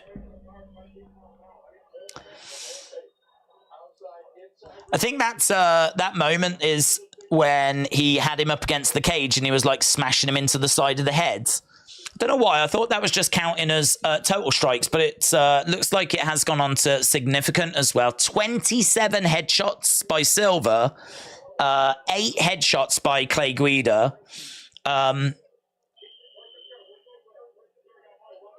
much in the way of damage, though, considering the amount of punishment that he was taking up against the side of the cage. But let's see what round 2 can bring, because Silva took a while to get going. He was waiting for the perfect opportunity. He was seemingly waiting. Well, I thought he was waiting for like a counter, for like throw some at big back, and it just wasn't presenting itself. But then Clay Guida went for like a single leg takedown. Went for a single leg takedown, and then that's where Silva found an opening, and that's where he started to like unload on the side of the heads. Clay Guida passes Damian Maia for the 4th most UFC fight time, 6 hours, 49 minutes. Crowd were chanting for Clay Guida. They were right there with him. Shots coming in there by Guida. Again, look, you can see the counters coming back there by Silva. He's really trying to land some of significance. Clay Guida grabbing that leg, and he manages to get Silva down, but Silva does a great job of getting right back up to his feet. Silva over by the side of the cage. And he's managed to grab a hold of the head here of Clay Guida. Silva all over Guida at the moment. Guida's down. Over by the side of the cage. And Silva is in half guard, and he can really make this count. Crowd are chanting for Guida. And Silva, Guida battles back up to his feet. He does a great job. Great job. Silva unloading, but Clay Guida fighting back as well. Knee strike down the middle there by Silva. Knee to the head there by Silva. Big shot comes back by Clay Guida. Crowd are making plenty of noise. So far, it is 22-15 in favor of Clay Guida in this round. He drives Silva up against the cage. Silva's got a guillotine. Guillotine is applied here. You're going to need to rip his head off, man. You're going to need to rip his head off. Clay Guida's not panicking at the moment, but it does look quite tight. He's trying to shake him off. He gets him off. Clay Guida shakes Silva off. And he manages to get round the back, and the crowd absolutely love that. The crowd absolutely love that. And the crowd go back to cheering for Clay Guida again. Knees coming in. The difference between them is only 4 significant strikes now. Clay Guida is enjoying the better of the significant strikes in this round, 25-15. Closing that gap down to 2. So he is enjoying himself in this round at the moment. 10 leg kicks. Whereas Silva's been going upstairs a lot more. Crowd are chanting again. Very much behind Clay Guida. Clay Guida has got Silva up against the side of the cage. Come on, Silva, said Aubrey. Pigeon Poo said, this fight is crazy. Guida has got a leg, is trying to get Silva down. Looks like we could be getting 1-1 at the end of this. So 1 minute 20 odds left of this second round. Guida has got Silva up against the fence. Takedown there by Clay Guida. Clay Guida manages to get a takedown. And wraps his leg around the leg of Silva. He's got him pinned up against the cage. Shots coming in. Again, he's got him driven up against the cage. Clay Guida in control. We got 50-odd seconds left. Another big takedown by Clay Guida. Picks up Silva, dumps him down. He is working so hard. Shots coming in there by Silva. So Silva takes round 1. Clay Guida looks like he's going to take round 2. It's 30 significant strikes to 15. Clay Guida has now passed Damian Maia for the second most control time in UFC history. 2 hours, 35 minutes of control time. This man has spent 2 hours, 35 minutes of his life controlling opponents in the UFC octagon. Mental, man. Mental. And the crowds really enjoyed that. 1-1. Sit down. Breathe. They're saying to Silva, sit down. Breathe.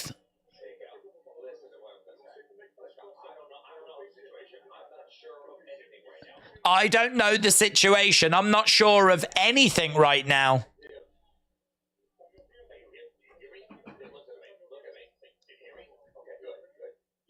Do you hear me? That's all he's going to say to him? Is that it? I haven't got a clue what's going on right now. If I went back to my corner and the only thing they said to me is, look at me, I don't know what's happening right now, I'd be like, I'm sorry. What do I pay you for? Look at me. I don't know what's happening. Oh, thanks. I'll use that for round 3, shall I? I'll apply that to round 3 then. Right, here we go then. Round number 3, the blind bomber. Shout out to you, my friend. I hope you know what's going on. Silver's corner, haven't got a clue. Look at me. I don't know what's happening. A couple of shots coming in there by Clay Guida. 10-9 Guida in the second. 19-19 after 2, said Ryan Frederick. Liam said this is a fantastic fight. Michael Chiesa said Guida is electrifying this crowd. There's a warning there for Silva. Here we go. We're back underway as Clay Guida comes in. We've got a couple of jabs coming in there by Clay Guida. Again, shot coming in and a jab coming in. The Soviet Union helped win the war with Stalingrad, says Fortnite. It's good to see some history in the chat. Let's go. We've got kick coming into the midsection there by Silva. Silva in the center with Clay Guida. Kick coming back there by Silva. Circling round. Both guys need this round. We've got Clay Guida coming forwards. Again, throwing in some shots. Silva is trying to stop this relentless assault by Clay Guida. Clay Guida just constantly pouring forwards. Again, we got Silva putting that pressure on. At the moment, Silva just ahead in this round, but there is really nothing in it. Kick coming in. There by Silva. Clay Guida moving forward. We've got just over 3 minutes. Clay Guida again trying to find a way of getting this fight down. Getting it against the cage, getting some of that control time, but he just can't get a hold of Silva at the moment. It's 11-7 for Silva in this round. Silva standing. Silva hasn't looked brilliant in this fight. Clay Guida's looked the better of the two fighters, but it's at the end of the day, it's what you actually do with that, and unofficial numbers have got Silva just ahead. Just ahead. 1 round each. And Silva up by 4 in this round. Some lovely shots there by Silva getting through. Clay Guida. Just a little bit of energy's come out of this this fight. Still seeing them both work hard. And Clay Guida trying to find a way forwards. Explodes forward, grabs the leg, drives Silva up against the cage. Clay Guida goes down. Silva trying to defend this position. Clay Guida's got Silva up against the side of the fence. So he's got a hold of the leg at the moment. It's good work this by Silva. Silva in control. So he was ahead by 5 significant strikes, and now he's got a guillotine. There's only 1 minute 20 odd left on the clock, so good work this by Silva. As we said, very much in control. And Guida is trying to get back up to his feet, and he does. Shots coming in there by Silva. Little dig to the body, knee to the body. Shots coming back there by Silva. Clay Guida driving Silva back against the cage. Crowd chanting away. Silva 17-11 in this round. So Silva 29-18 round 1. 30 to, I think it was 18 for Guida in round 2. And Silva looks like he's doing enough here to take the fight. He's got that guillotine still applied. We got just over 30 odd seconds to go. Oh, and he's really cinched it in as well. I don't know that he'll get the finish here, but he's definitely taking time out of the rounds. And he's asking some questions. It's not where Clay Guida wants to be. And Clay Guida pops his head out. Pops his head out. Some shots come in there by Silva. Clay Guida is getting back up to his feet. Knee strike coming in there by Silva. And there we go. End of the fight. And I think that's going to be Silva. Pigeon Poo said the card has been amazing so far. I hope the UFC put on more stacked fight night cards in stadiums instead of always in an Apex. Scott said that's what Clay Guida looks like. Gassed. Amazing. Hell of a showing. I don't think he takes it, but hell of a showing. My granddad moved to Britain at the start of World War II, says Alan. The card has been amazing. Little bit of this, little bit of that. No, not JPEG. Shout out to you. Right, let's see which way the judges go on that one. We've got 4 fights left, and they're good fights, man. I mean, Kelvin Gastelum next. Then we got Davison Figueiredo against Font. Then we've got Turner Green. Then we've got Dariush Tsarukyan. This is such a fun card tonight. But that one, go in the distance. Brady versus Gastelum coming up next. Tell you what, Clay Guida's skipping around like a young girl at a birthday party. Look at this. He is loving it. Bags of energy. Bags of energy.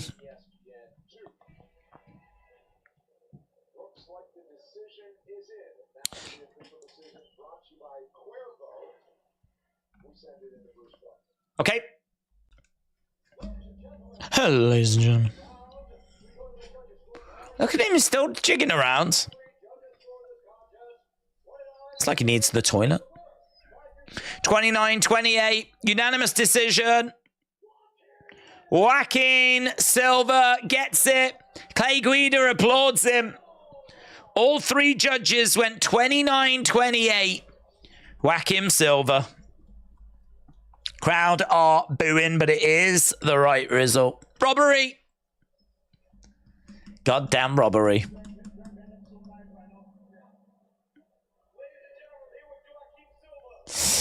Rivi, shout out to you. I hope you are well. Okay, so Cormier just interviewing Silva. The crowd aren't happy with it, but of course, it's the right result, but they wanted Clay Guida to pick up the victory. Is that any... Oh, wobbly. Doesn't like it. Doesn't like it. And I am desperately trying to resolve this situation. That seems like it might have come back now. Might have come back now. So we did just get like a real... I mean, there's lag and then there's whatever that was. And I don't know what that was. But what that was it totally just disappeared. The internet went away. I've got 3 routers and it didn't work on any of them. So I can only imagine that momentarily, like, the internet just shut down for some reason. Well, it's going to be one of those nights by the looks of it. But we haven't had any lag, in all fairness, or none that I've noticed throughout the evening. And it seems to be back now. So hopefully that was it, and we can move forward with our lives. And we haven't missed anything. That last fight was Clay Guida taking on Silva. And it was a victory for Silva. And next fight coming up is going to be Sean Brady taking on Kelvin Gastelum. So, as we said, Sean Brady is 5-1, lost his last fight in October of last year. Strong, smothers his opponents. He's got good boxing, lacks a little bit of power, but has got good grappling. Kelvin Gastelum, 12-8. He won his last fight in April. Good takedown defense, great boxing, great wrestling, good chin, good body kicks, and might be struggling a little bit with the weight cut here. A difficult one to get a read of, to be honest. Difficult one to get a read of. It's very close on the odds, but I am leaning towards Sean Brady on this one. So I've got Sean Brady in this next fight. This is our third fight on the main card, and then after this we are into some serious stuff. After this we got Davison Figueiredo, former champ, taking on Rob Font, Jalen Turner taking on Bobby Green, and then Dariush takes on Tsarukyan. So yeah, we are really getting towards the business end of this card. We're already an hour and 15 minutes into the main cards. We've been streaming for 4.5 hours tonight. And yeah, unfortunately, we've just suffered a little bit of lag there. A little bit of the old laggedy lag. And I can see that the chat's not quite back as well. I don't know why. Let's see if we can bring that back. That last poll, there you are. Our last poll was 50-50. So let's see what this next one's going to be. We'll get this next poll up and running as soon as we can get the chat back, because it is still not working. Technical problems. Technical problems. Let's close that. Let's pop that out.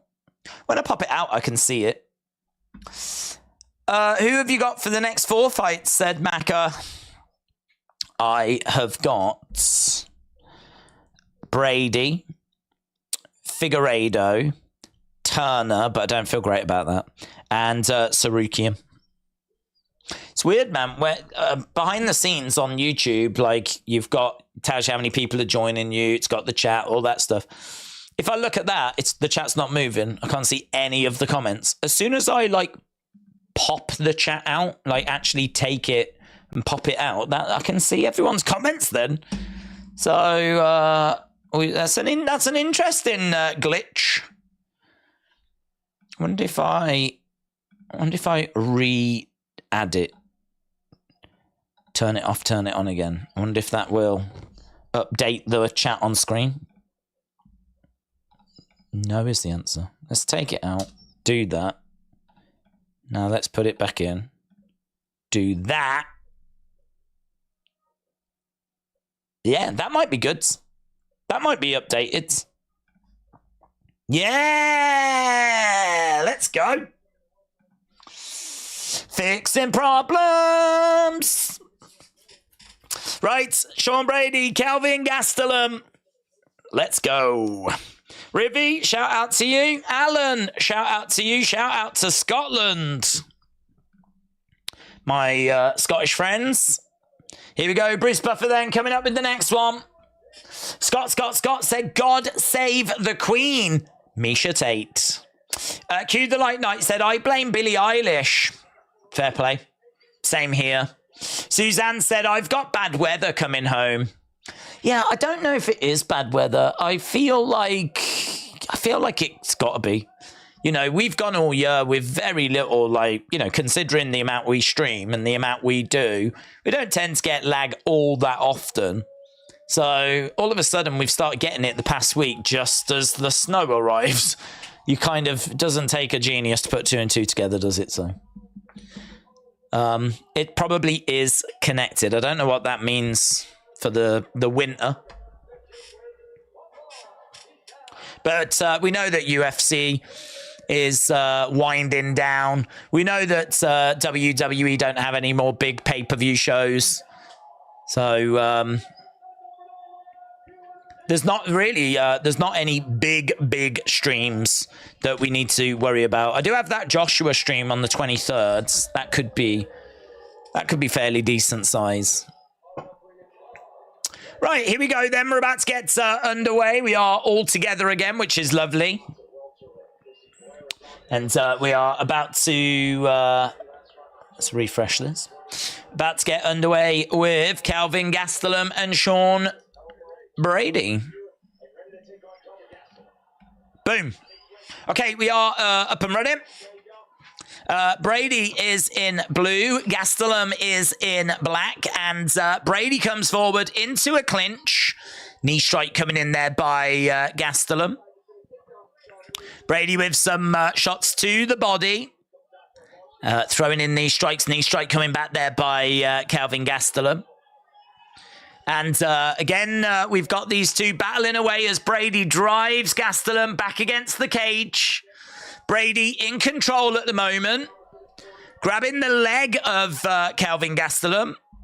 Takedown there by Brady. And he's getting round the back and he's looking to put in rear nakeds. No joy at the moment. He's trying to get the arm round. He's trying to get that rear naked applied, but no success. Kelvin Gastelum rolls through and Brady is down on his back. Again, shots coming into the side of the head.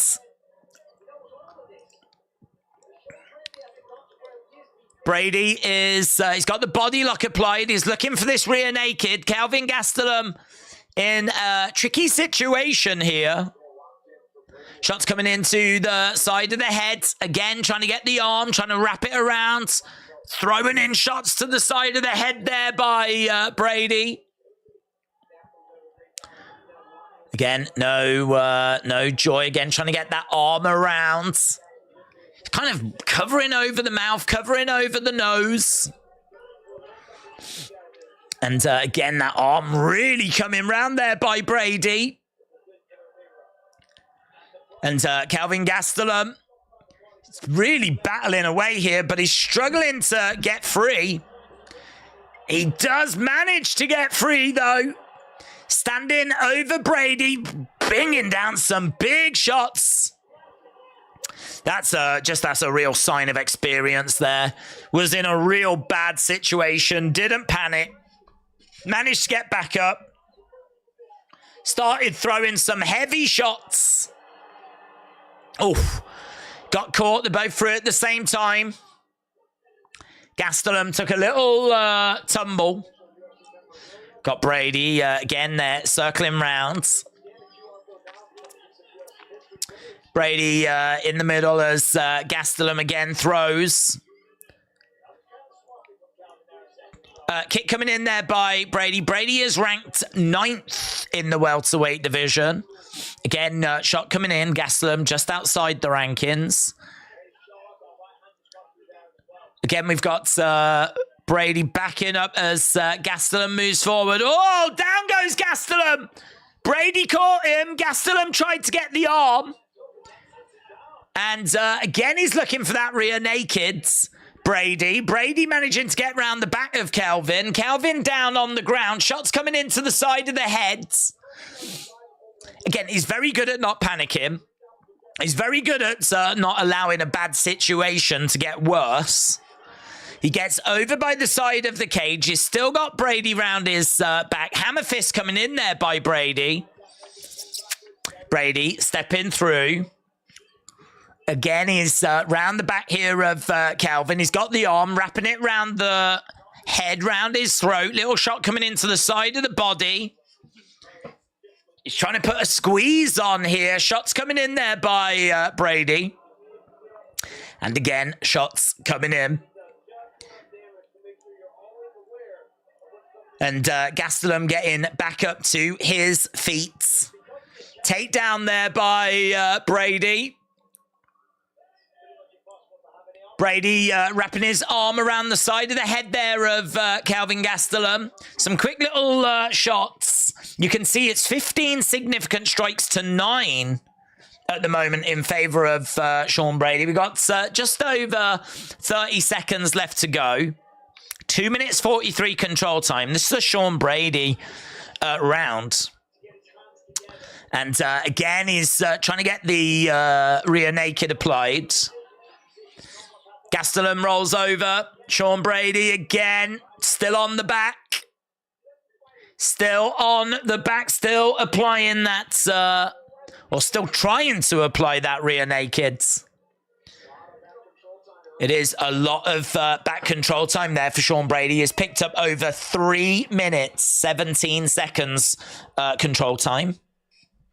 So there we go. It is a decent round there for Sean Brady. That second round, that first round. Second round coming up. Kelvin Gastelum said, Scott. Very good. Very good.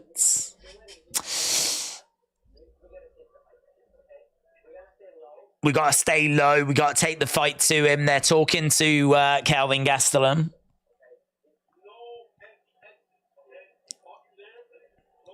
They're talking to Brady about his exits. Angles, attack, shoot. And they're saying it was beautiful. So, Sean Brady's corner, happy with what they've seen so far. Let's go. Let's go. Okay, crowd watching on. We have got Dana White's 12 days of giveaway sweepstakes. It's back and bigger than ever before.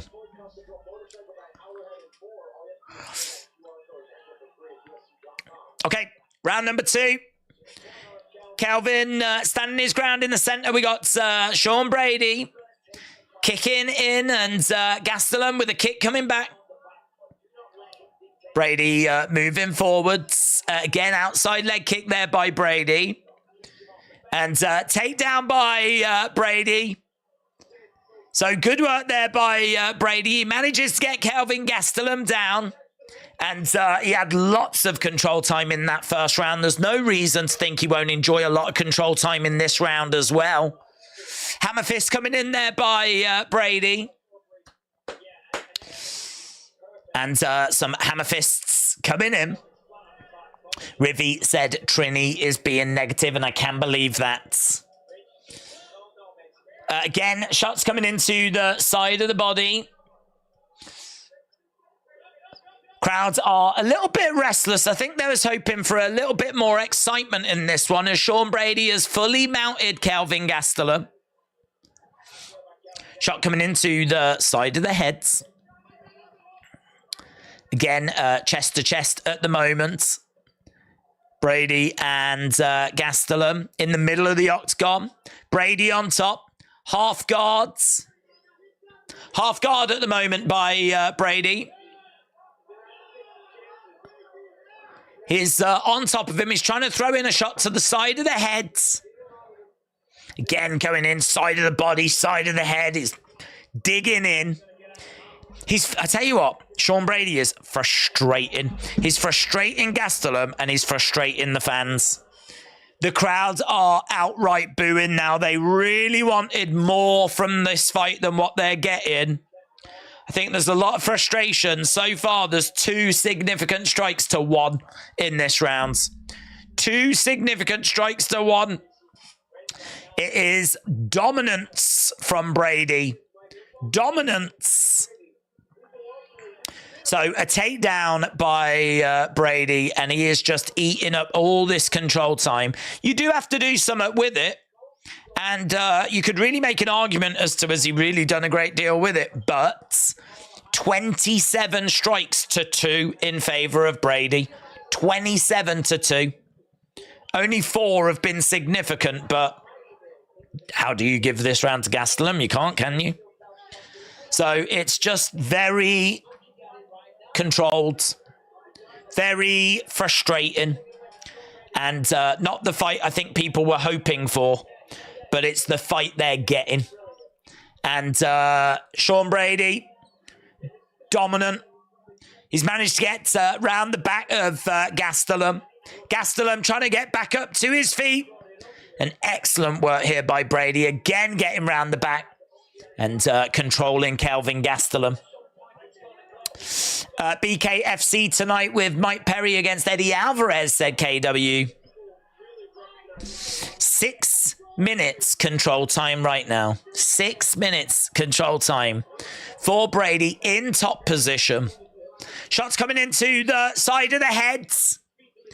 And he's putting this squeeze on at the moment. Hopefully some of these next fights are going to be bangers. We've had some good fights tonight. It's all right if we have one that's not as hot. Again, he's got him in a seated position over against the side of the cage. And he has got the legs tied up here, Brady. We've got less than a minute to go. Rivy said I'm about 1 minute and 33 seconds ahead of Days. That's interesting. I'm watching it on TNT Sport. I mean, if I was on the internet, I could understand that. But TNT Sport shouldn't be that far behind. Johnny said, terrible fighter. Trash by Brady. Well, yeah, you say that, but he's winning. He's winning. He took the first round. He's definitely taking this round. Callum said he's riding him like a donkey. Calvin getting back up to his feet and gets dragged right back down again. We've still got 3 fights after this. Still got 3 fights after this. Hour and a half into the main card, end of the round, and wow, the boos are raining down. People are not in love with what they're getting here. This, not quite what they were looking for. Not quite what they were after. So, round number 3. We're at the point where Calvin Gastelum's going to need a finish. He's going to need a finish. We need to find an uppercut, or we need to go body head. If you want to win this fight, give me 5 minutes. Right, well, here we go. 3rd and final round. It's now or never. Is Calvin going to find some way of picking up victory here? Can he get some in this 3rd round? Probably not. Okay, here we go. Calvin then in the middle. We got Brady on the outside. Kick coming in there by Brady. Don't forget the 3 fights coming up after this should deliver. We've got some really good ones. Gastelum again edging forward. Brady on the outside. Nice shot coming in there by Gastelum. Again, another shot coming in there by Gastelum as Brady charges forward, manages to get Gastelum down. And the crowd just start booing. They know what that means. They've already seen plenty of this where Gastelum gets taken down. He cannot get back up.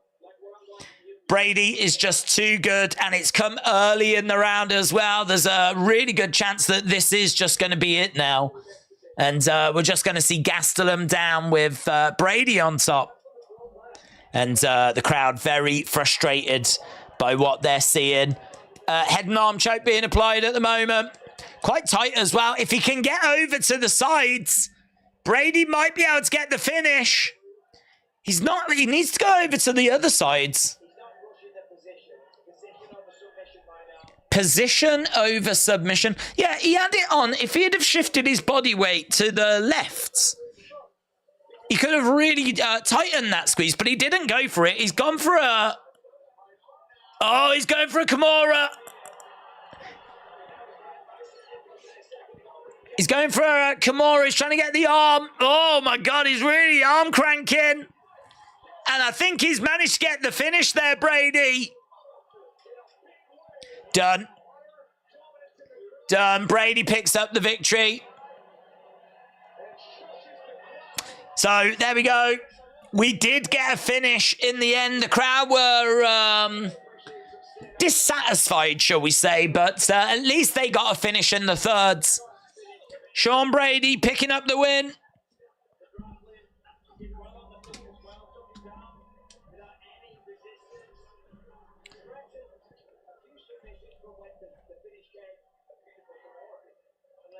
So, going for that Kimura, Brady Snoozeville.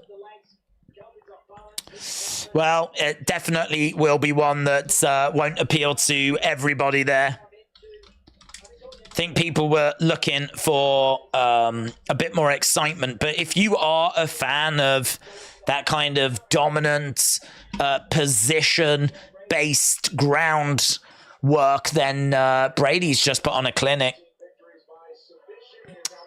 You've got to respect someone that can step inside an octagon like that and put in such a dominant performance across that amount of time, and certainly against someone the caliber of Calvin Gastelum as well, you know? Respect. So it might not have been pretty, but it sure was effective. Edward, hello. Hope you're doing well, buds. I'm good, thank you. Tom said 5-4, let's go. Aubrey said it's another dub for me. Scott said let's go. Puffle said this dude got pieced up by Beneil. How? Johnny said trash. I hope I don't see him in NYC. K-Dub said anyone booing, let's see them get inside the cage and fight. Rivy says total domination. You can understand the crowds. I mean, look, the crowd aren't really thinking along those lines. The crowd are had a few drinks, right? And they want to see some action. They want to see some violence. So you can understand, like, maybe they'd be a bit more open-minded if it was earlier in the evening. But later on in the card, they're just thinking, give me blood. Give me blood. Give me violence. Give me two people battling away, digging deep. That's, you know, we know what the live crowd want.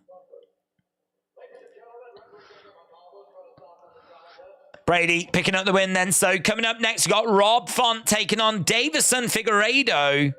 Font is 10-6 in the UFC, 1-1 in 2023. Lost his last fight back in August. Boxer, good jab, technical, rangy striker, a little bit of a gatekeeper. He's 36. He is ranked number 8 in the bantamweight division. He's got good Muay Thai, he's got volume, he's got power, he's durable, he's got good leg kicks, he's dangerous, good uppercuts. And a few chin questions, though. Can be wobbled. He's taking on Davison Figueiredo. This is going to be a fun fight, man, because Davison Figueiredo is moving up in weight. We saw those wars with Moreno. He is 10-3-1. Lost his last fight, of course. He's got good power kicks.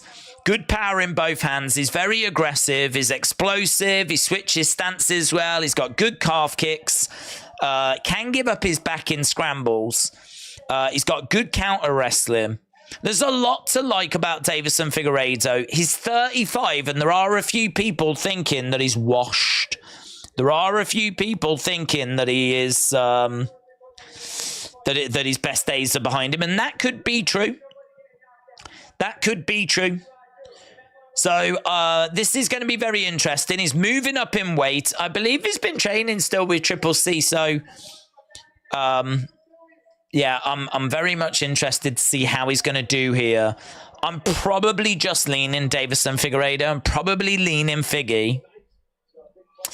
But let me know in the chat, which way do you think this one's going to go? Which way do you think this is going to go? Holly Holm! Holly Holm is in the crowds.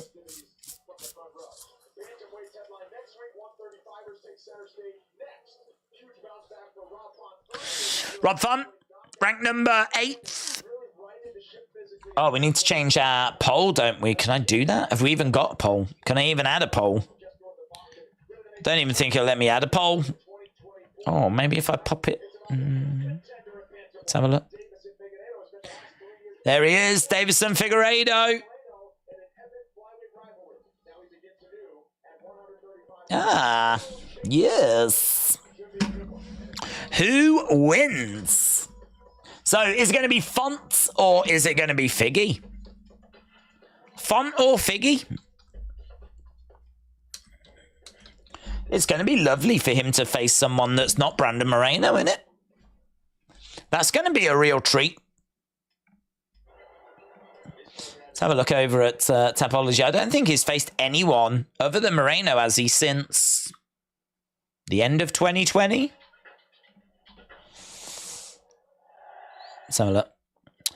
CJ Perry and Andrade, I think it should be 165, 175, 185, 195, 205, and heavyweight, says Matt. Right, here we go. Some of that. 3 fights left. No. Wow. So he faced Brandon Moreno in December of 2020. Draw. Then he lost to Brandon Moreno in June of 2021. Then they were meant to face in December, but the fight got cancelled.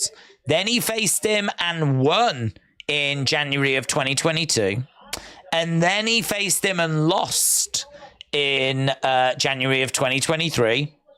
Then he was meant to be taking on Manuel Kopp, but that fell through. And now here he is against Rob Font. So the last time he faced someone other than Brandon Moreno was Alex Perez. And that was back November of 2020.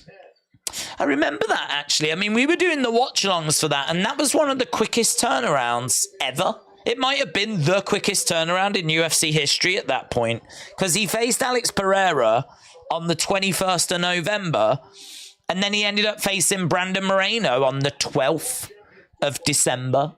It's only like 2 weeks or so later. It's really 3 weeks later. I mean, there was nothing in it. There was nothing in it. And at the time, I think it was one of the, if not the quickest turnarounds. He probably regrets that, because that, if he'd have beaten Brandon Moreno, that would have been it. But because it was a draw and because it was such an exciting fight, we ended up doing the rematch. And then he loses the rematch. And then he wins the third one. So that means it's 1 win each and a draw. So we had to do the fourth. And then, of course, he ends up losing that earlier this year. So he has had quite the journey. Who do you think's going to win in a UFC fight? The Fonz or Richie Cunningham, said Fortnite. The Fonz. The Fonz wins. Hey. Hey. Font by knockout, said Johnny. Johnny's gone with Font. Let me know which way you think this is going to go. Which way do you think this is going to go? I have to read it on here. It's still not working behind the scenes. We got quite the technical difficulties. Santa versus Jesus MMA spectacle, says William. Okay, we are at commercial break. I don't know if that means we've got the ring walks. We are very fortunate in that if you've got TNT Sport in the UK, you don't have to pay for this as like an extra.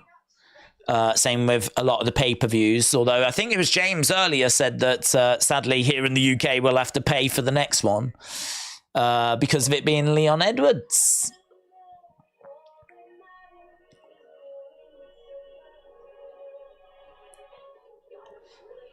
So, yeah, we are at commercial break, but coming up next, it's going to be Rob Font against Davison Figueiredo. Jobson said, I appoint Rob Font at -130. He's got a decent armpit slam and a talented claw hold, and also a nasty quivering palm death touch. Font must knuckle the victory. Ernest on Purpose said the name of the movie is There Will Be Bloods, not There Will Be Grappling. Arthur Fonzarelli all day, said Scott. Yes. Right, we are at commercial break, and this should be a really fun fight, man. This is one that really stood out to me. I really like Davison Figueiredo. I mean, he really does give his all. He's very aggressive. He's very explosive. He's a very fun fighter. I do understand the argument that he might be well on the decline, but this should still be a really fun fight. Rob, the font, let's go, said Scott. Redemptive Sinner said, I'm interested to see what Figgy can do. Yeah, moving up to bantamweight. I mean, he always has to cut weight, and it's always tricky for him. Well, that's not going to be a problem this time around. Is he going to benefit from that? I mean, maybe he has just been draining himself a bit too much. Perhaps it just has become too much of a struggle. Okay, here's Font then.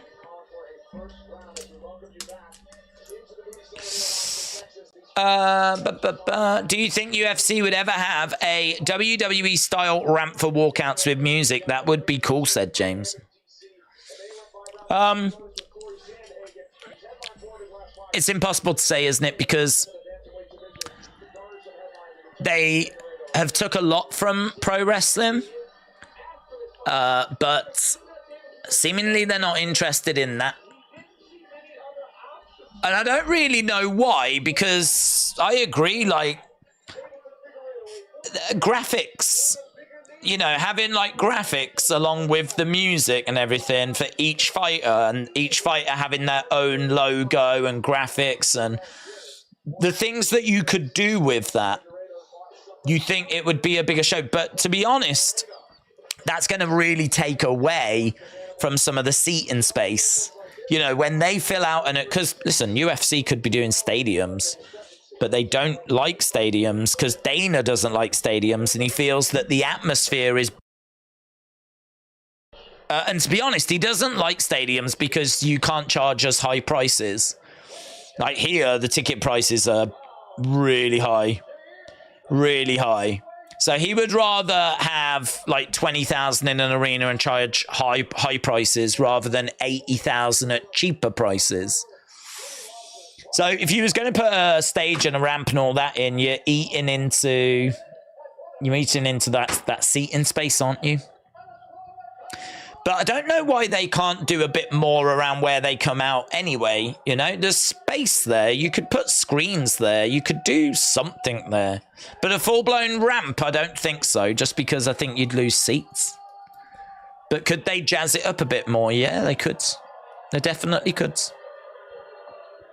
And I honestly don't know why they don't. I mean, they've got screens all around the edge of the octagon.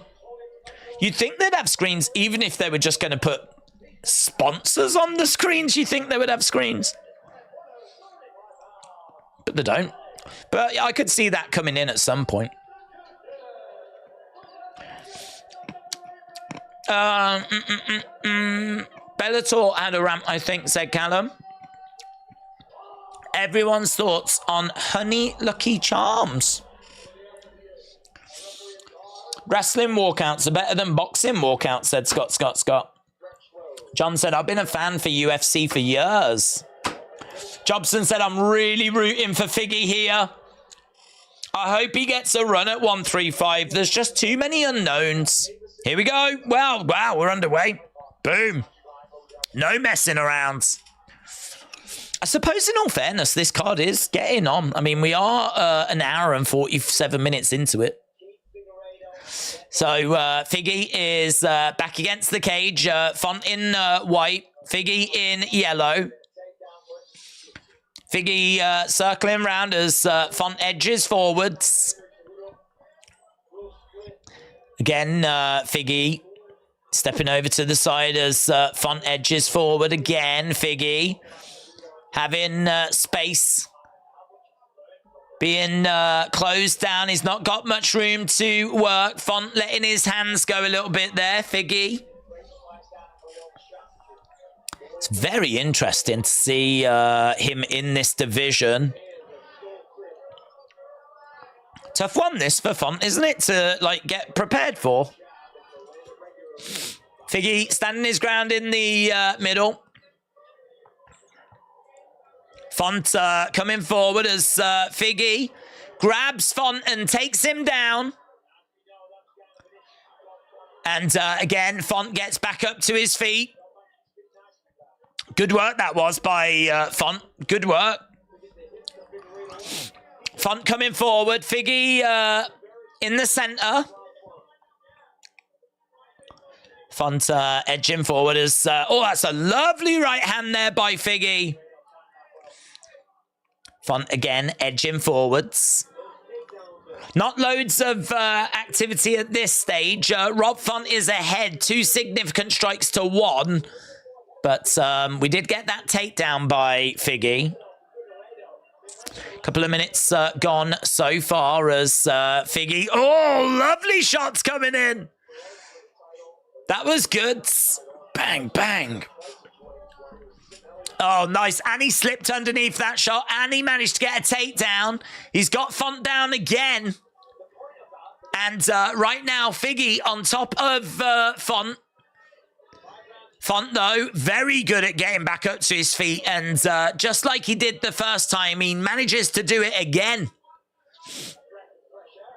Figgy breaking apart, staring at Font. Font coming forward. Shots coming in there by Font. Figgy backing up a little bit, circling round. Jab coming in there by Font. Figgy bouncing about. Inside leg kick there by Figgy. Jab coming in there by Font. Font coming forward as Figgy backs up a little bit, circles round. Jab coming in, 1-2 into a clinch. Oh, swing and a miss round the back. Good work there by Font. So Font managing to get round the back of Figgy. Picks up Figgy, looking to try and slam him down.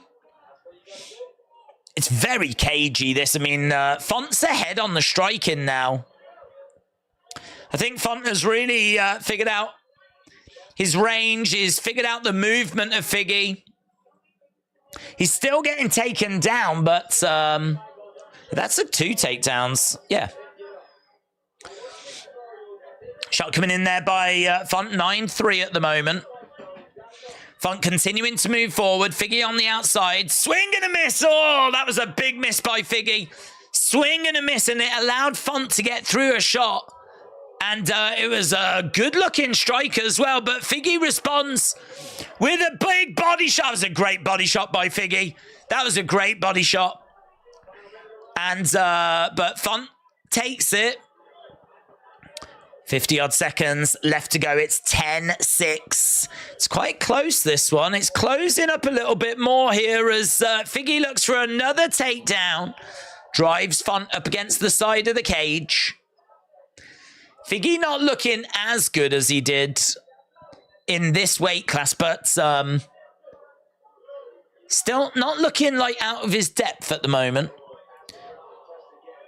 Again, breaking apart. Jab coming in there by Font. Still early days. Lovely little shot there by Figgy.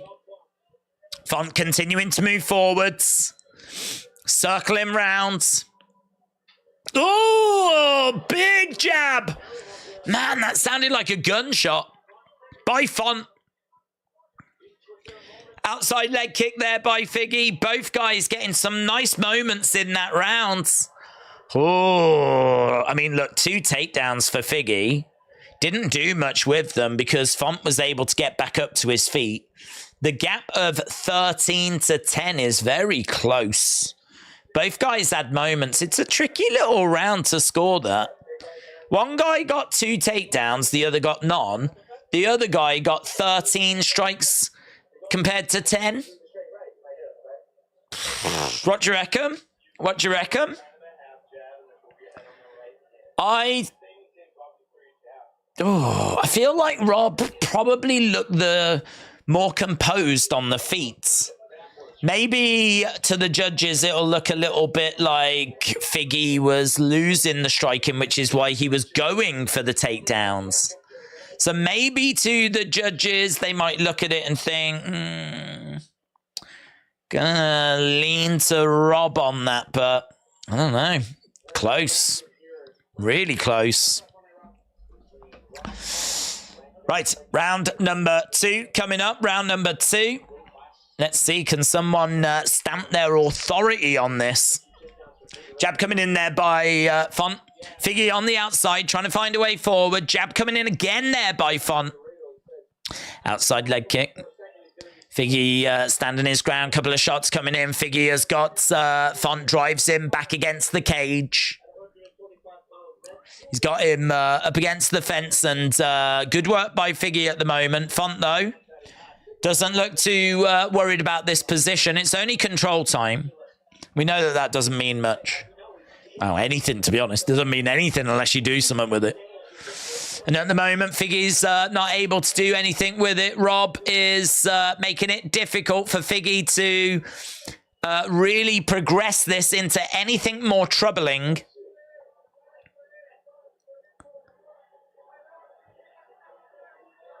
Figgy, again, just keeping Rob pinned up against the cage. Figgy takes it 1-0. Jay said, Jay said Figgy 1-0. Scott said, I can't score it. It's just too tight. I've seen worse cards on pay-per-view, said Wrestle with Andy. Oh, hello, they're breaking apart. Let's have a little look at this, shall we? Is it a low blow? Is it from Figgy? Yeah. I don't know, you know. Maybe it glances. Yeah, I don't know. Rob says that it was it caught him, and it may have done. It's not one that looks super obvious. It seemed to sort of like glance by the cup. Either way, he hasn't took much of a timeout, so we are back underway. And a couple of shots coming in there by Font. We're back in the middle of the octagon. Davison again coming forward. Some nice strikes coming in. We're in the clinch at the moment. Little uppercut there by Rob. Rob again edging forward. Ooh, lovely little shots coming back by Figgy. Love that. Love that. And he circles round on the outside. Rob keeping it quite tight. There's only 6 strikes in it. I think that might imply that Rob is slightly ahead on the strikes in this round as well. Figgy again looking for a takedown. He was looking for that takedown. Couldn't get it. Again, trying to throw in a shot. I think that fell short. Looked good. I think it fell short. Rob's up by 1 according to the unofficial numbers. According to the unofficial numbers, 7-6. And at the moment, Figgy on the outside. Rob edging forward. Outside leg kick there by Rob. Outside leg kick there by Figgy. A couple of shots coming in there by Figgy. Ooh, shots coming back there by Rob. 8-8. Very close. Very close. 9-8 in favor of Davison Figueiredo. Just over 2 minutes. Rob Font gets taken down. Rob Font goes down. Davison Figueiredo is on top of him at the moment. Figueiredo has got Rob down. Figueiredo all over Rob at the moment. Rob getting back up to his feet. Davison Figueiredo breaks away. These two in the middle. It's like chess. Tit for tat. There's really not much between them. It's 11-9 in favor of Davison on striking right now. But there's really very, very little between them. We got 1 minute 20 odd on the clock. Time is ticking away. You feel like someone really needs to do something of substance to take this round. Figueiredo again comes back into the center. Ooh, throws in a shot. Jab coming in there by Font. Figgy backing up. Outside leg kick there by Font.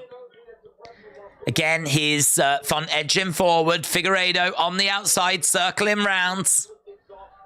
Font coming forward. Jab, tries to throw in a right hand. Figueiredo's got Font up against the side of the cage. Jab coming in there by Fonts. 30-odd seconds to go. It's 12-12 in this round. If it feels like you can't separate them, it's because the numbers can't separate them either. Right now, it's 12-12 in this round. 12 significant strikes each. Davison Figueiredo backing up a little bit as Font lands one more strike. 13-12 to Font. Jab coming in by this could go either way. Couple of strikes there by Davison Figueiredo, and a kick coming down the middle is ending it the better. Do you know what? The final 5 seconds of that round, couple of strikes and then a kick, I think just gave Davison that round. I think Davison Figueiredo takes round 2. The numbers say 17-13. Really close, and I think the final 5 seconds gave him the round. Right, we've got round number 3. We thought this was going to be a fun fight, and so it's proving to be. People in the chat have gone with Figgy. People in the chat say 54% of people think that Davison Figueiredo is going to be winning this. And he very well might be. I think he takes that second round. I think this is either 2-0 or 1-1 for Davison Figueiredo. Either way, big final round for both guys. Okay, here we go then. Round number 3. Third and final round on this one. Davison Figueiredo comes out into a clinch, drives Font back against the side of the cage. Davison's working hard here. Font edging forward, swing and a miss there by Font. Davison Figueiredo backing up a little bit, circling round. Font is keeping that pressure on. Davison backing up a little bit into a clinch. They break apart. Font again continuing to come forwards. It is very close. It is a very close fight. I mean, it might even be 1-1. But Sean's got it 20-18 for Figueiredo. Figgy looking powerful with his strikes. This is very interesting. Figgy is looking sharp. Figgy in the middle. That's a lovely shot coming in there by Figgy. Font again, edging forward. We know that Font needs this round. We definitely, Figueiredo took the second. Don't know who took the first. It's either 1-1 or 2-0. Little dig coming into the body. At the moment, it is 4-2 to Davison Figueiredo. Right now, Figueiredo minus 620. That would imply that the bookmakers think Figgy is up 2-0. Again, big shot. Oh, Rob Font! He's wobbled! Rob Font gets clipped! He wobbled back against the side of the cage. This is big by Davison. Might not need to worry about the judges. Knee strike coming in. Big hook shot coming in as well. Rob Font in all kinds of trouble. This will be a big win for Davison Figueiredo if he gets it. Beating the number 8 bantamweight. He's not going for the kill, though. He's not racing in. He cracked him. He rocked him. And now Font coming back with a few shots of his own. We got a war. They're exchanging strikes. Font coming forwards. Letting his hands go. A couple of jabs coming in. 14-11 for Font in this round at the moment. But that was a big moment for Davison Figueiredo. Has the moment passed, though? He's looking for a takedown. He gets the takedown. He gets the takedown. Rob Font doesn't immediately get back up to his feet. 14-13 in this round to Rob Font. But I don't think that tells the story of the round. I think the damage, that moment when he cracked him, I think Figgy is ahead. He's on top of Rob Font at the moment. We've only got 1 minute, 40-odd seconds to go. I think Figgy might be 1 minute, 30-odd seconds away from winning this fight. He takes the second round. He may have got the first, but I feel like he's taking the third at the moment. It says 14-13. There's only one strike in it, but that shot was so significant. He definitely rocked Rob Font. He definitely had him rocked. And right now he's managed to take him down and is getting all this control time as well. Davison Figueiredo may have just arrived into the bantamweight rankings. He is ranked number 2 in the flyweight division. And he might be on the verge of beating the number 8 ranked bantamweight. He's still keeping Rob Font down. He's all over him. It might not have been pretty at times, but you got to respect it. 18-14 in favor of Davison Figueiredo now. Figueiredo looking really good. Callum said that was a huge shot. Huge shot. John, shout out to you. And right now, Davison keeping Font down. We've got 10 seconds left to go. There's nothing that Font can do here. Time is ticking away. 3 seconds left to go. And there we go. End of the fight. And I think that's going to be Davison Figueiredo. I will be surprised if he doesn't get the nod in this. I think he takes the second. I think he takes the third. And honestly, it's debatable as to whether he took the first. So we're going to go to the judges. We got 2 fights left to go. Turner versus Green. Turner against Green coming up. Come on, Font, said Tom. Figgy got this, said Rivy. Right, we are just waiting for the judges. That was a big, big statement by Figgy. I feel like that was a good final round for him.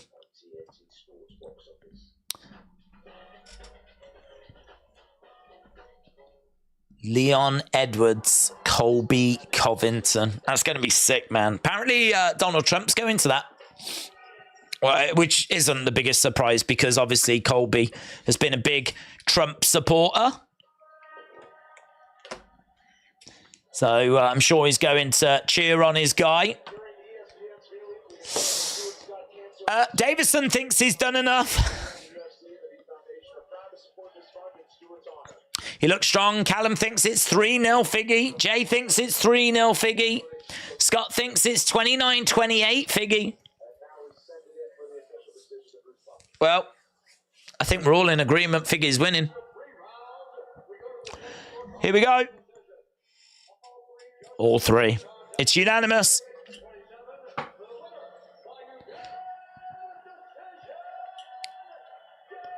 Davison Figueiredo gets it.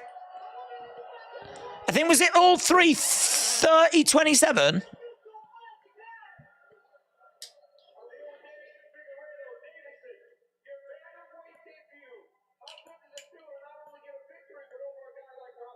Yeah, big win that is. Big, big win.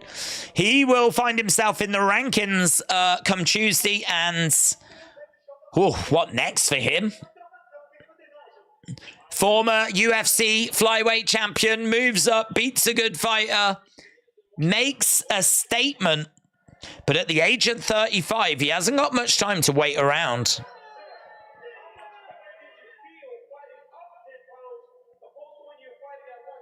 How much better did you feel fighting up 10 pounds?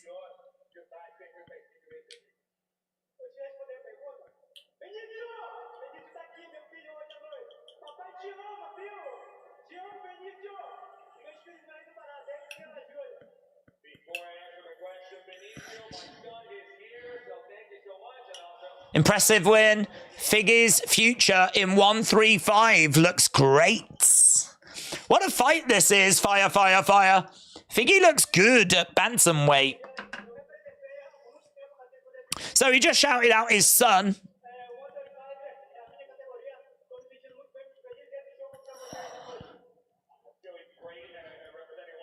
He said, I'm feeling great. Great. Feeling great at this weight. Good. Aubrey said, I'm very disappointed in the results. I hope they give the victory. I don't want to hurt the family. No pressure. Did you see MVP Kevin Holland was on the fight board behind Dana in one of his posts? I didn't. Scott said, anyone else wish we were watching Bobby Green versus Tsarukyan tonight instead? I am excited for both of these fights. I am excited for Dariush Tsarukyan. I think Tsarukyan's going to get it. This next one I think's really hard. I think this is really tough. Who do you think's winning this? Which way do you think this is going? Are you with Jalen Turner or are you with Bobby Green? Which way do you think this goes? Jalen Turner, Bobby Green, which way is this going to go? I think this is a really tough call. Because Bobby Green had a full camp. He was meant to be facing Dan Hooker, but Dan Hooker got injured. So they've brought in Jalen Turner, who is 9 years younger, but he's also on a losing streak and short notice replacement. I mean, it really is not ideal for him. I think this is tough, man. I think this is tough.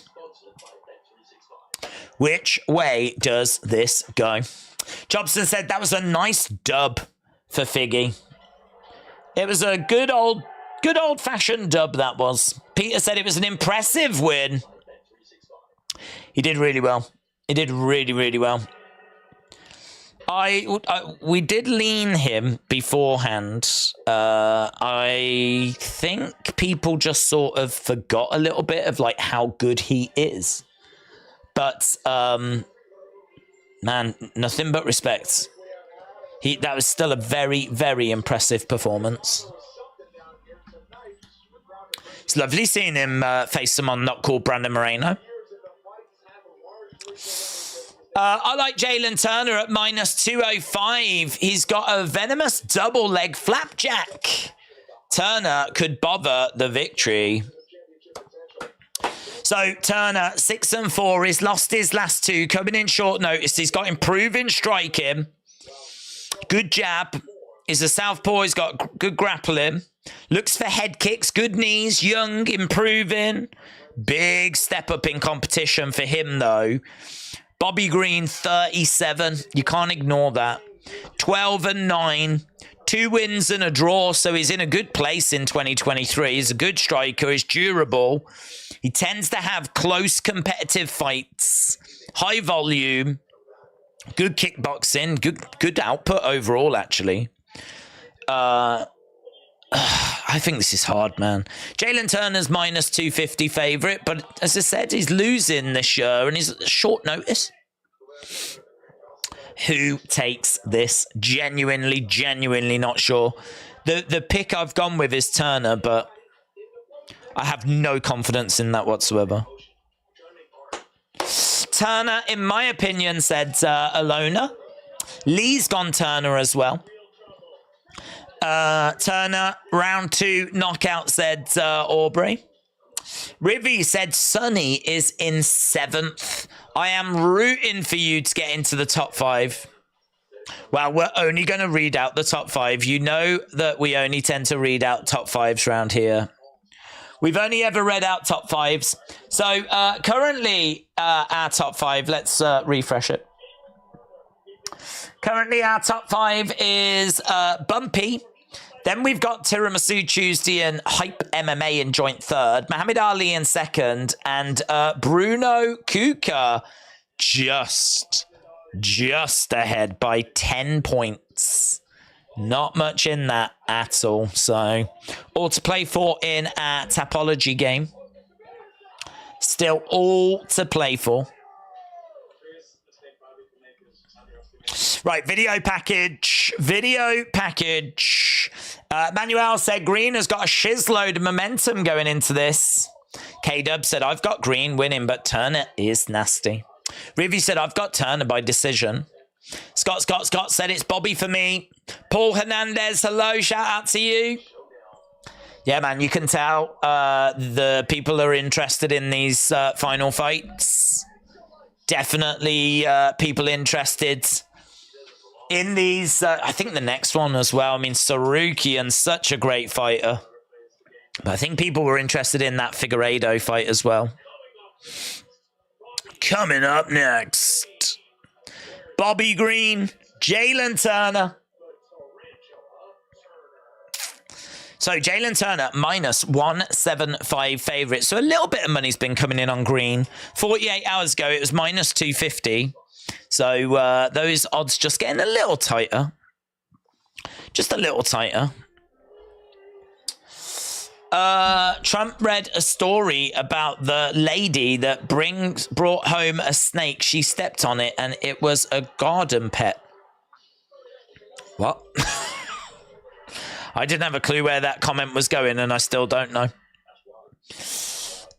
Tim said, I stopped by to give you a thumbs up. Thank you, Tim. If you are watching and you've not left a like, leave a like. We're on 221. We're trying to get to 10,000. We're on 221. We got 2 fights left to go. Can we do it? We certainly can when we've got good Samaritans like Tim helping out. So, Tim, shout out to you. Right. So, yes, as we said, Turner, Green, this is number 12 against number 13 in the lightweight division. And then after that, our main event of the evening, Beneil Dariush, number 4 in the lightweight division, taking on Aman Tsarukyan, number 8. So, number 4 against number 8, number 12 against number 13. Let's go.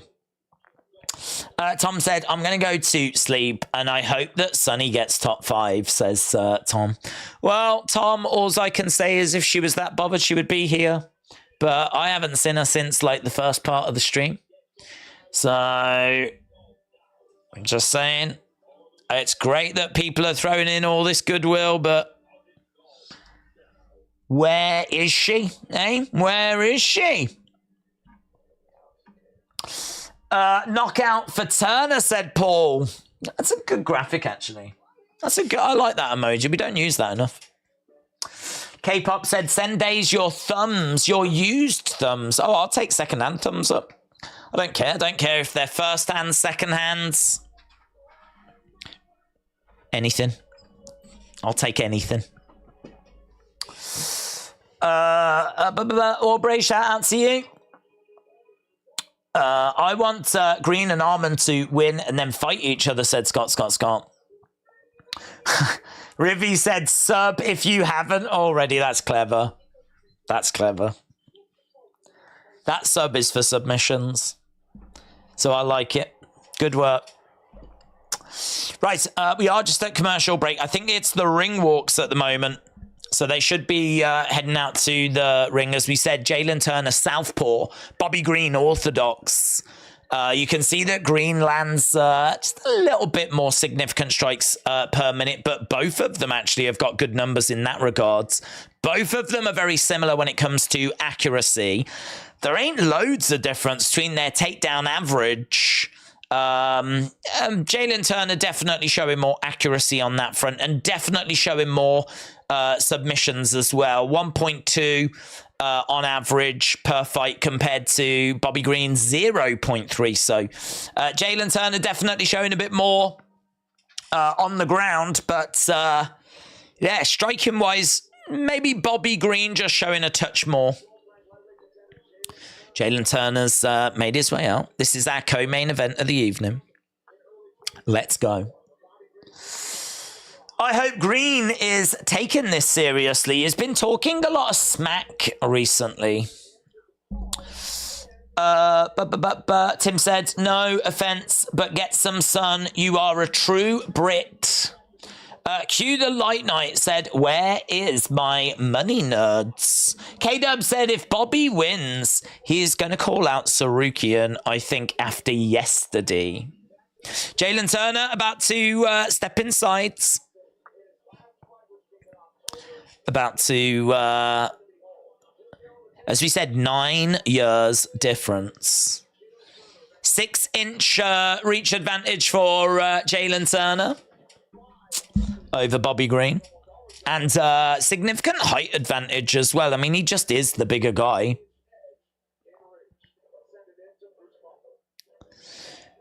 Bruce Buffer, let's go. Of the evening.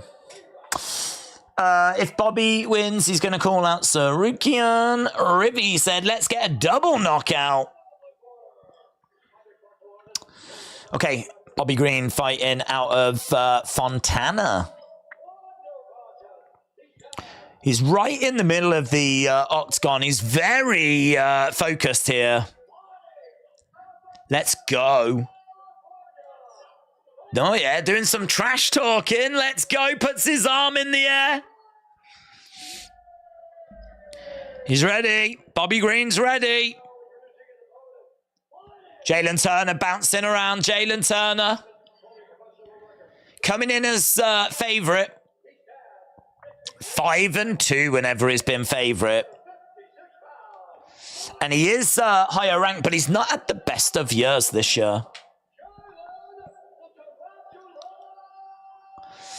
Okay, about to get underway then.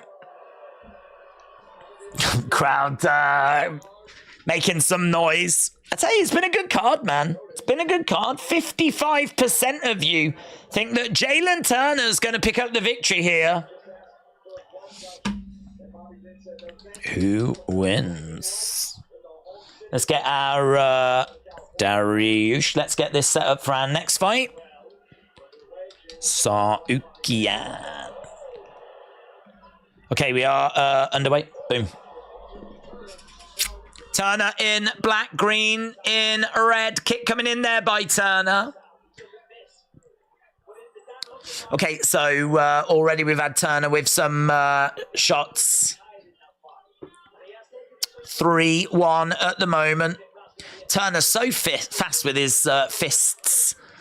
Oblique kick coming in there by Green, and he goes for another as well. Turner bouncing around in the middle. Crowd making plenty of noise here. Kick coming in there by Turner. Couple of quick jabs coming in there by Turner as well. Green on the outside, having a little look. Kick coming in there by Turner. Outside leg kick by Turner. Green throwing in a kick of his own.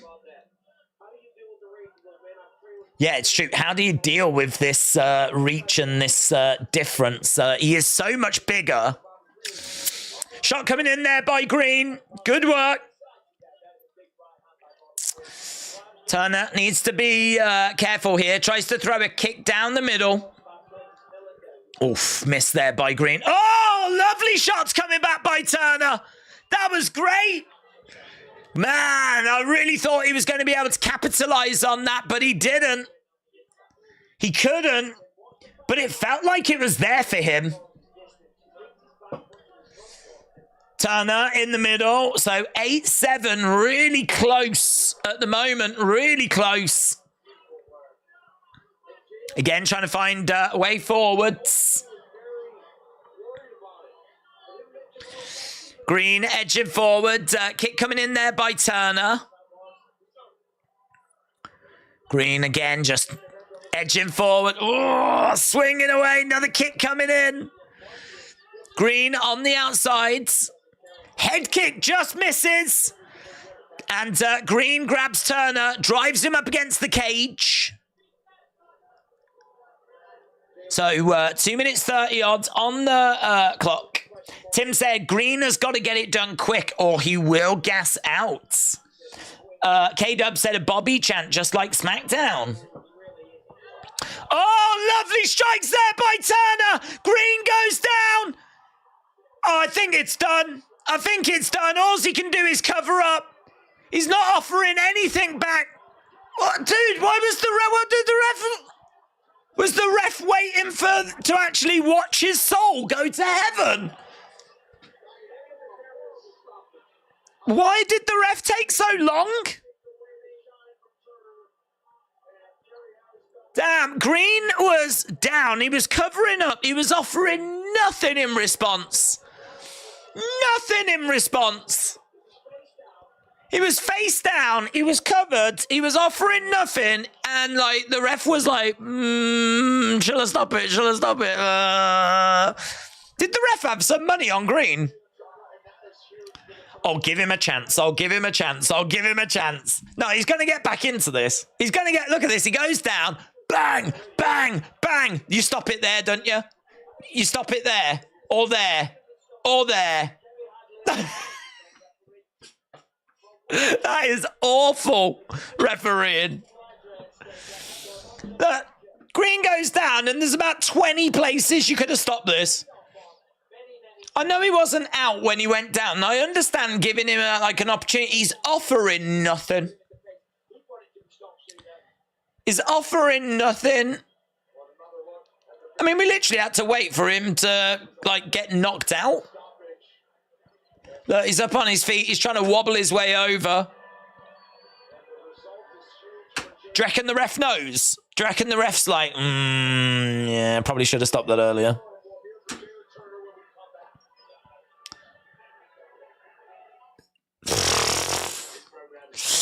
Callum said, called it.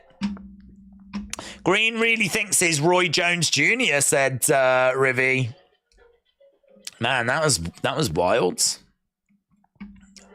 Brutal job by the ref, says Cade. If he dies, he dies. He just absolutely got smashed. Smashed. Do you know what, guys? That's a robbery. The ref just robbed Green. I reckon he could have let that go even longer. That ref stopped that fight too early, in my opinion. I mean, all right, he was out cold, but he might have come back. Robbery. If I'm Green, I'm livid. Callum said that stoppage is a horrible disgrace. Emmanuel said that's good for Tony's upcoming fight that Green just got a spanking by knockout. Man, that was sick. That was fun. I feel like that's what this card needed as well. I feel like the Clay Guida Silva fight was really good. Brady Gastelum was not great. Davison Font was fun. But boom, a finish like that. Lovely. Round 1, knockout. Jalen Turner, 11 first round finishes. 100% finish rate.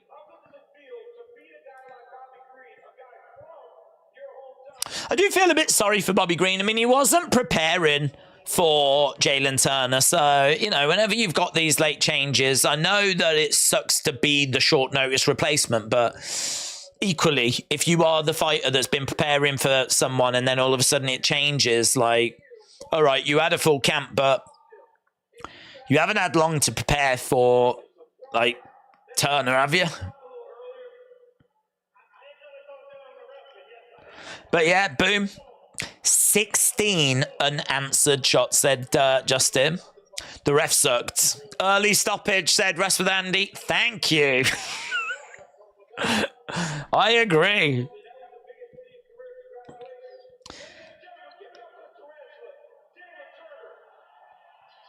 How do we know he was knocked out? He might have just fallen asleep.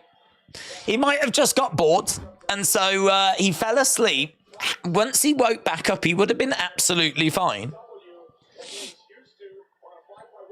Well, there we go. All we've got left is our main event. Billion said we were robbed of a manslaughter conviction.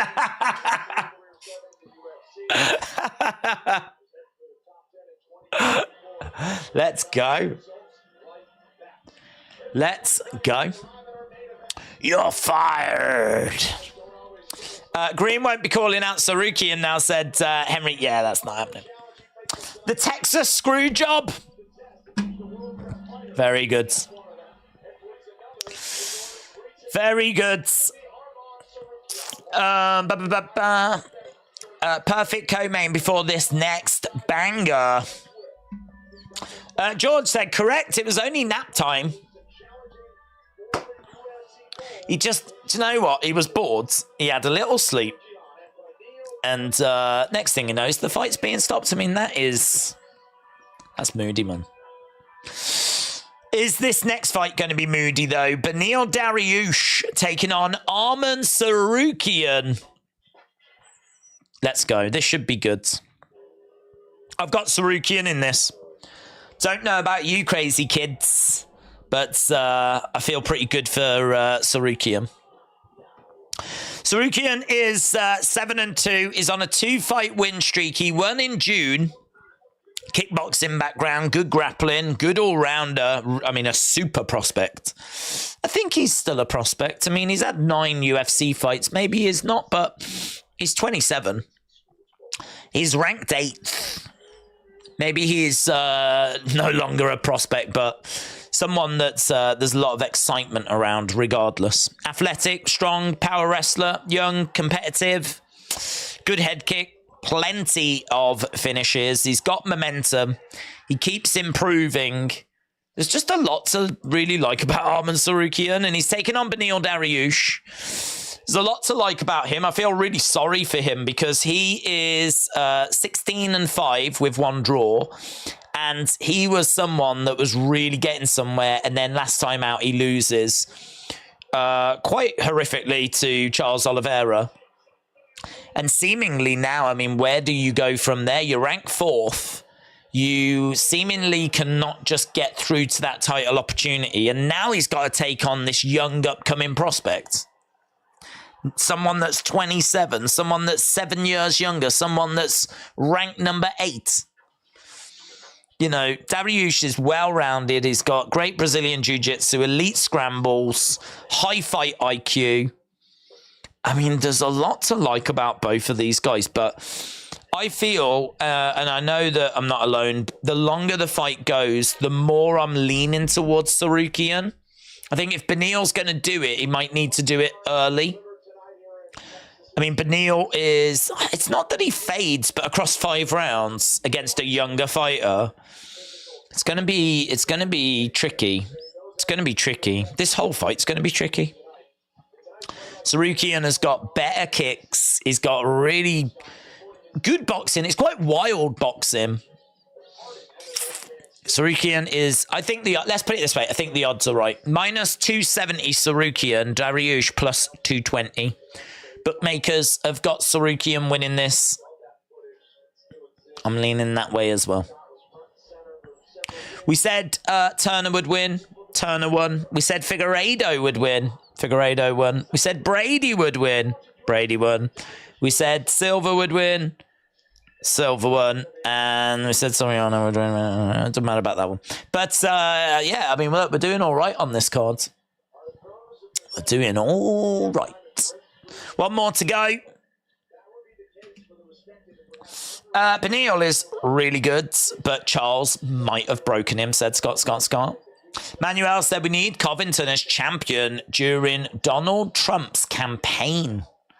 California Love says, by the way, Beneil Dariush is only 34. He just went grey at a young age.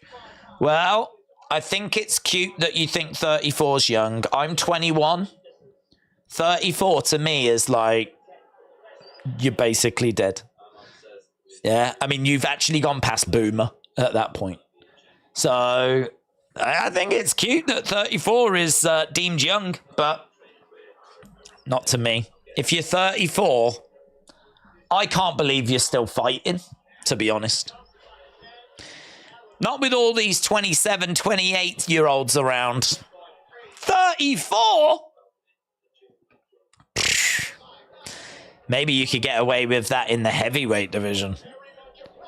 But you're done, mate. You're done. You're washed. It's over. The decline is setting in. So he is grey. Everyone goes grey when they reach 34. Because it's old. Here he is, look. He's been let out from the old folks' home for the day.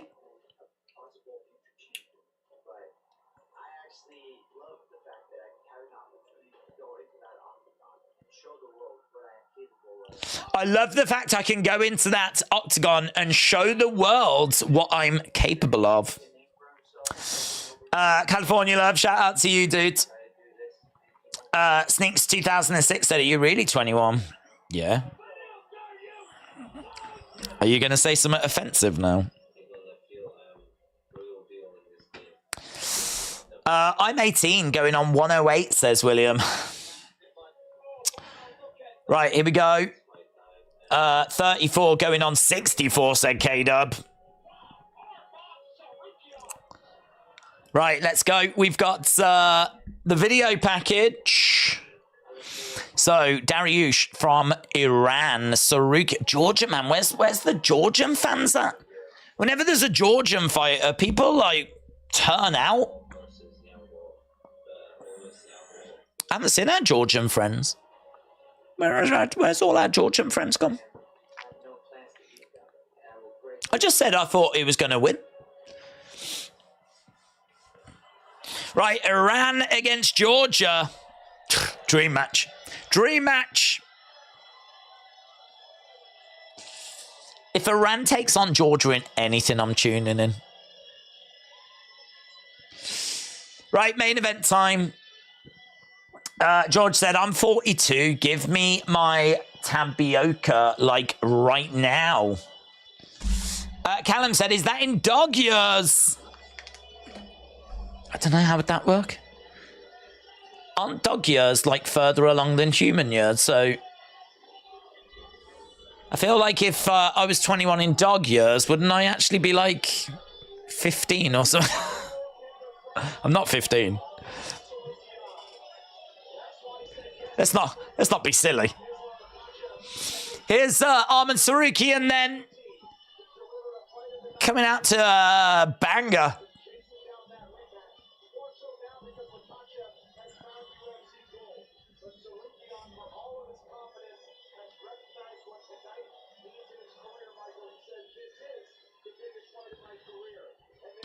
Do you reckon that's like the Beyonce of Georgia or something? Like, what is that music? What is this? It's just squealing. It's just like some instrument being squealed. I can't even sense a tune. Do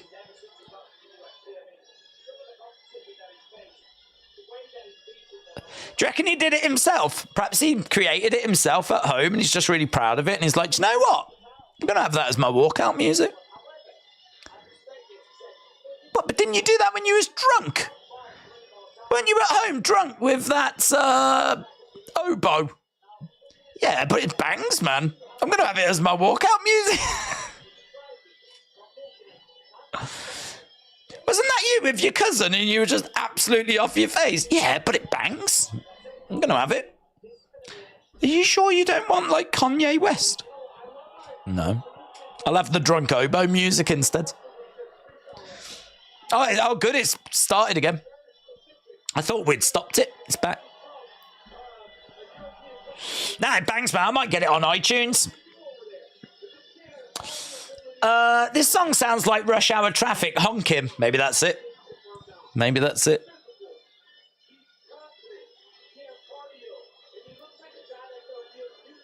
In my mind, it might be like 1,000 clowns just squeezing their noses at, like, different times. Just like 1,000 of them, and just the noise that comes out. We've recorded that. Imagine if that's what it was, and when we do a big pay-per-view show and he's the main event, we just have loads of clowns lined up and they're all squeezing away. That's the pro wrestling fan in me. That's what we would so do that in pro wrestling. And that's why it's the best. Right, here's Beneil Dariush. He's coming out to some soppy number.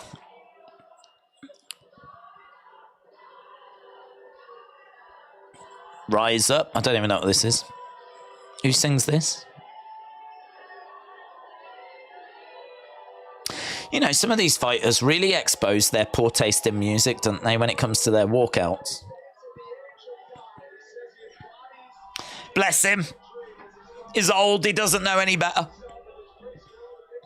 He just comes out to whatever's on at the retirement home. Whatever it is that the nurses play. He just does that.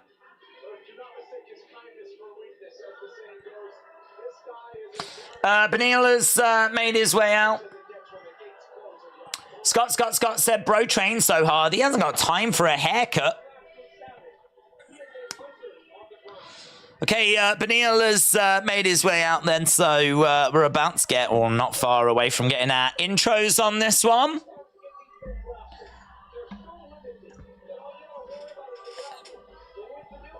Who is going to take this? 54% of you think it's going to be Beneil Dariush. 46% think it's going to be Aman Tsarukyan. Let's go. I wonder what the winning record is for male fighters who walk out to chick songs. That's brilliant. That's great. That's great. I would love the answer for that. Soppy, emotional songs. Chick songs. We do see a lot of fighters coming out to this. I would love to know the records. Could you imagine if it was 100%? Could you imagine if, like, they do some research, it turns out every single fighter that came out to a really emotional heartbreak tune went on to win their fight? If that was the case, it would be the single greatest fact in the history of mankind. Beneil Dariush getting insides. They should put on Disney songs, said Snitch. You know what? I don't feel like we're that far away from it. It ain't that hard of an imagination. You don't need a big imagination to picture it. Just shows, doesn't it? They might be tough on the outside, but they're very sensitive on the inside. Not like me. I'm soft everywhere. Beneil on the inside, the octagon then. We're about to get the announcements, and nothing much in the reach. Tsarukyan's got half an inch, but then Dariush is half an inch taller. He's 3 inches taller, sorry. He weighs half a pound more. There's quite a bit of distance in their age, though, 7 years. Number 4 taking on number 8. California Love said the artist is Andrea Day and the song is Rise Up. Well, thank you. If ever I go through a breakup, I know where to what to turn to. Probably that squealing one, actually. Right, main event time. Sounds like Adele, said George. No, well, we found out, thanks to California Love, it's Andrea Day. Oh, no. I would come out to Puccini or Verdi or Mozart or Tchaikovsky, said George.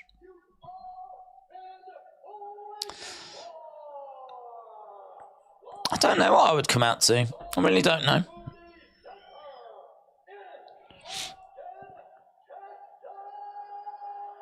I definitely want to come out to something memorable. I wouldn't want to come out to something everyone comes out to. But I wouldn't want it to be cringe either. So it's difficult, innit?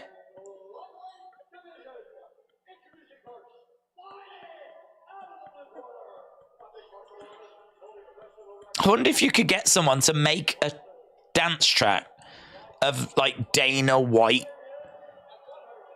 I wonder if you could get someone to, you know, like that cassette boy who takes promos and puts a beat behind it and then has like someone talking over the top. I would be tempted to do something like that.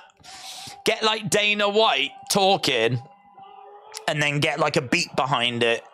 And you could have him pretty much saying anything you want. Certainly if you add in a bit of AI. Jeez, imagine that.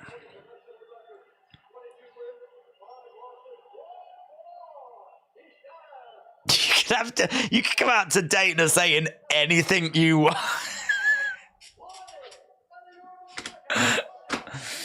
See, that's how I get my kicks. That's how I get my kicks.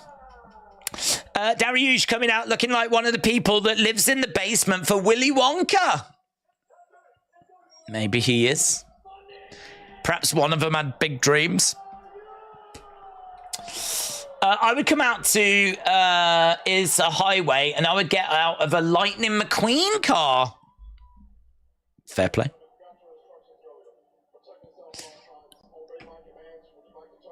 Touch gloves, here we go. Main event time then. Main event.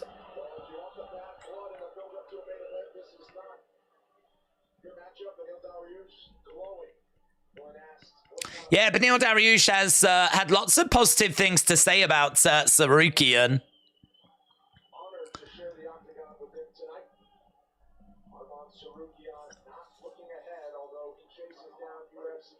Okay, here we go. We are underway, and who is going to take this? Which way is this gonna go? Beneil again throwing in a kick. ESPN haven't quite caught up yet. There we go. Thank you. Jab coming in by Tsarukyan. Are the crowd chanting USA? Oh, God, I hope they are. Georgia versus Iran.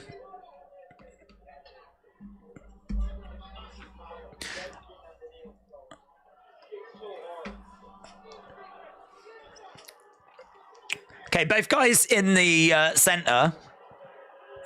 We've seen a few kicks. Beneil looking for a jab there. But Tsarukyan circling rounds. Shot misses by Dariush.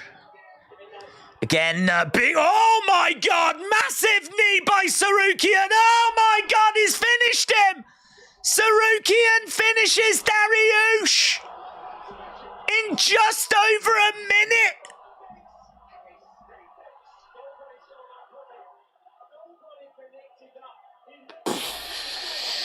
minute! Wow! He just killed Beneil Dariush in just over a minute? Damn. Damn, damn, damn, damn, damn. That was a statement. A statement just got made.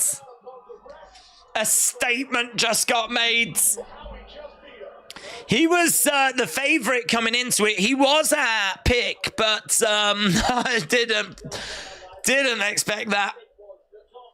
Didn't expect that. It's a beautiful knee. Here it is. Boom! Right on the side of the head. Follows it around with a hook shot. I don't think it's the knee that puts him down, but I think it stuns him. And then I think it's the hook that follows. Look at this knee. Bang! I think it's the hook that does the damage in it. But it's the knee that sets everything up. Oh, my God. Knee. Bang. And that's that hook is right behind it. It's beautiful. And then he just, oh, my God, just smashes him in the face repeatedly. I think he lands like 3 shots. It's like he's already dead. He's already dead. Well, Beneil Dariush was ranked 4th. Aman Tsarukyan was ranked 8th. How does that look on Tuesday? Listen, Islam Makhachev against Aman Tsarukyan just got real and just got very exciting. We're not quite there yet. Maybe it's going to need to be Tsarukyan against Charles Oliveira or who knows, but we're not quite there yet. But wow. Charles broke Dariush. Confirmed, said Scott. Just incredible, says outstanding. Rivi said Beneil has been sent to the Shadow Realm. Well, I want to know what he's got to say, man. I need to know what Tsarukyan's saying. We said, didn't we? If you're a boomer.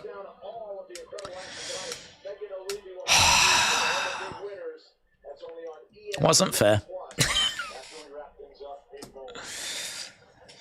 Yeah.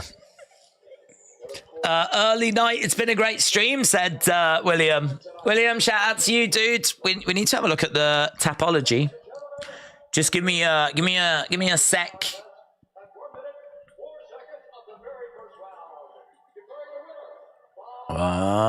Knockouts.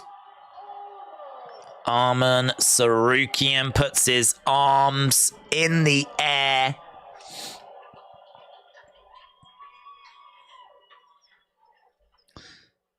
Cormier coming over, just having words. We'll have a see what gets said, and then we will jump over to Tapology, and then we will run away. Yep. Did you expect this? Yeah.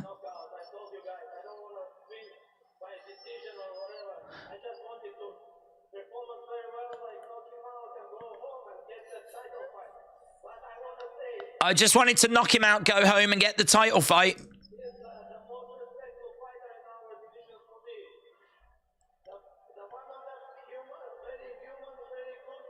He's a very good guy.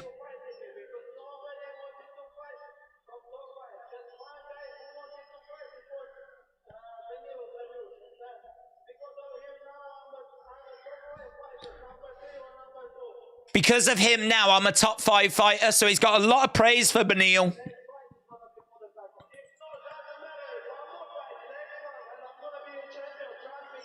Tsarukyan said my next fight's for the title, and if not, it doesn't matter. I'm going to be champion.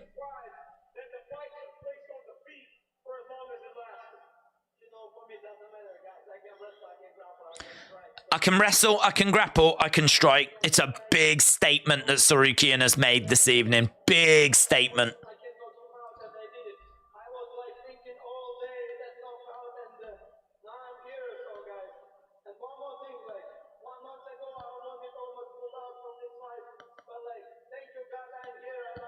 He said a month ago, I almost had to pull out from this fight, but thank God I'm here. Yeah, man.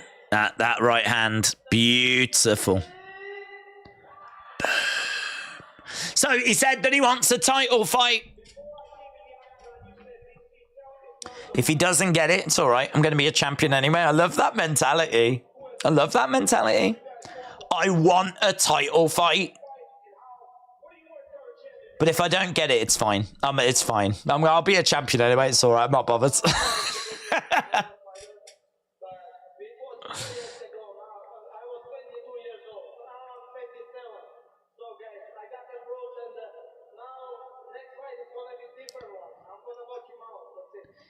Next fight, I'm gonna knock him out. I'm gonna knock you out. Man, brilliant, brilliant, brilliant, brilliant.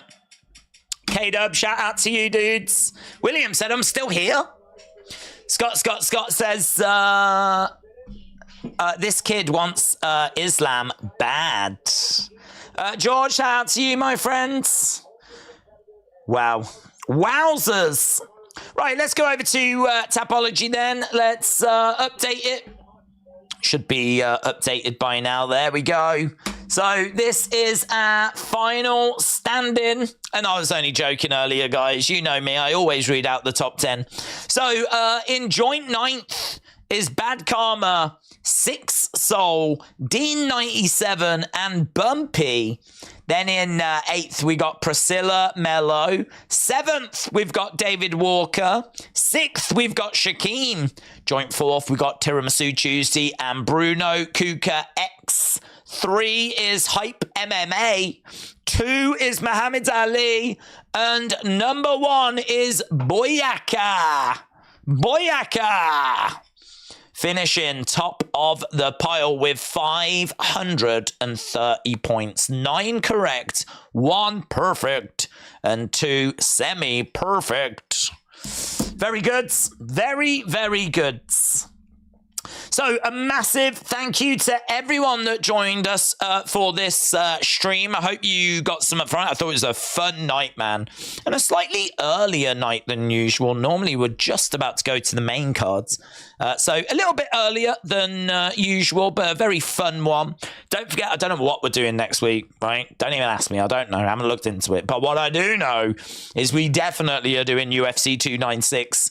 And that is definitely on the horizon. And we're definitely going to be doing Anthony Joshua. And that is definitely on the horizon. So busy, busy, busy. End of the year coming up. We're in December now. There ain't many weeks left. So a couple of big weekends still coming up before we say goodbye to 2023. So saying goodbye is what we're going to be doing now. So a big thank you to everyone that's joined us tonight, as I've already said. Really appreciate the support as always. Have a great evening doing whatever you're doing. And if you are a fan of pro wrestling, we are back tomorrow with our Sunday stream where we're going to preview the week ahead and have a little chat about anything going on in the world of professional wrestling. Awesome. Thanks.